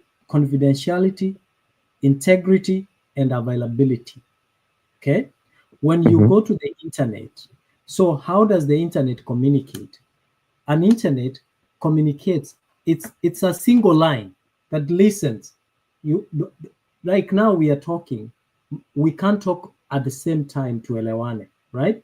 That's the same way the computers and servers and any other device on the network behaves. They have to listen, and they listen to the information that is being transmitted through the internet, through that line, so that if it belongs to them and is configured to receive that information, then it can receive that information. Now, in this case, there is when you are looking at the basic principles of security and procuring and ensuring that data is transmitted securely, they have to factor in CIA, 3 things: confidentiality, integrity, and availability. Now, confidentiality is the concept preventing the disclosure of information to unauthorized people. Okay, so an organization such as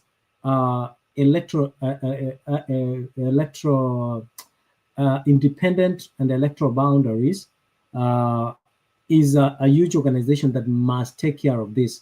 And Communications Commission of Kenya make sure that you meet this requirement of infrastructure for you to be able to communicate effectively. And the other thing is now integrity. This means that the data has not been tampered with only is received by authorized people or intended people. And there's the availability, securing computers and networks, and to make sure that and computers, there are different types. There are different types of computers. Servers are computers as well. You know, even the everything, even the phones and so forth. So the idea that these elections were tampered and manipulated along the way was basically not for the good intention and good governance of the country, but was to make us think that we have been cheated at in the process of transmitting the results. However, the true results up to now, if we go back to every polling station, na tufungue zile ballot boxes, if there is anything that was stuffed in there yenye haikuwa ya ukweli, hapo ndio msema ukweli. That is why confidently, Mr. The thing is that and Mzalendo, the thing is that and I agree with you, but kuna vitu mob si agree na wewe, lakini I'm just trying because I know Mzalendo wants to close. What is it that you're not agreeing with me? You say I agree with you. Okay, wacha ni kwa first of all. Have you refreshed your Google? Go to your YouTube. I can see you looking at your computer. Go to your YouTube and just refresh, and you'll see everything that you like watching will be there.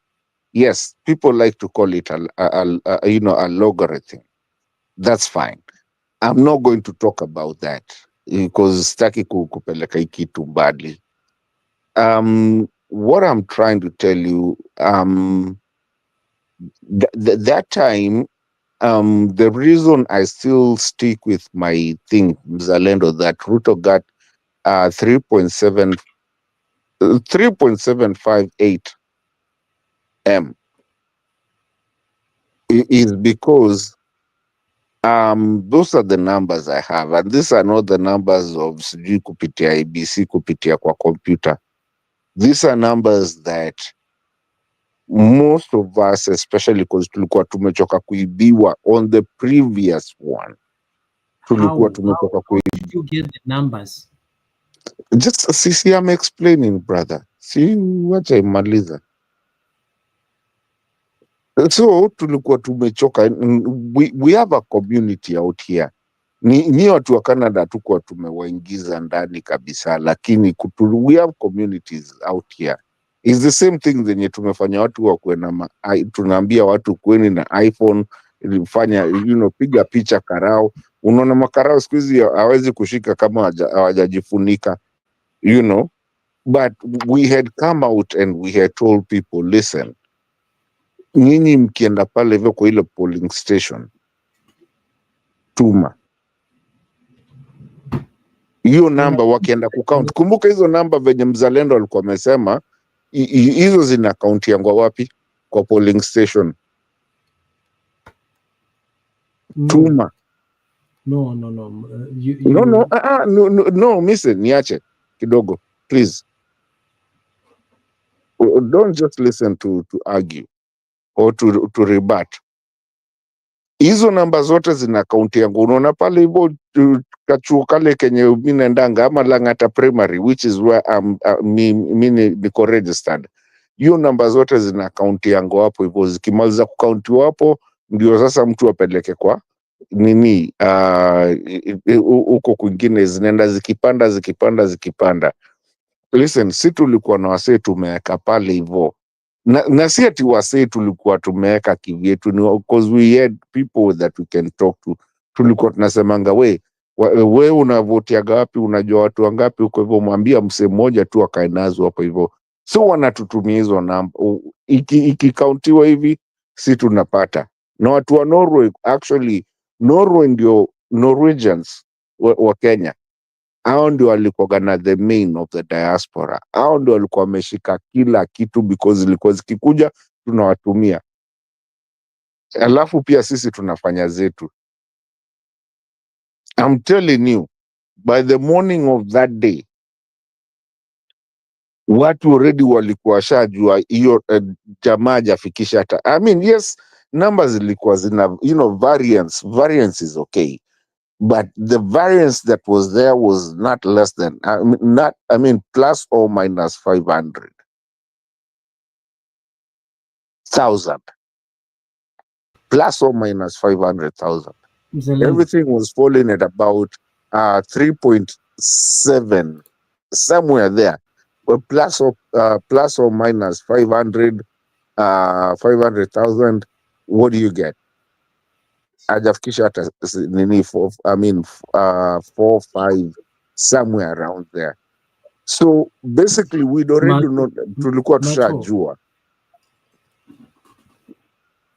Remember mimi mtu wa calculus tunajuaga hii kitu. Na ndio hiyo ndio kitu ulisikia sasa, hata venye after a while Mato na hizo numbers hizo ulikuwa mnapata, maybe they were correct, some of them may be wrong, I don't know, but no, lakini mzalendo brother, zilikuwa zinatoka hizi za computer. Hii hata mko na agents throughout the country, so mlipata hizo namba zote wapi? No, si ilikuwa inaenda kama tuseme Kerugoya, msichana zikikauntiwa na wawekea video, mnajua Kerugoya nini section gani imepata hivi, bu done. Okay, hiyo inawekwa huko nini. And remember, you're talking to some IT experts. By the time we're looking at all these things, ndio maana watu usemanga Ruto hajaishinda kitu. Hatukulala, mimi nilitoka job manze 3 days, hatukulala. Yani unaona, wacha tu niwaambie ukweli, ile Ruto's team was more than vile system ya Kenya inafanya than sema mise hatukuoni sura sahihi, umepeleka mzalendo. Sijui kamera yangu imeenda. Okay, here you go. But ninaambia Mato, kuna kitu Mato hajaelewa, okay? And that's what I was struggling to explain to him. Now, from the polling stations, inaenda kwa county, inatoka kwa polling kwa streams. Unasikia? Inakuanga streams. This polling center, mnahesabu kwa hii stream. Kura zako za hapa za nani, and then from there inaenda kwa polling the county. That's where we have the returning officer. Okay, the returning officer ndio atachukua nini zote za county or that region, azieke pamoja, ahesabu, waongeze kutoka Homa Bay. Sijui some towns in, let me talk about Nairobi. Let me say, for example, Nairobi. Kutoka Lang'ata, ukuje Dagoreti, ukuje Kamkunji, ukuje nini, zote zikiletwa zinakuja pamoja. Now the returning officer adds up all those ones. Kutoka Lang'ata tumeleta kura 100, kutoka Dagoreti tumeleta hizi, and then sasa akishaongeza zote anatuma to the National Tallying Center, the results zote za hiyo that region. Okay, now Mato, where is this manipulated? Because zile zenye zimekuja kutoka kwa polling center ziko sealed like this. This is what I wanted to show Mato. Wacha nikuonyesha hapa. I wanted to show Mato. Ziko sealed this way. Kwanza. Naziona. I want Mato to wait, hang on. Unaona? Election. Angalia, ziko sealed hivi na zimekuja zikiwa zimekauntiwa, na wakati zimekauntiwa, hiyo makaratasi iko hapo. Ngoja ngoja ikuwe practical. So because mimi unajua nimekuwa kwa ballot box, I can explain to you more than wewe mwenye unaongea kutoka nje. So ndio maana huku shinda, because you're not getting this thing. Kwanza uelewe, naweza kuwa si kushinda lakini nilikuwa huko, wewe hujakuwa huko. Haya, sasa ngoja kwanza nani mzalendo, unajua tunafunza watu waelewe. So tuseme hizi ni polling kutoka kwa tuseme ward fulani, There are 6 constituencies. Sema tu 6 constituencies. Yes, from one constituency, from that constituency kuna wards. You narrow it down to the wards. From the wards kuna streams, right? And polling stations. Now those polling stations, every polling station ikileta, tuseme ni Lang'ata, Dagoretti, nini, ikileta hizi zote already zilihesabiwa huko, zikasiliwa na karatasi ikawekwa hapo. What does the returning officer do at the end of it from that constituency or from that county? Anaziweka zote, anasema kura zote za raisi, kwa sababu ndio zinakuanga bone of contention. Kura zote za raisi ni hizi, and then wanatuma results kutoka hapa, wanapiga picha, wakihesabu, wakiadd up nini zote kutoka hapo, wanasema hii box ya kwanza iko na 1,000,000, box ya pili iko na 200,000, iko zote ni ngapi? 2.5 million. Then wanatuma now to the National Tallying Center. Then what does the National Tallying Center does? It only displays and relays what has been sent from the county constituency level. So these all issues ya kusema ati they are manipulated in between during the transmission is lack of understanding that elections are won at the polling station. So hii kitu ya vifaranga vya computer server and all that does not add up. That's where me and Mato, we are not agreeing. Now, Mr. You can show all those things zote. When you umetuonesha hapo hivyo, yes, is what you're looking at. And by the way, the day that you ran for your candidacy, maybe you might have won. But let me tell you, there's a lot of people wenye wako huko hivyo walishinda na wakushinda, ama wakushinda na walishinda. Now, when it comes, and this is where I go back, and maybe, I mean, just on a very msimamo, you'll indulge me. Maybe there's a couple of people who have been saying, can we start doing what we used to call where people would, I mean, what ile kusimama kwa mlolongo. You simama there, you're counted, you voted for this, and you're counted, and it's done, and you're declared a winner right there, right then. Because what has come, and to prove this to you guys, kuna kitu nakumbuka, nyi wote najua mtakumbuka msimamo. I know you will remember Cambridge Analytica. You know that name? Cambridge Analytica. Ole jama, yes. Ole, what is his name? Ole, huyo mtu wa tyranny of numbers. Yeah. So when you find people like Cambridge Analytica, and the fact that we are going to vote, I'm going to vote for Msimamo myself. Martin, I'm going to vote for Msimamo. And then now I have to get someone from Venezuela to come and put something. And why do you think that we have this problem of servers where you can't even open it up? And this is a governmental, internal issue of a country. And you have a country that is, ni kama sisi Kenya, hatuwezi fungua servers za South Africa because that rights. You have to look kuna shida kama hiyo, because kuchaguana kuchaguana si ngumu. Kwenda pale council huko kwenyu, what we used to say MCA or I mean councillor, now we call them MCA. Kwenda pale kuchaguana si ngumu, pale tu ni kwenda mnahesabu mmalize, iishi hapo hivyo. It doesn't even have to go to Nairobi, you know.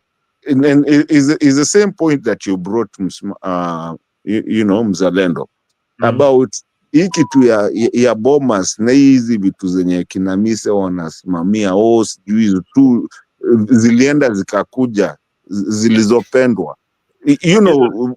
There comes a point where we now start actually looking at ourselves, and we are looking at ourselves ni kama hatujiwezi, because sasa kama election bado ati sijui lazima tuende tukaulize watu wa nje, tena wanasema waweze fungua sava. Okay, ikifika hata hizi vitu za kinadani sijui airport, tena lazima tupate mtu wa nje na hawezi tuonesha the nini.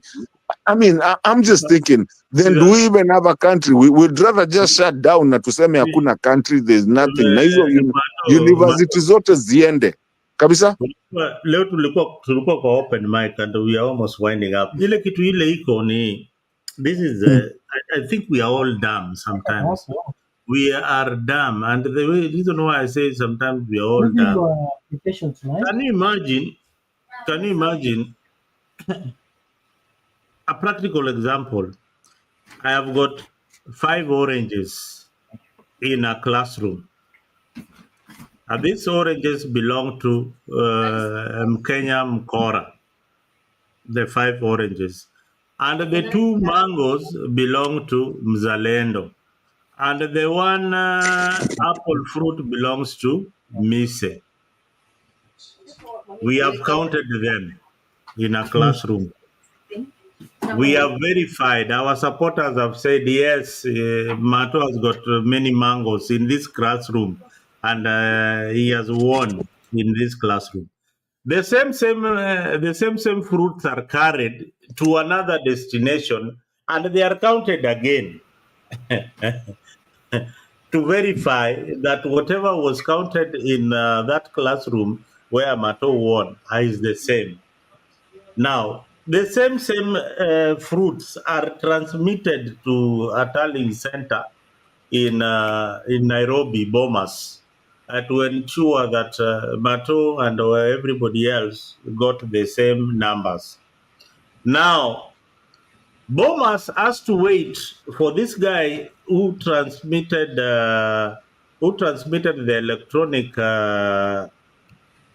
paper uko Bomas to come with the physical paper, akuje nayo tena verify to a guy called Chebukati that zile namba tumepata kwa hizi polling station zote, kwa hizi center zote za kuhesabu is still the same. Elections here in America were held. You never heard of any commissioner announcing elections. They have been called. You've never seen the head of IBC here in the US. What they were, after realizing that you've lost election, we have what we call a transitional team of both sides. You select, hey, the transitional team will meet my transitional team, then muchukue serikali on 20th to formalize things. When by midnight, elections ended at 6 p.m. The counting by 10 p.m. we had already known. We had already known where this is going. Yeah, na tukaenda kulala. By midnight, Trump supporters had already known that they had already won the election. Kesho asubuhi mambo ilishaisha. Hakuna mahali ulisikia commissioners wa elections wakicall elections. Media called these elections. Media, and they were relying on a media platform that ikona killer agent in all the states. That portal that they were telling people to go to check, that is a portal for a media company that was contracted to make sure that all these elections tally.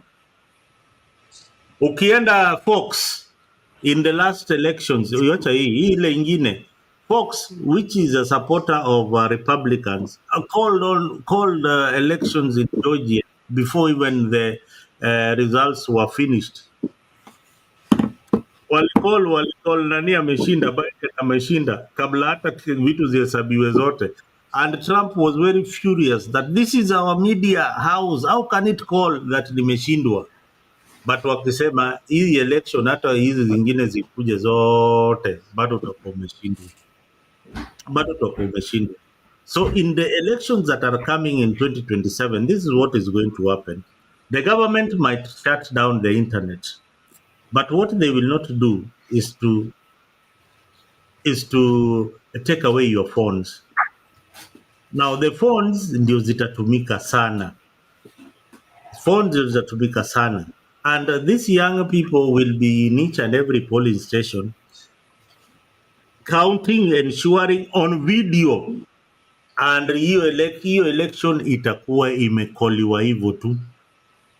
These guys won, ndio hii results, ndio hii video. Ukitaka twende kotini, there is the video evidence of everything that happened there. And that is exactly what will happen in 2027. So either Ruto's government will ban phones at polling stations, or the internet will be shut down. But again, you cannot shut down the internet because it is used to transmit results. That is the law. So kumeumana. I agree with you 100.678. I don't know what number I can. Yani zote zenye mtu anaweza agree nazo, I agree with you percent, because and that is the problem that this government has been having, my dear friends. The thing is that when we started agitating people to use the phones and to use recordings and record everything, Mzalendo, we can sit down, me and you go and claim something, lakini as long as we've recorded it. Yes, huwezi manipulate you. You can't. Yeah. Very hard.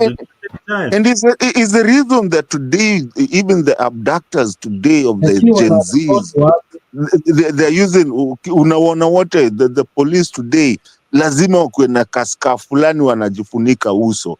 Unajifunika uso nini? You're supposed to, and by the way, we are going to court, we're going back to court to tell these guys that if you're going to arrest anyone and you're calling yourself a police officer, but then you need to identify yourself either by your badge number or something, and wear a uniform and open. Let's see your face. Why are you hiding your face? How comes, Mzalendo, let me ask you, nikakuja nikushike, mimi, you know, I am decommissioned. Nikakuja sasa nimejifunika nikwambie mimi ni polisi, bora niko na pingu naweza nunua hata eBay. Nikuje nikwambie mimi ni polisi. You see where the problem, even the courts are going. We had Chachamwita asking people, do we know if these are actually police officers? Because these guys even never actually appear in court. Mm-hmm.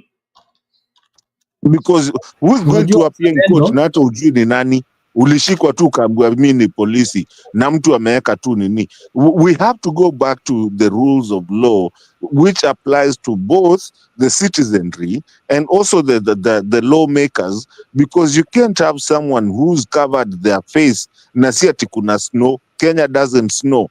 You can't put umejifunika uso yote, umejifunika nini, hakuna baridi. And as a police officer, have you seen people, the police officers that operate in actually places that are really snowing and where it's really cold?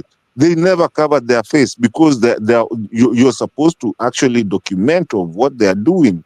So these are the abductors. And by the way, on a funny note, Kenyans are going to a place right now that they will beat down a police. I will not want to be a police officer right now. They will beat down a police officer because even the IG told us that this is not police that is abducting people. The next person mwenye utapata akienda kuabductiwa na watu wanajifanya na hizo masubaru boys, utapata mtu amechapwa na akienda kusema na amechapwa mob justice, because tushaambiwa si mapolisi. Ile kitu yenye tunafaa tukubaliane, sheria zipo. One thing that we all have to agree, the problem is enforcing the laws. The same way hiyo story ya elections, we have electoral laws ambazo ni nzuri, na hizo procedure vile zimewekwa, ikifuatiliwa tutakuwa na good results. The problem is we have also gotten into a culture where we have to complain every other time. Hata wewe mzalendo, kesho uingie ushindwe, utacomplain nimeibiwa, hata kama hujaibiwa. So also it is in the best interest of our country to have a culture of accepting defeat, you know, and knowing that kutakuwa na tena siku ingine, you know. Now you build, the next time when you're coming, you're not going to do no, Mr. my brother, you're wrong on this, because unani-interrupt and I was nataka kuambia kitu moja before nitoke. Nataka kuambia kitu moja tu, unisikize tu please. Ngoja nimalize, I will forget what I wanted to say. So hata sasa ona okay, sawa, ukikumbukanga basi wacha mimi nimalize basi. You should be apologizing. Umesahau. No, you should be apologizing by saying pole nimekufanya ukasahau. But anyways, the accepting defeat is one of the problems and challenge tuko nayo Kenya. Hakuna siku Raila ameaisema enyewe this time, you know, sijaisikia, I mean, enyewe this time, yes, I have, you know, I'm a force to reckon, but this time I feel like, let me respect the will of the people. Okay? All you see every other time is calling us to end kwa maandamano and all that, and eventually join to the very same government. So our leaders ought to be honest in the manner that they are asking us to be honest, to be honest and responsible citizens. So the idea of us complaining every other time is the genesis of the problems that we are facing in our country. Because what? After elections, how much money does Kenya lose? Okay? How much money does Kenya lose? It loses a lot of money. The government, through the government, we pump in money to the police to enforce and contain demonstrations. We lose property and lives, you know, time, you know. So that is the problem that we are having in our country. And the moment, like I've told you, we've worked with Mato here, and those of us, someone like someone, no one is sincere. Even a Kuru court was not sincere, you know. No one is sincere to tell us that, honestly, I've not had any IT expert in Kenya coming out and giving the explanation that the three of us figure we are not that we are not that tech savvy, but we can figure out, like, it takes time to decrypt a file format in order to manipulate it and put it back to the transmission line for it to be projected at the National Tallying Center. But tunaambiwa tumeibiwa, mtu wetu, watu wetu, and the whole nation sings to the narrative ya kutu divide instead of uniting. So we need to have that culture. Hakuna hata mimi nilishindwa, by the way, mzalendo, na si nani Mato, you are right, niliibiwa na niliona, kwa sababu mimi I came from a country, I came from a mindset where unasema it's competition, may the best win. Mimi sikubeba thugs nipeleke huko. I didn't know that I have to have thugs. At the time when I saw you know, thugs kwa polling stations, I pulled back and I you know, I accepted the way it was. It's a learning experience, Mister. Yeah, and again, that at the end of the day, I didn't go to court to waste time. I said perhaps I should. I'm in the wrong place, and I accepted and moved on. So we should have leaders accepting defeat, because in every competition there must be a winner and a loser. We can't have two presidents. It can't be like Raila has won all through. That you're on a balance of probabilities. What are the chances? What is the probability that in every election Raila ndiye anashinda? Unaona? What is the probability that in every election Ruto ndiye atashinda? So this is where we're having a problem, and we have been driven. Even the most educated people are actually are now have been driven to be delusional and even believe the lies of the people who want to propel a certain narrative.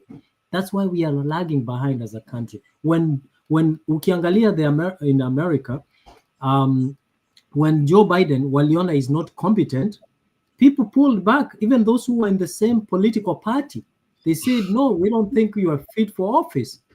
And the donors said, we are going to pull back the donation to this political party if we can't have someone who is competent.